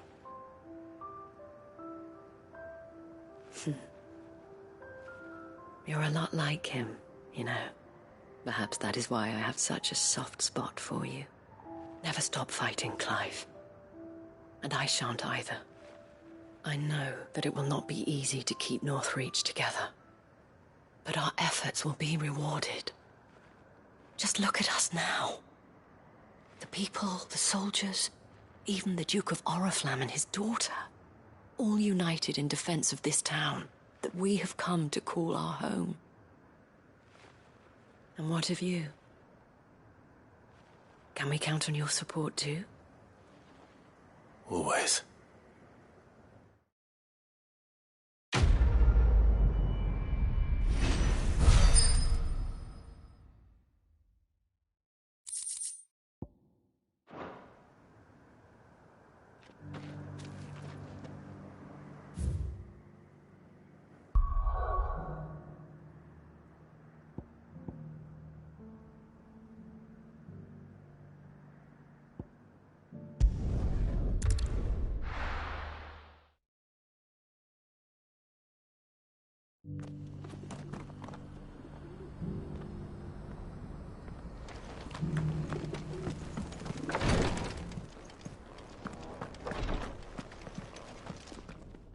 Lord Marquis, if you have a moment. What is it, Cyril? One of our brethren lately journeyed across the strait in order to pursue a new avenue of inquiry in our ongoing investigation. He sent an owl some while ago, but we have heard naught from him since. Was he surveying another fallen ruin? No. The object of his study was a savior cult that has arisen in Ash in recent years.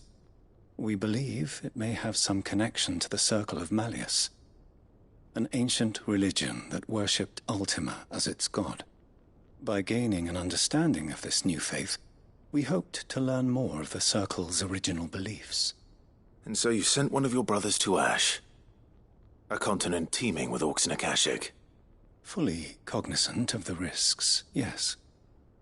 I entrusted the mission to one of the most able of our order, the Third Chair, a master of the arts of combat and survival both. Though he has been silent for some days now, I have thus far refrained from sending any others in search of him, lest they be lost in turn. Yet, it seemed only right to inform you of the situation, given your unique experience of the perils of Ash. For as you so earnestly advised me, it would not do to abandon a man to his fate, when he might yet be saved. It would not. But Ash is a big place. Can you be any more specific? Perhaps. The last owl I received from him mentioned a village where he had heard the cult were wont to assemble. Mickleburg was its name. It lies in the southern reaches of Waloed. If aught ill befell him, I expect it did so there. Right. I'll see what I can do. You are much too kind, my lord. Go then, with my hopes, and may the firebird's flame ever burn in your heart.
This one.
You're finished!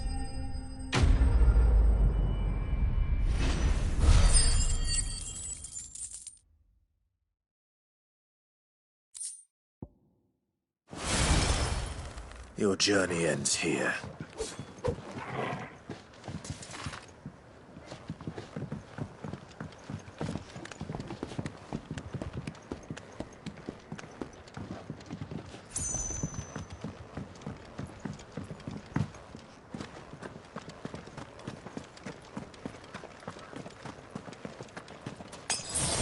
I needed that.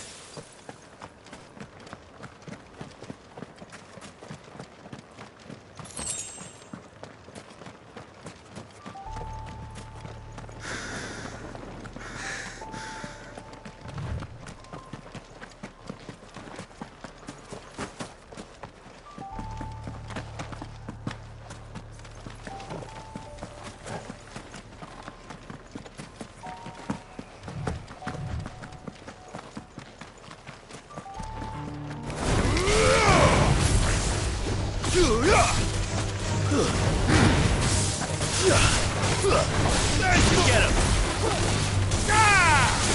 It's over! Get him!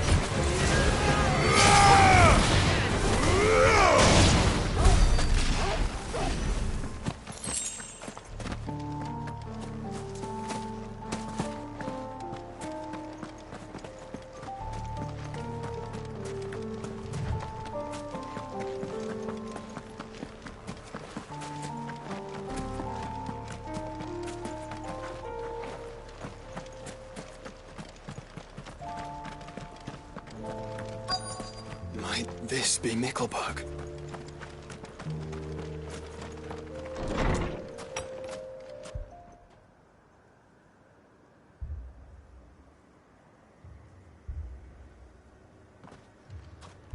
These people aren't turned.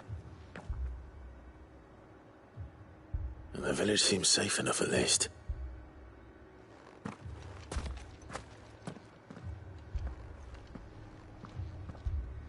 What is going on here? Ah. Did you, too, heed the call? Heed the call? No, I came here looking for someone. To be honest, I wasn't sure I'd find him here. Let alone all of you. Is that so? What are you doing here? Is this where you live? It is my home. The others, they heeded the call. You keep saying that. What do you mean? They came here to perform the rite, just as King Barnabas instructed. This village is their altar, where they shall cast their souls upon the gentle waters and give themselves to the Lord. Give themselves? Oh, Lord, cleanse us of our sins. Let us be reborn in your loving arms. Free us from the torment of this mortal realm. They want to be saved.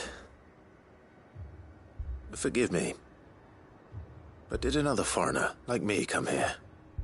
He was probably wearing a cowl. You mean the traveler from Storm? Yes. He's staying at my house, toward the rear of the village. Thank you. If you don't mind, I'll go and greet him. They seek the same salvation Barnabas did. At least the third chair still lives. Let's go and find him.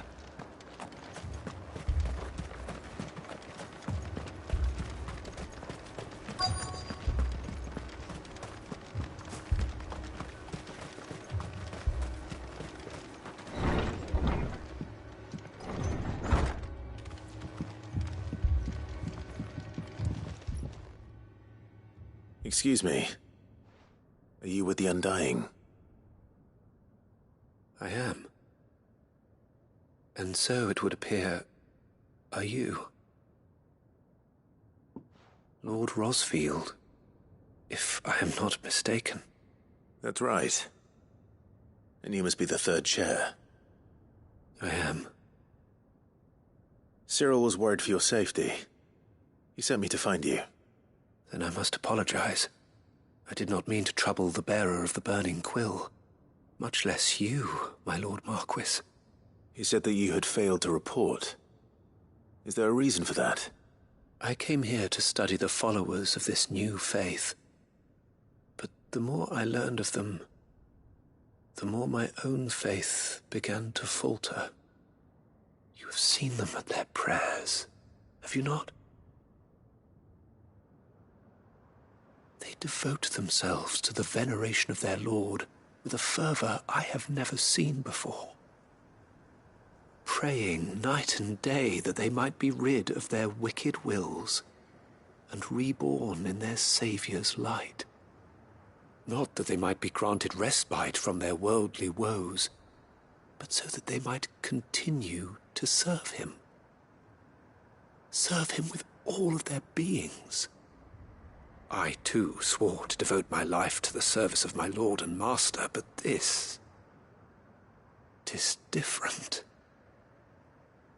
It is more.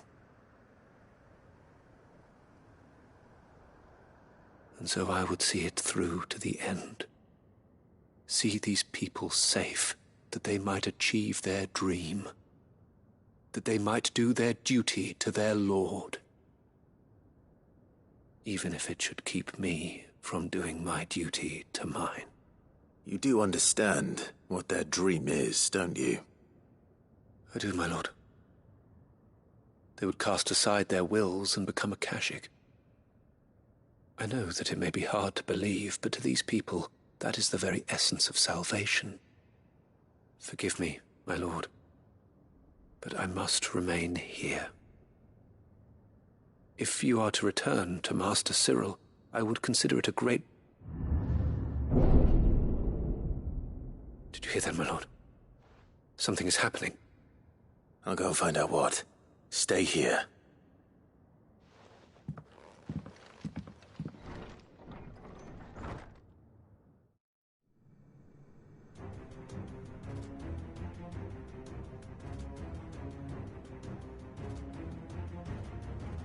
An ether flood. Oh no. There must be something I can do.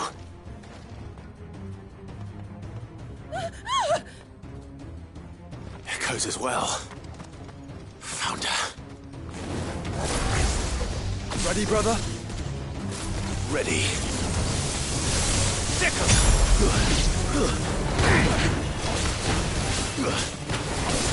Go for it! Get him!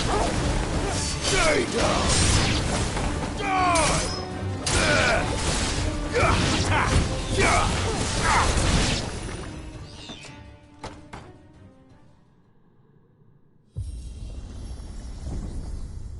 What now?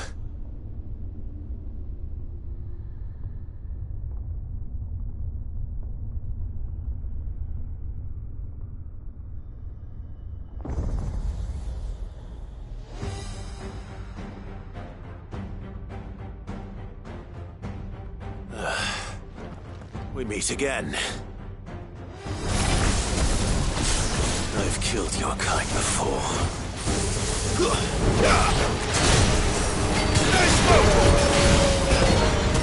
This one. Over here. This one. Attack. This one. This one.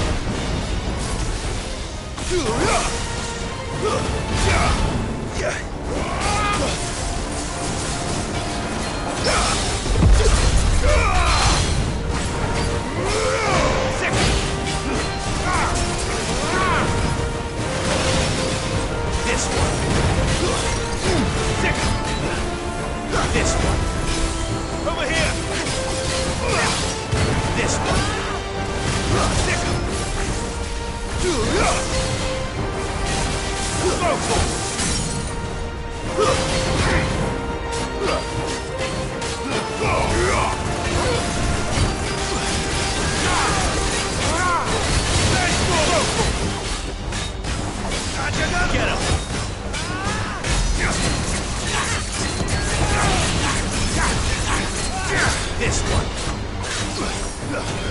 Get him!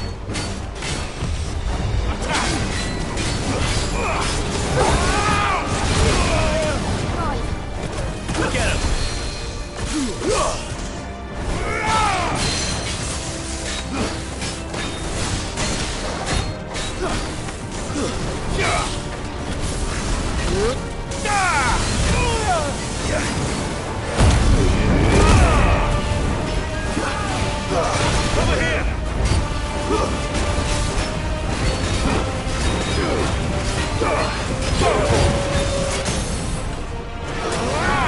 Get him!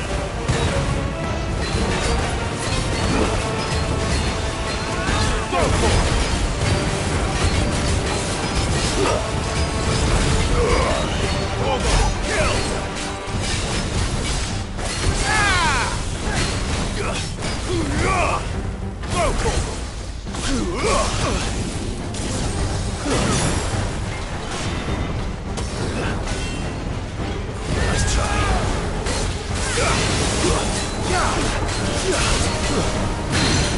Over here!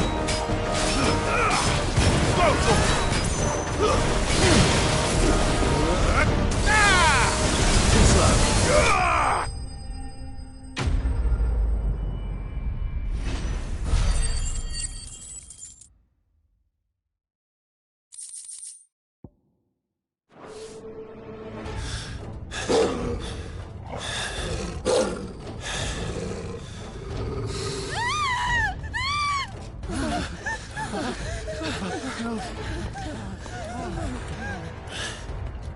Damn it!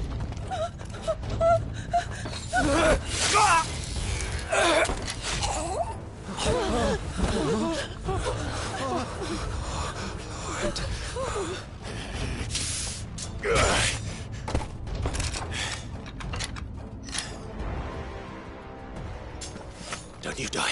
Come on, speak to me. I had to save them, that they might have a chance to find true salvation by devoting themselves to the service of their Lord, just as I did when the Undying plucked me from the gutter and gave me a cause to believe in, a duty to serve was everything to me, and I would not deny them that fulfillment, even if they must become a Kashik in order to achieve it. Forgive me, my Lord Marquis. I did not mean to trouble you with this. My findings. Could you deliver them to Master Cyril for me? Of course. Your duty will be done.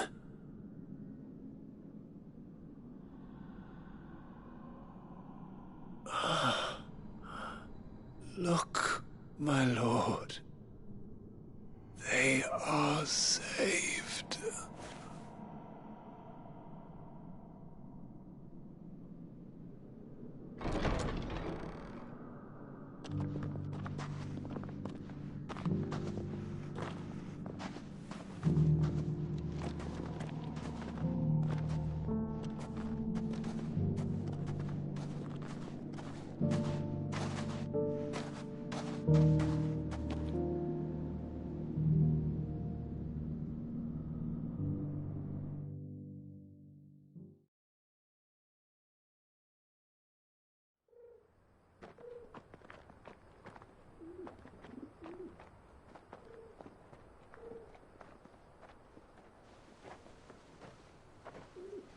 They are saved.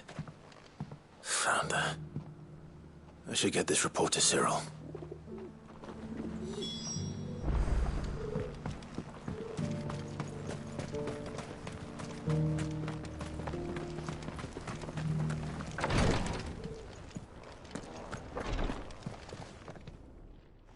My Lord Marquis, welcome back. I am glad to see you hale and whole. I met with your third chair, Cyril. He bade me deliver his findings to you.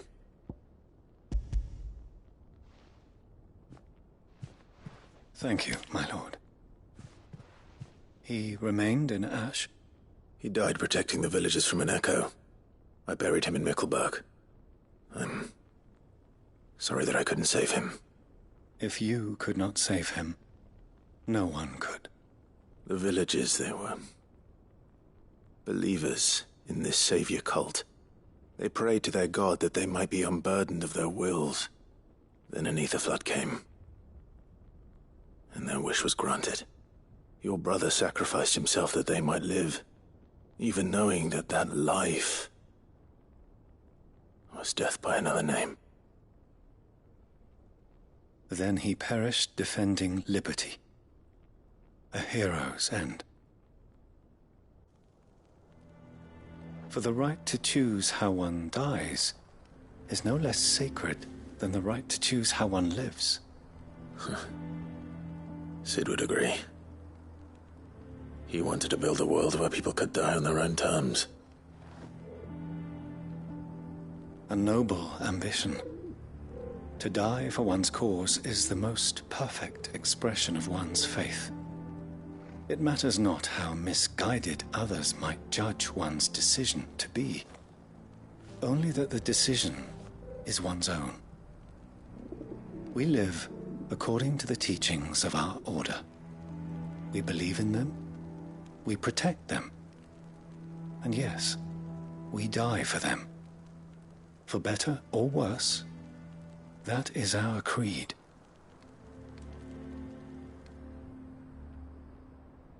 But he didn't die for your creed. He died to save them, and you still believe that what he did was right. I believe that he believed it was. We of the Undying are not slaves, but willing servants. And this was his will, the ultimate expression of it. All right. I'd like to know this man's name, Cyril. To know the names of all the Undying who've fallen in the line of duty. They died serving my house. It's only right that I remember them. That is my duty. Of course. I shall fetch the Book of Martyrs at once. My lord, it has been, and shall ever be, the greatest honor of my life to serve House Rosfield. Though our duties may differ, yours is no less important. I pray with all my heart for your success. And were they here, I have no doubt but that every one of my fallen brothers and sisters would feel the same.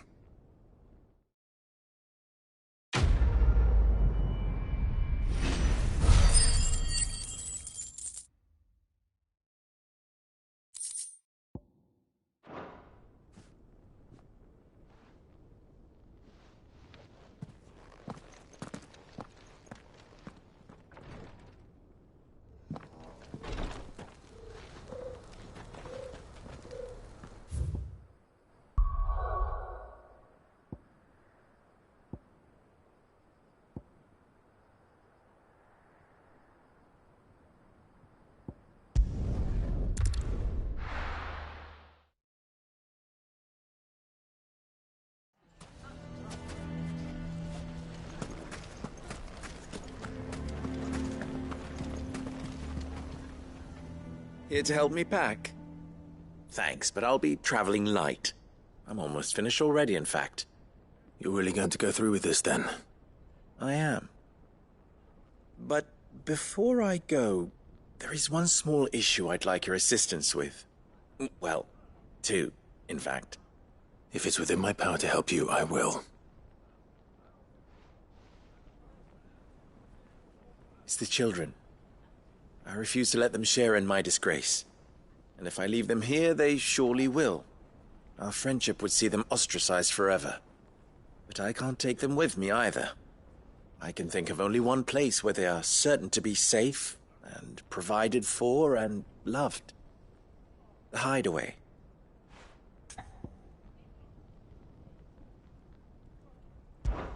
Of course. The children would be more than welcome. Thank you, Clive. I will not forget this. Lubor, are you still here? What is it, Ferda? You look pale. There's been a flood in the Velcroy, a damn big one. The League of Outlaws encampment was completely submerged in ether. What? Every last one of the bastards has turned. And they're headed this way. Bandits are one thing, but Akashic bandits are quite another. The town guard won't stand a chance against them. We need to evacuate. There's no time to lose. Ferda, gather the men. The Akashic may strike at any moment. We must make ready to cover the townspeople's escape. Well, what are you waiting for? Yes, my lord. Clive, change of plan. The children stay with me for now. I need you to find Conrad and Natalie. Tell them to prepare for a full and immediate evacuation. Understood. I'll do what I can to convince everyone else. Wish me luck.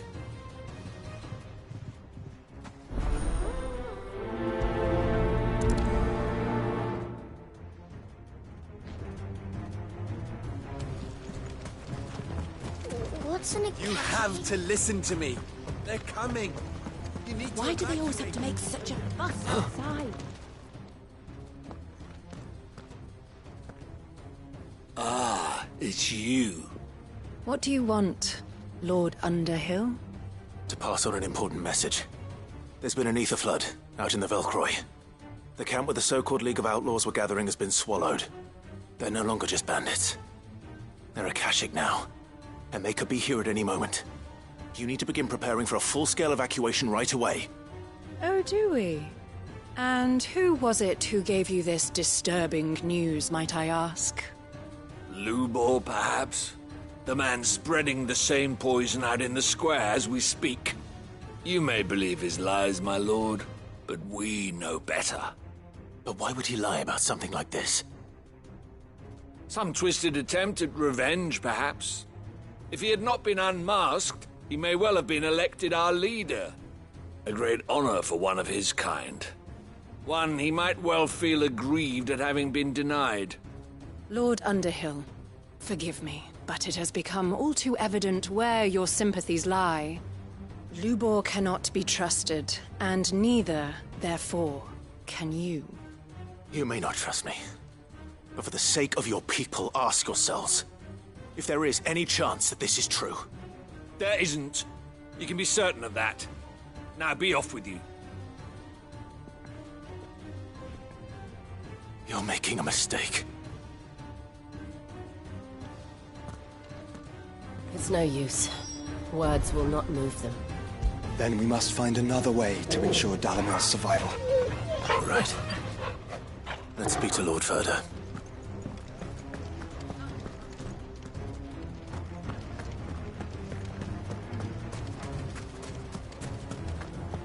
I think we'd better shut up shop. What's Lubor raving about now?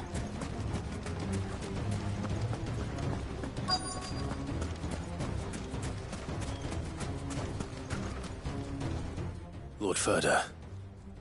Sid, what's wrong?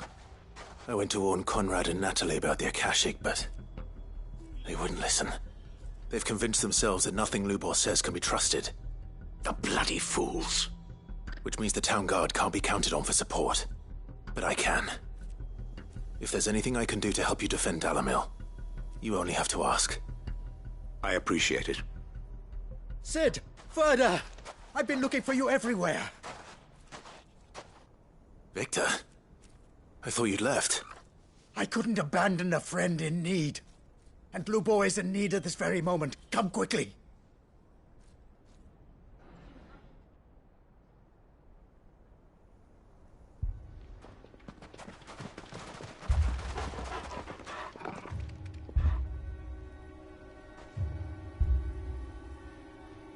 You have to believe me. The Akashic are coming.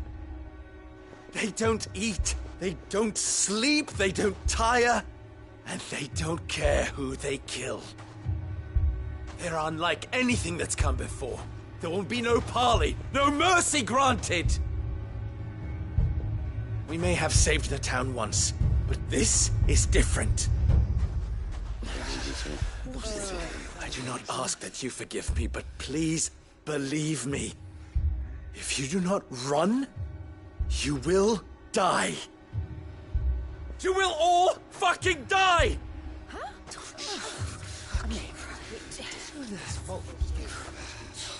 You'd like that, wouldn't you, bearer? Yeah, with us out of the way, your kind will be free to claim Dalamil for yourselves. It's you who should run! Run, bearer! Yeah, run! Run!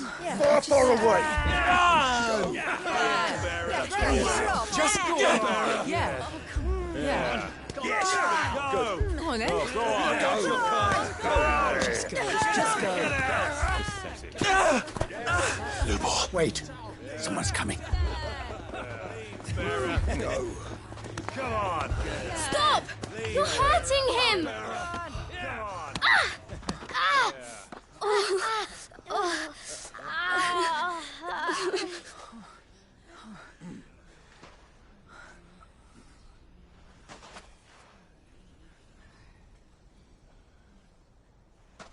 What did Lubor ever do to you? He solves all your stupid problems and he keeps all of you safe. You know there's nothing he wouldn't do for this town. Who was it who made that cleaver you use every day, Conrad? And what about your counting table, Natalie? Who fixed that?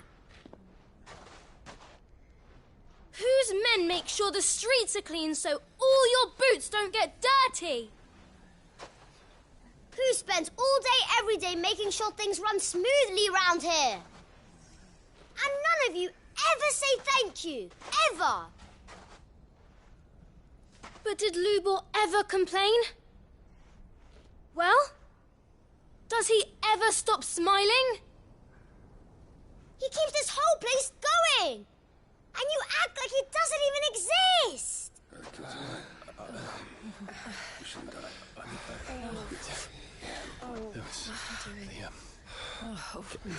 Sorry.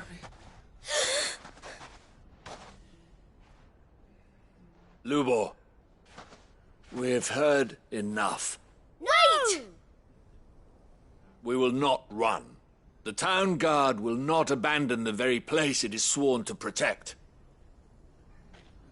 And I will not give up for lost the stores that we labored so hard to fill.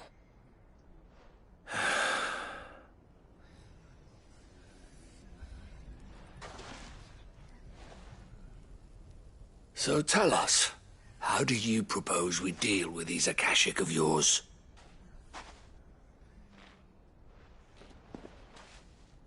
We won't run, but we will fight. All right, then.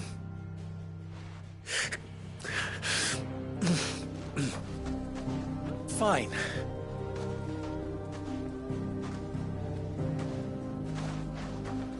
Gather round if you don't want to die.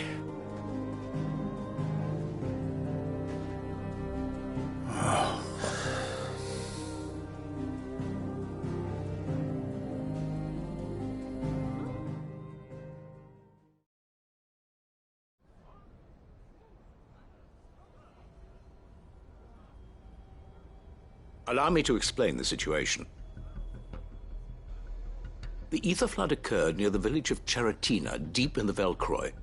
The place had been abandoned for years, until the League of Outlaws decided to make it their base of operations. Now they're all turned, and if the scouts' reports are correct, heading in this direction. They are mindless monsters, driven only by hate and rage, and they are utterly unpredictable. With the bandits, we at least knew how and where they were likely to attack. When these creatures come, Dalamil will have the bitterest fight it has ever faced on its hands. The town guard will muster at the north gate. The rest of us will take the south. Both forces will provide men to serve as scouts and messengers, ready to spread word of the size and nature of the Akashic force as soon as it is spotted. And as soon as it has been, We will converge on its position and see that it is driven back from Dalimil at all costs. Conrad, can I count on the support of the town guard? Always. I leave the selection and coordination of the messengers in your hands, Victor. And the command of our men in yours, Ferda. If you would both be so kind. Consider it done. As you wish. Natalie, I would ask that you and your people have the townsfolk barricade themselves inside the bathhouse. And tell the merchant not to waste time securing anything beside the essentials. Preserving life is our one and only concern.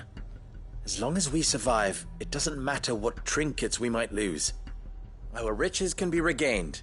And if anyone doubts that, let it be known that the Briar's Kiss stands ready to cover any losses. Very well. I shall tell them. Where do I fit into this plan? Where else but the most perilous place of all? I would like you to travel to the home of our erstwhile League of Outlaws, Cheratina itself. The main host is most likely still there, and Dalimil will not be safe until it is eradicated, root and branch. A little gardening.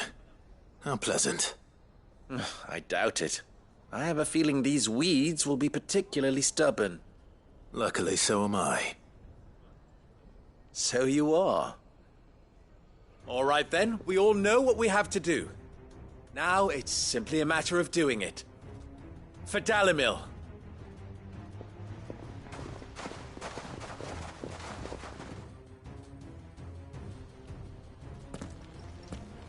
Looks like everyone's ready. I'd better not keep them waiting.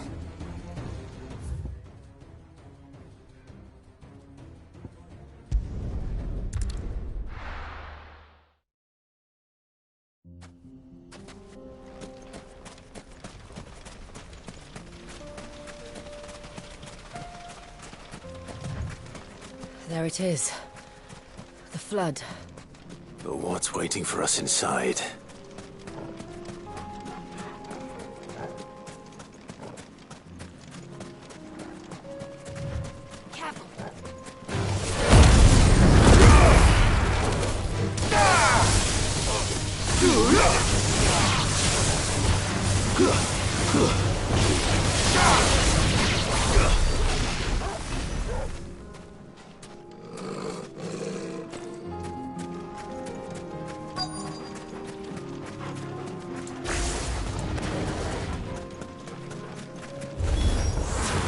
Can't leave a single one alive. Go for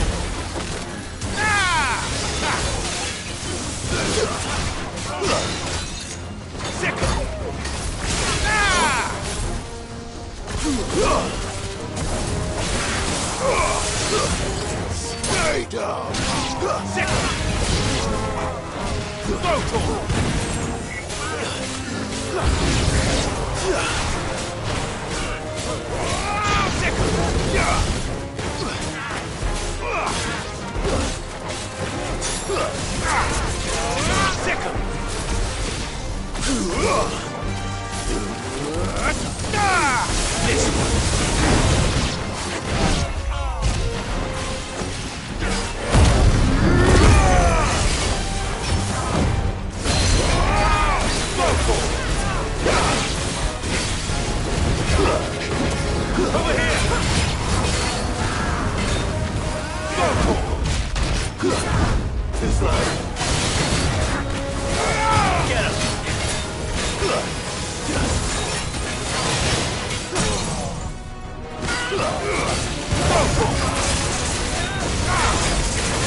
Go for this one.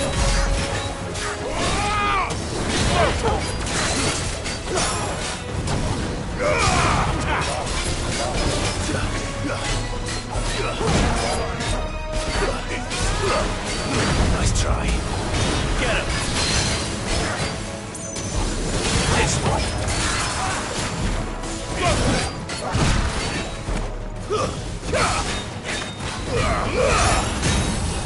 All your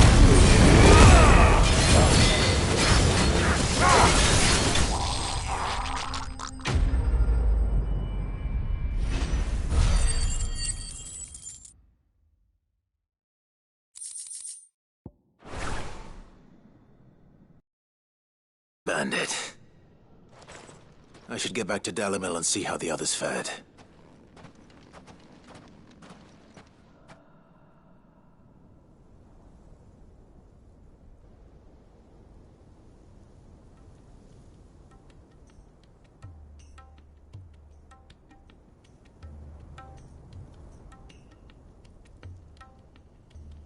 All the Akashic we were able to find have been dealt with. Seems that might be the last of them. The last of them here, perhaps. Lubo, Sir Clive has returned. Clive! What news from Charatina? It's done. Root and branch. I knew you wouldn't let me down. Thank you, my lord. Friends, the Horde has been driven back. The Akashic have been defeated. And we need not fear the arrival of any more, thanks to Clive. Victory is ours. We bloody did it! We saved Dalimil. Lubor, allow me to apologize. After all you have done for this town, we should never have doubted you. But we did. And for that we are truly sorry. We only hope that you can forgive us. We need you, Lubor. Dalimil needs you. So, if you would still like to be considered for the position of mayor, you have our backing. You do remember that I'm a bearer, don't you? We do. But that is not a stain on your character. It is a stain on ours. We thought only of what we perceived bearers to be, not what you truly are. The man who saved Dalimil twice over. I see. But I will only accept your proposal on 2 conditions. Name them. Firstly, that you will both do everything in your power to rally your people to my cause. If the Town Guard and the Merchants League do not accept my leadership, it will be doomed from the start. Unity is the key to defending Dalimil, and I do not doubt that we shall need to call on our combined strength again. When that time comes, I will expect us all to pull together, just as we did today. Of course. You have our word. And secondly, you will accept that if I am to lead you, the mistreatment of bearers must end here in Dalimil. Any bearer within our walls shall be afforded the same rights as any other citizen. They will not be judged by what they are, but who they are. As we failed to do, and came so close to losing everything. We agree to your conditions. And we have only one in return. That you continue to work for the good of Dalimil, as you always have. Condition accepted. Well then, it seems my mayorship is all but confirmed. Do I get some sort of special hat?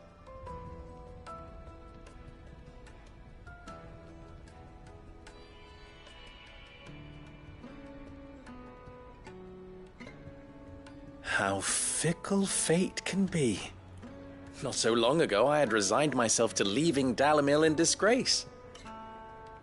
And now, I find myself her leader. Here. For everything.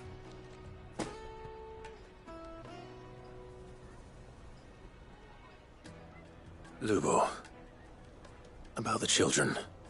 Fear not, you are of course relieved of your responsibility. I would sooner face another horde of Akashic than see them brought up as outlaws. I'll make sure they're safe here. I don't doubt that you will. And not just the children, but everyone in Dalimil. I'll do my best. Can't have all your hard work going to waste.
To what do I owe the honor?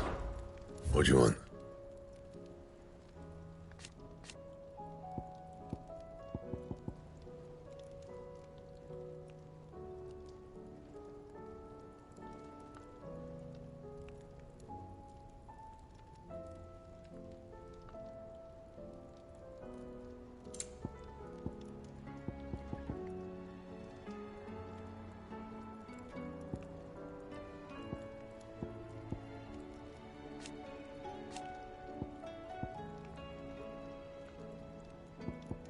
Anything else?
I'll take care of it. Oh, make sure you do this time. Oh, and while you're at it...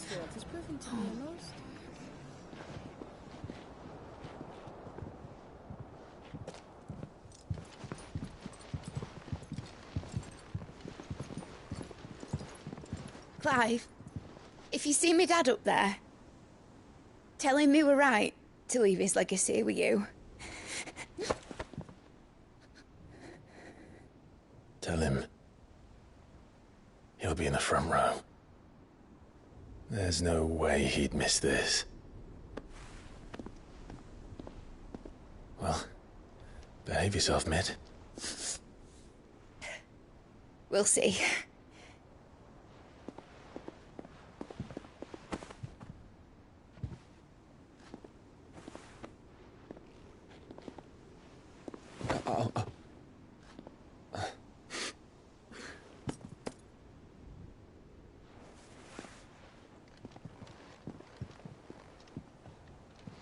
So, you're in charge now, Gav. And what does Tyre have to say about that? Come back before she finds out, eh?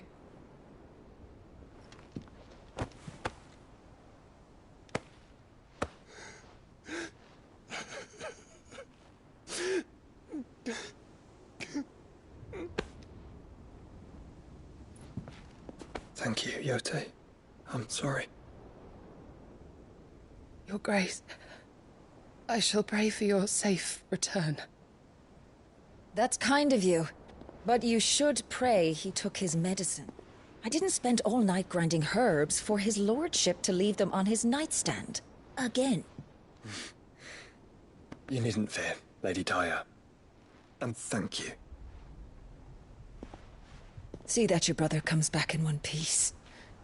Or, at most, two. Any more and you can heal him yourself. I'll keep that in mind.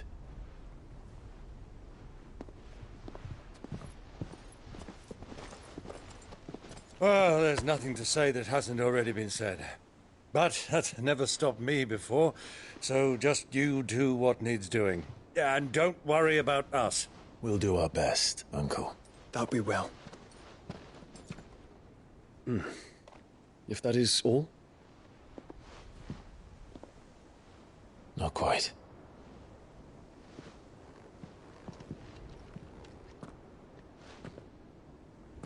Jill. It's time, isn't it? It is.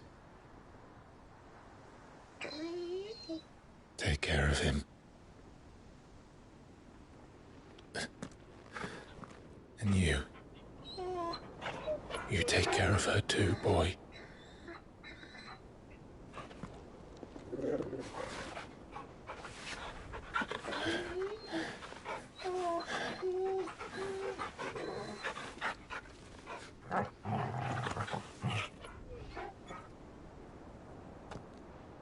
Don't forget, Clive. We all choose our own path.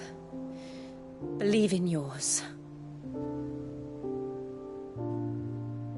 I do.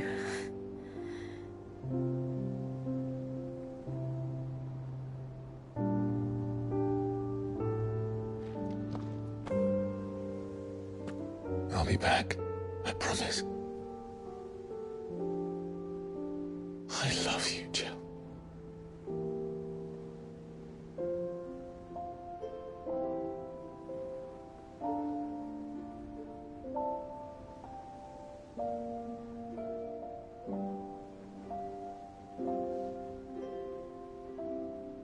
I know.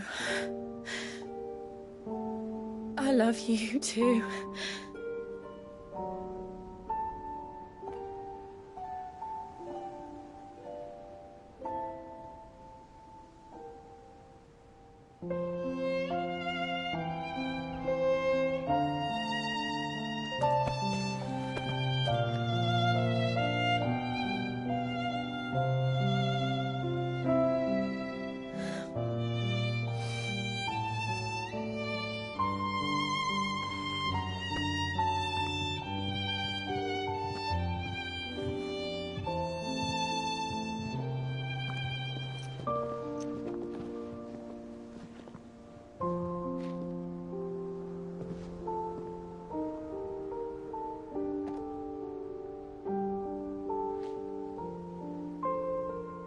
Now, we have a god to kill.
they come!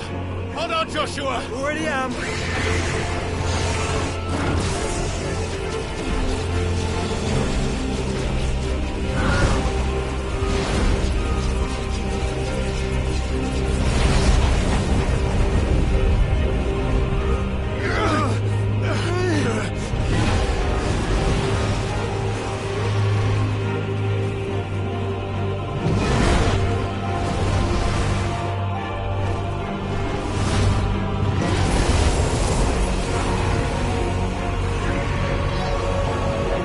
To make us a way in.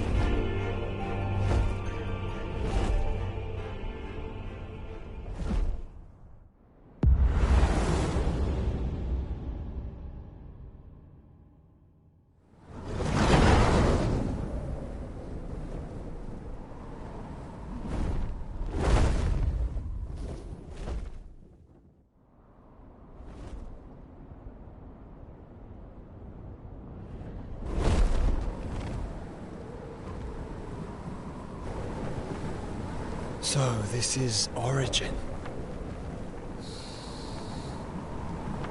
A far cry from heaven.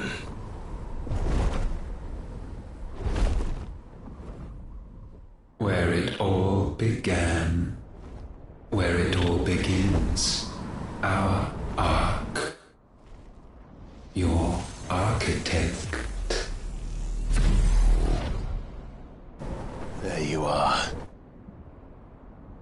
It was here that we slumbered, here that we waited for centuries, clinging to our decrepit shell, for fear that we might have need of it once again.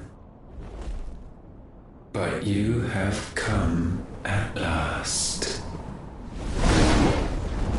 And now we shall be truly complete.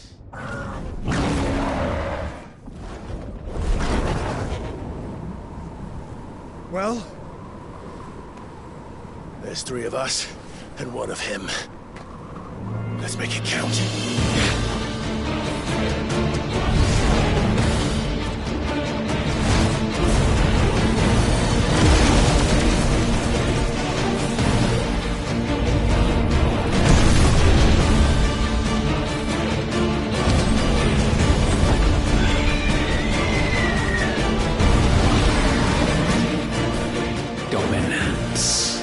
We will show you what it means to suffer.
Had you only surrendered, this unpleasantness could have been avoided.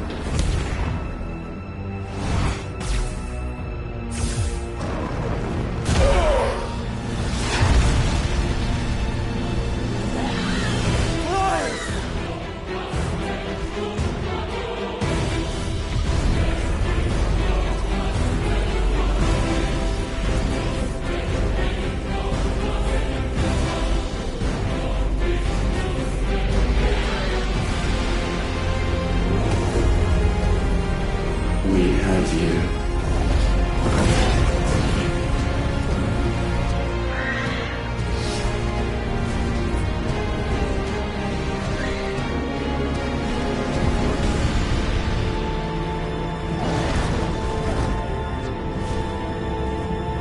Deal. Go! Save your brother!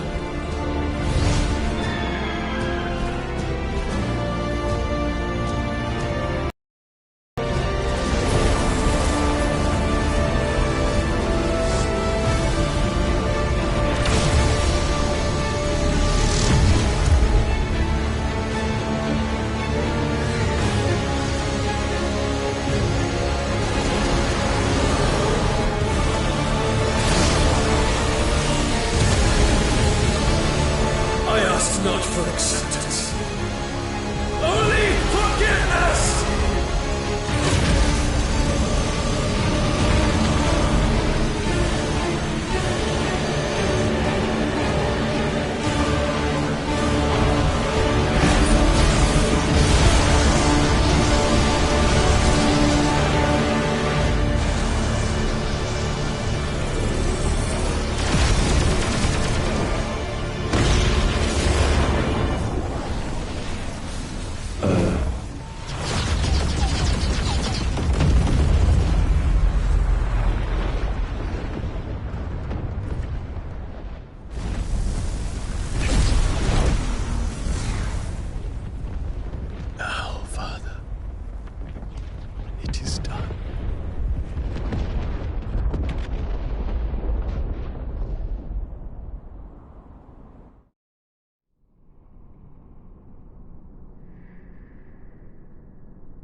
Clive! Clive!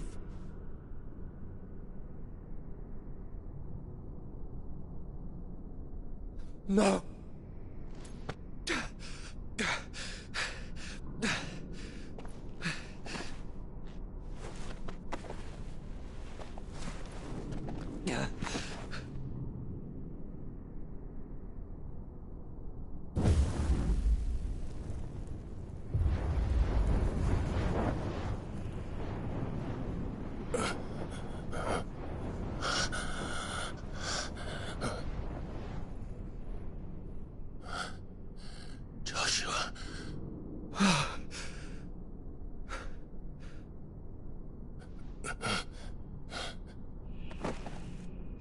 Thank the Founder.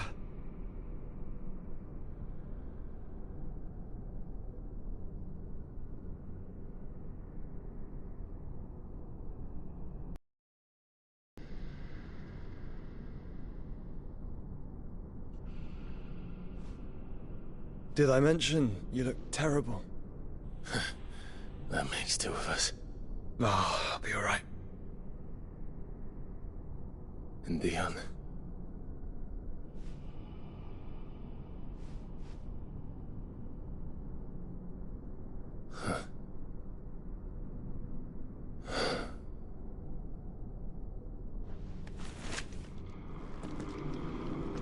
Take my hand. I told you, I'll be...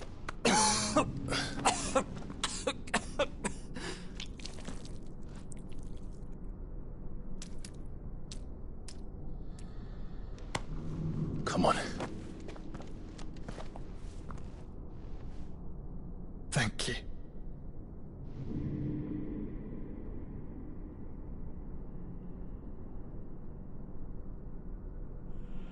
press on. Always.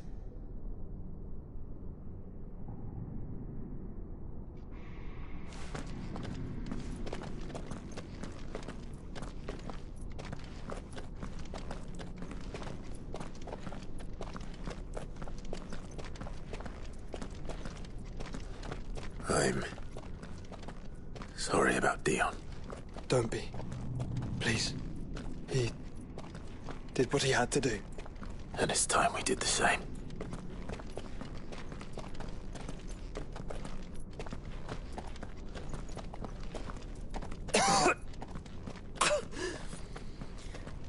Should we stop? Because of the cough. No, I think we're past that, Clive. I suppose we are.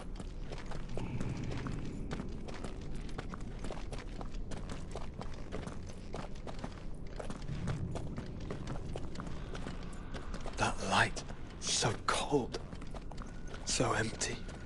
We're close, aren't we? It seems that way. But I don't want to think what could be waiting for us in there. Then think instead of those waiting for us at home.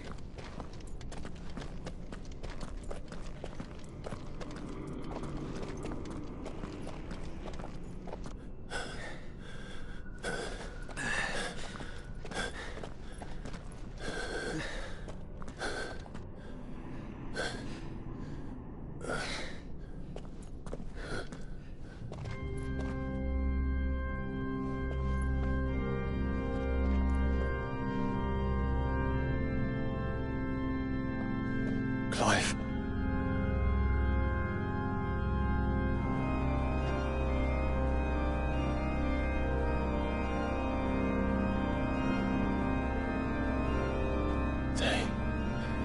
They can't be. But they are. This is the Nexus. A wellspring of life. Yours and ours. As we watch the world stumble slowly to its dark end, it was here we pledged a new beginning. And now, with the ether we have harvested, I shall raise my kin from their eternal slumber. That together we may usher in a new age of reason. This was never about creation, only self-preservation. You condemned an entire world so that you alone might escape death. Alone. Him. Alone. Clive. I think I understand. He...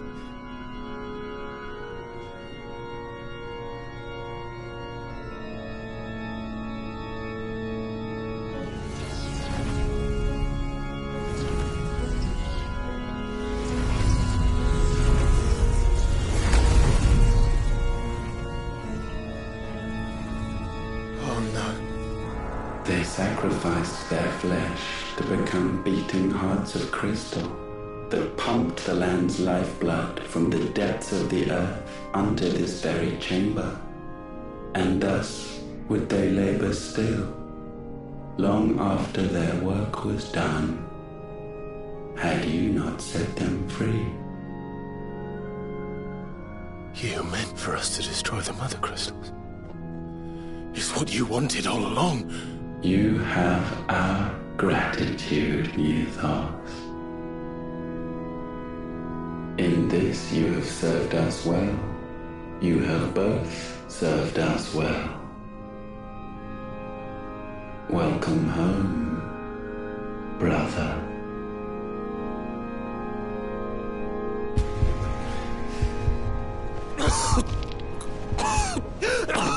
Joshua.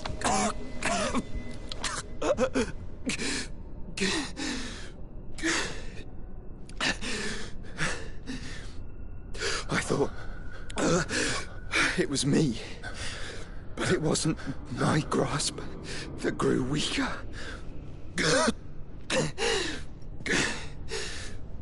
It was theirs that grew stronger.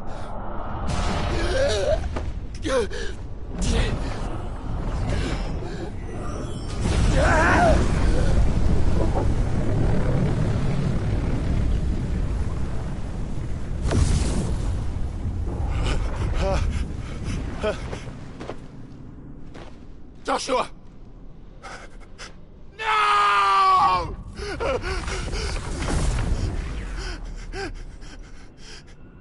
And now we can become one.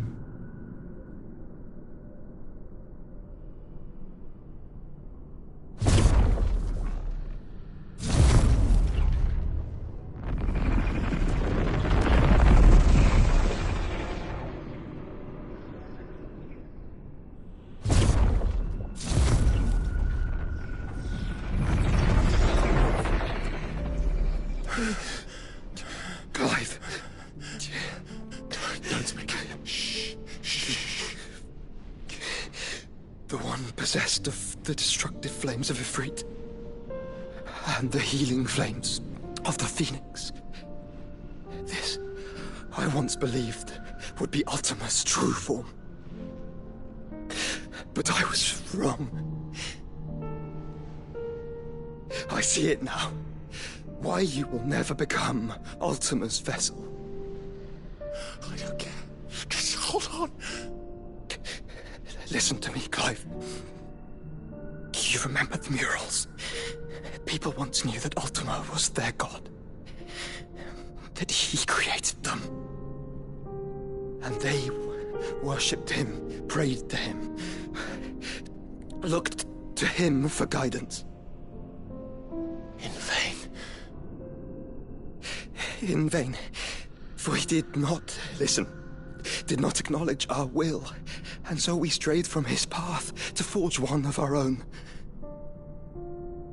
So absorbed was he in his own desires, so driven by his own will alone, that he shunned the one thing that could have made him truly powerful.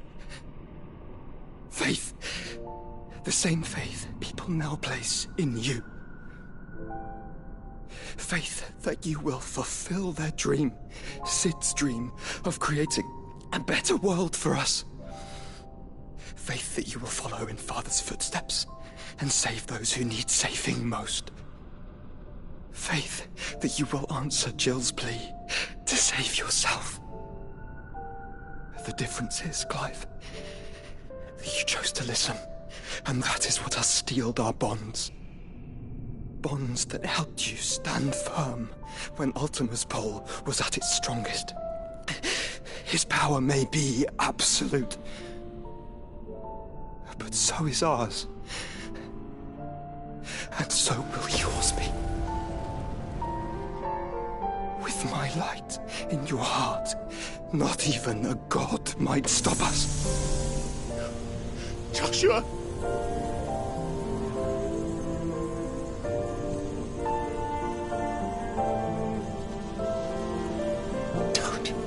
Don't do it, you'll...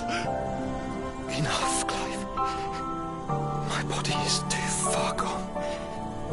If the wound does not take me, the curse will.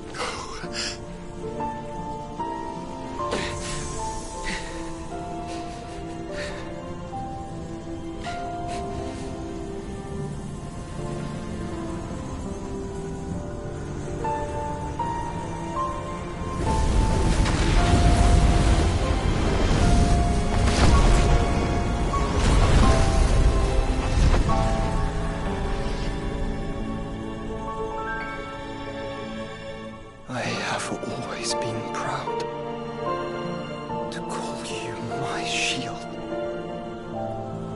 But now, it is the world that needs you. Thank you, Clive, for being my brother.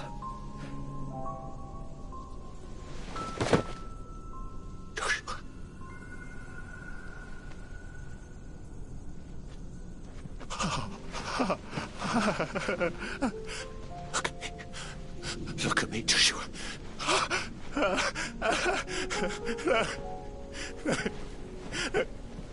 Open your eyes!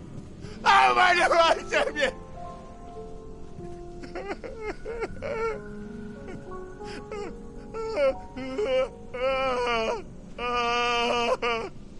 Why? Why did you do this? Joshua!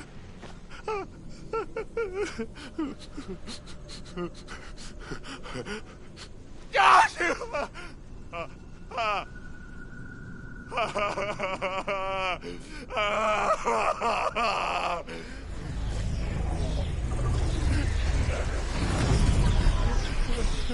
And thus does the final piece fall into place.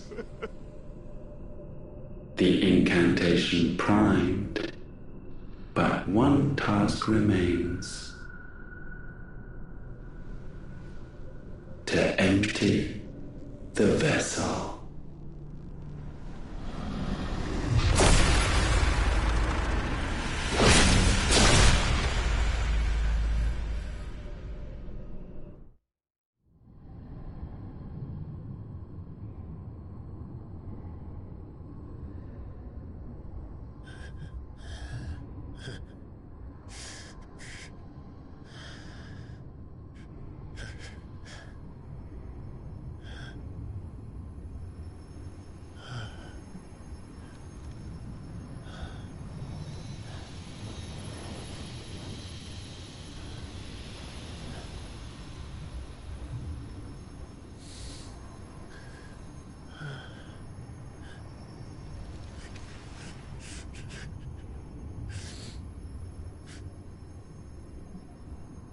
Still here. With me to the end. Even now, you would deny the inevitable.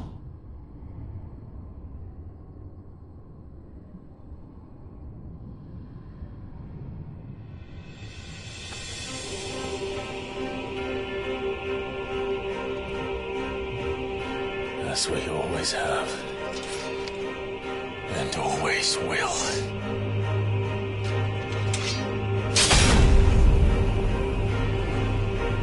On this, my sword, I swear, to shield the Firebird's flame forevermore.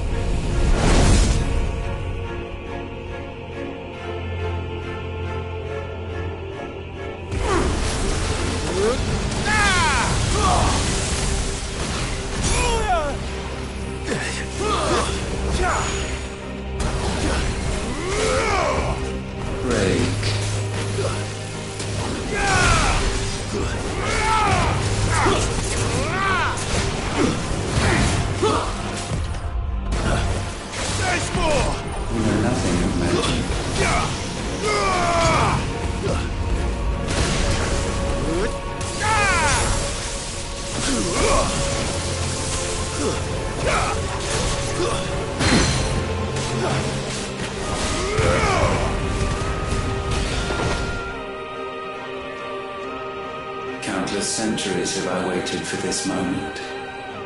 This moment in which I might revel in my creation, only to find it profaned, and so it must be cleansed.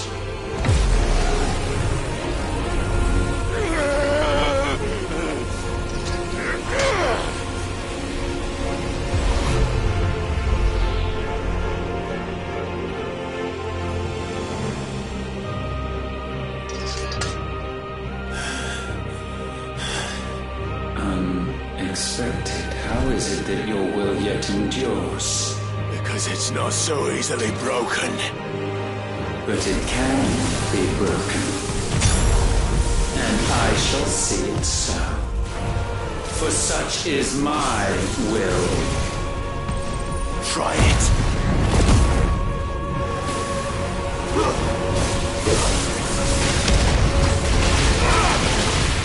I try.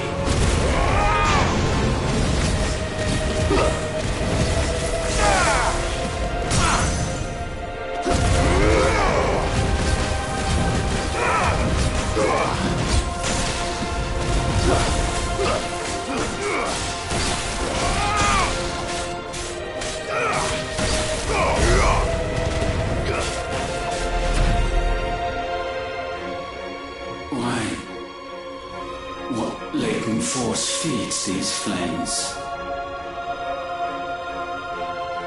I sense more here than mere will. Is this Logos? Have you truly become free? No, I forbid it. You are not a god. You are but flesh and bone. You are not one of us.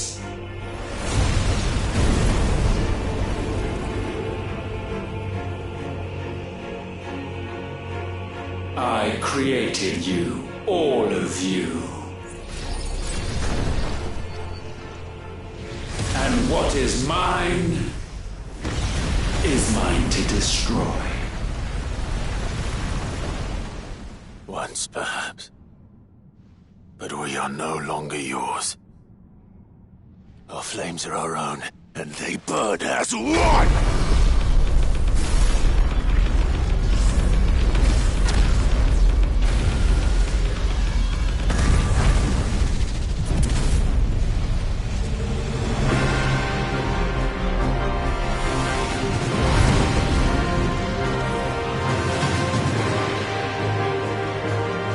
Have you learned nothing? Damned is the slave who would turn the scourge upon his master!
No.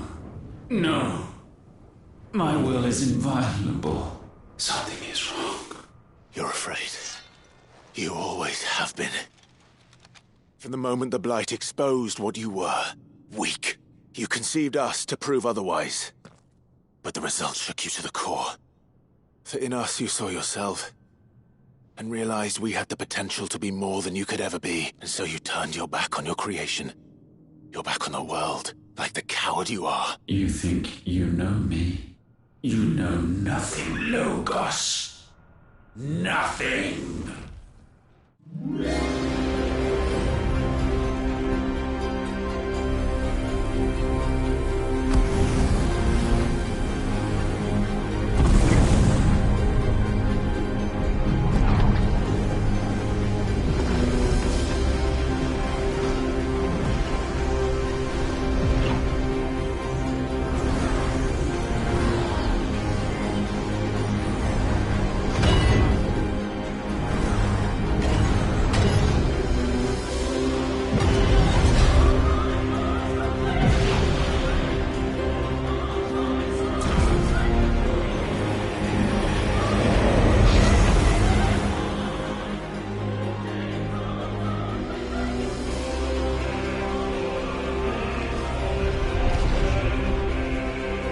Bathed in light, I stand above you, my rebirth complete.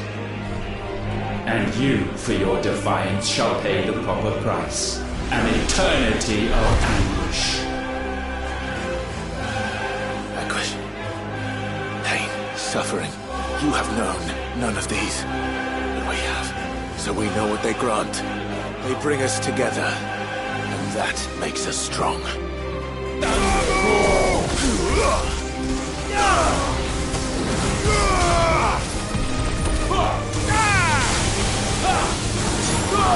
And another! I will be done.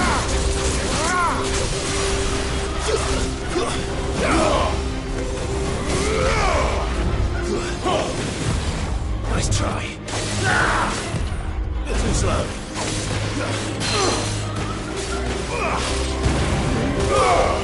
Tremble! Nice try.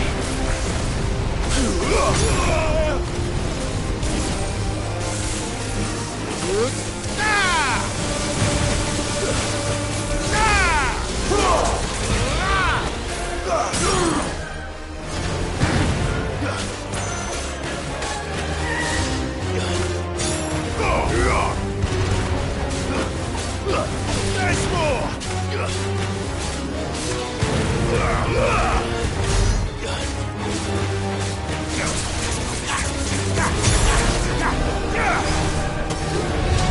Gale unrelenting. Garuda! Away, Clive!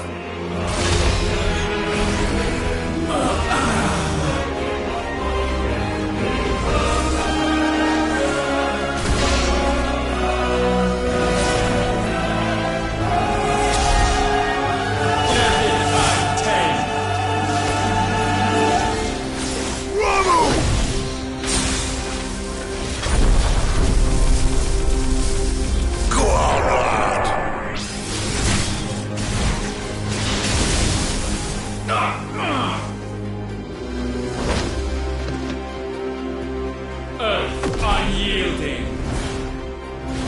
Titan!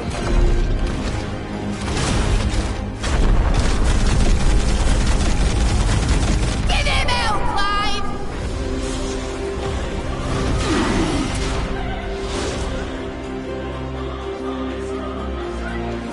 You cannot have this power. It is not yours to take.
Like undying! Muhammad!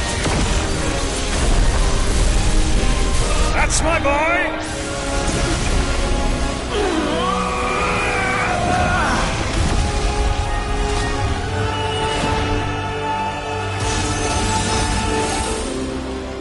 Ice on feeling!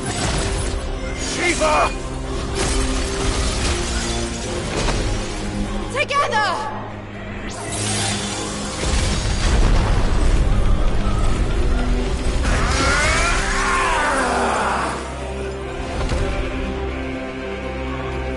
Darkness, unending.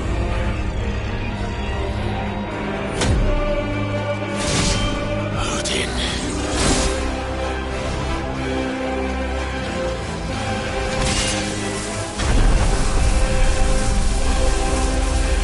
Onward, my son!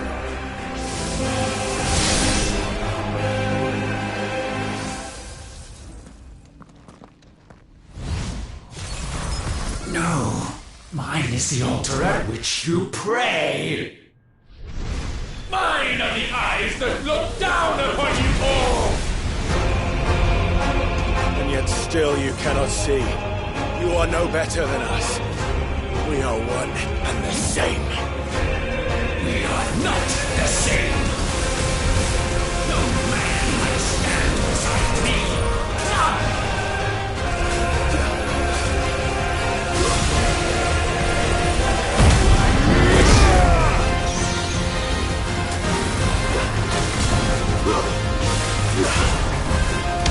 There's more!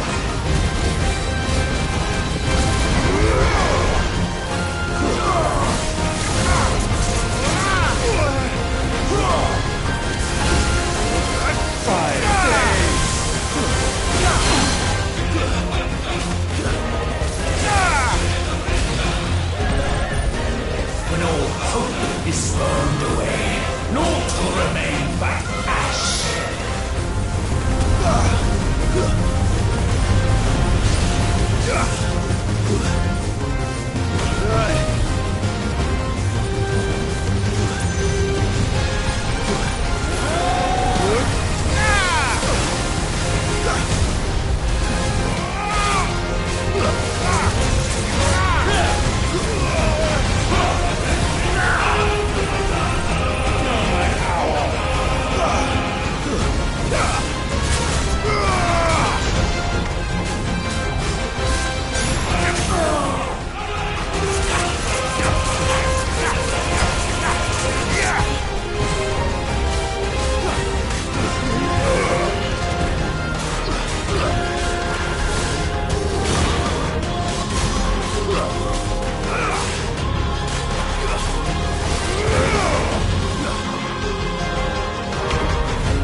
So sure of your place atop the world, you refuse to acknowledge those below. You chose to remain alone. And so you shunned the one thing that could have made you stronger. Pushed away the hands that could have raised you higher. I do not need you, you or anyone. And that is where we are different. I could not have made it here on my own. I carry with me the hopes and dreams of my brothers, my sisters. And it is they Who will give me the strength to end your reign? I cannot end. I am the end.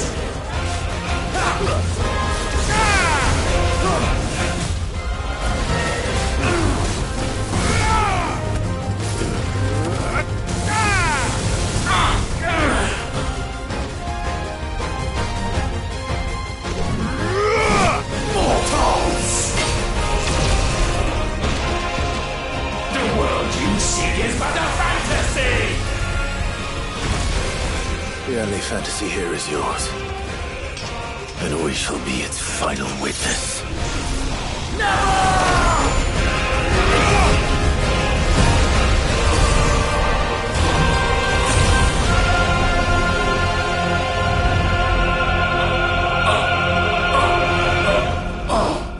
I said, it's over!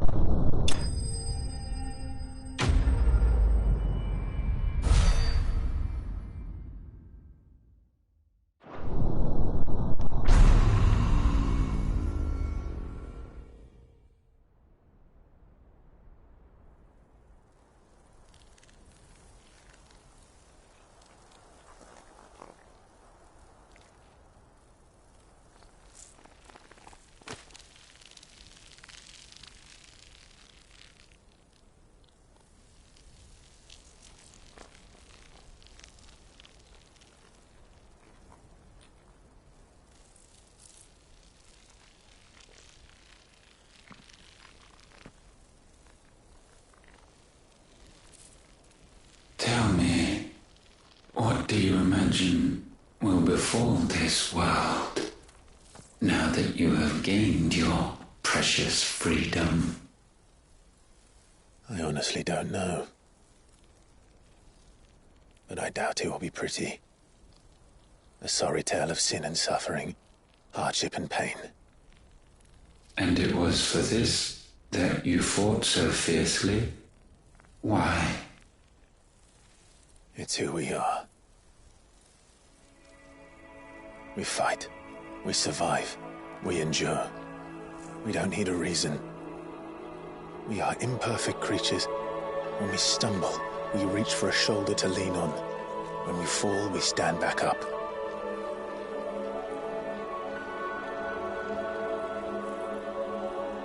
We see the horizon, ever out of reach, and still we march on. Certain the answers lie just beyond it. Because that is our way.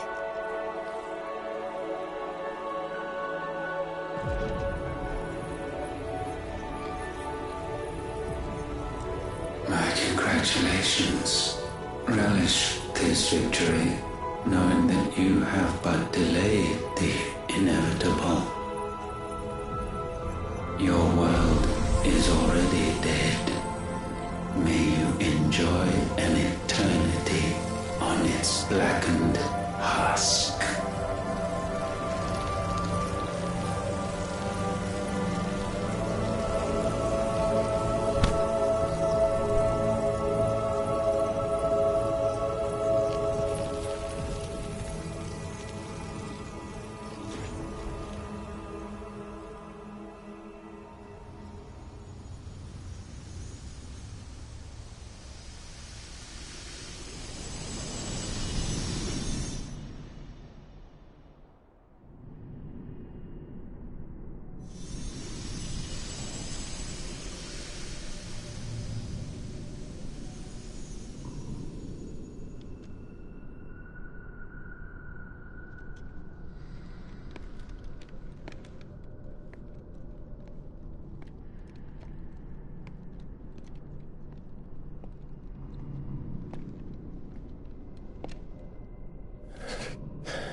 It seems Ultima's power was too great for this vessel all along.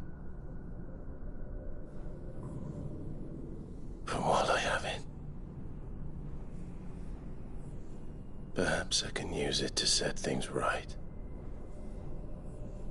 And see Ultima's legacy.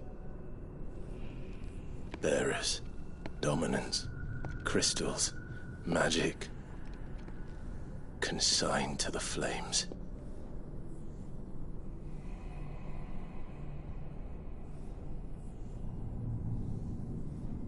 Even if it means the end of me.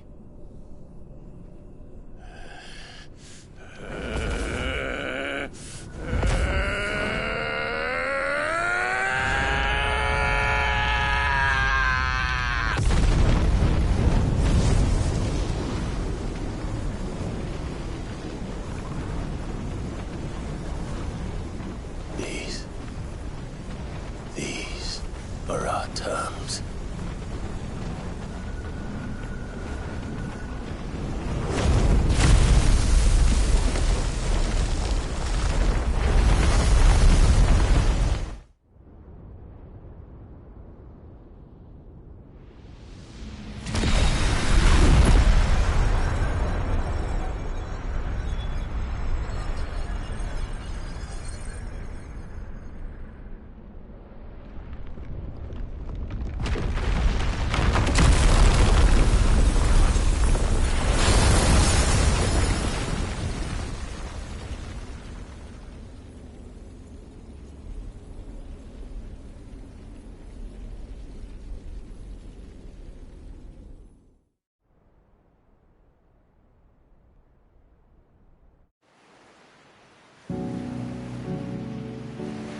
Can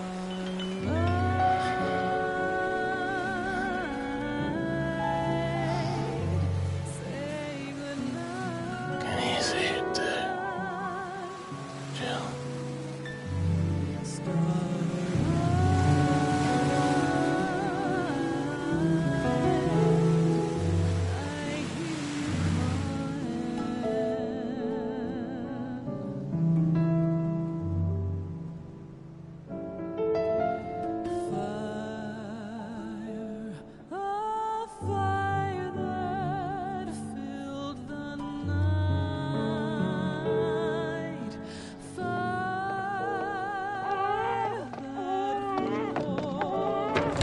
Aren't you the most beautiful thing? He is, isn't he? What are you going to call him? Let me see, let me see. Oh, read little one. Got a smile for your Uncle Gov. Not so loud, you burp. What? I was only... Shh, you're scaring him. It's all right. Oh.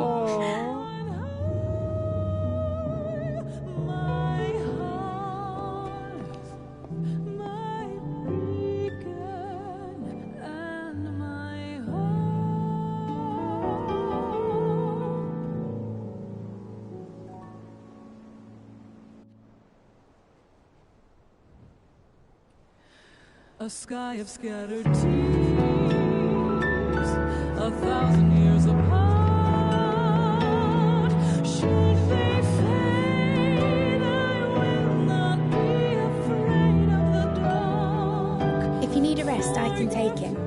I'll hold you to that.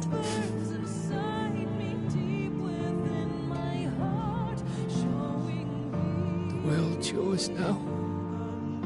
Yours to do with as you please. That's what Sid wanted.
And thus did our journey end.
Oh.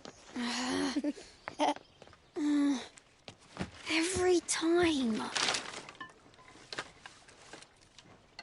Will you light it? Yes, Mother.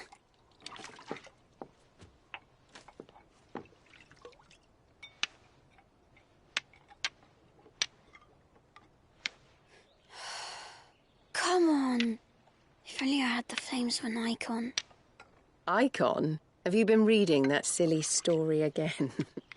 Magic belongs in fairy tales, and fairy tales don't boil kettles. You see? Well done. Now, be a good lad, and play with your brother until supper. Come on, hurry! Hurry! All right.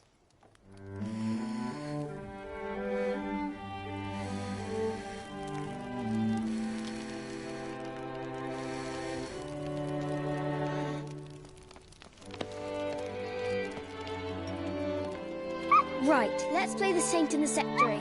No, I don't want to be Madhu. What do you want to play then? War of the Icons! Again? Well, all right. And I get to be a freak. Right, I'm the older brother. Because Bahamut says so.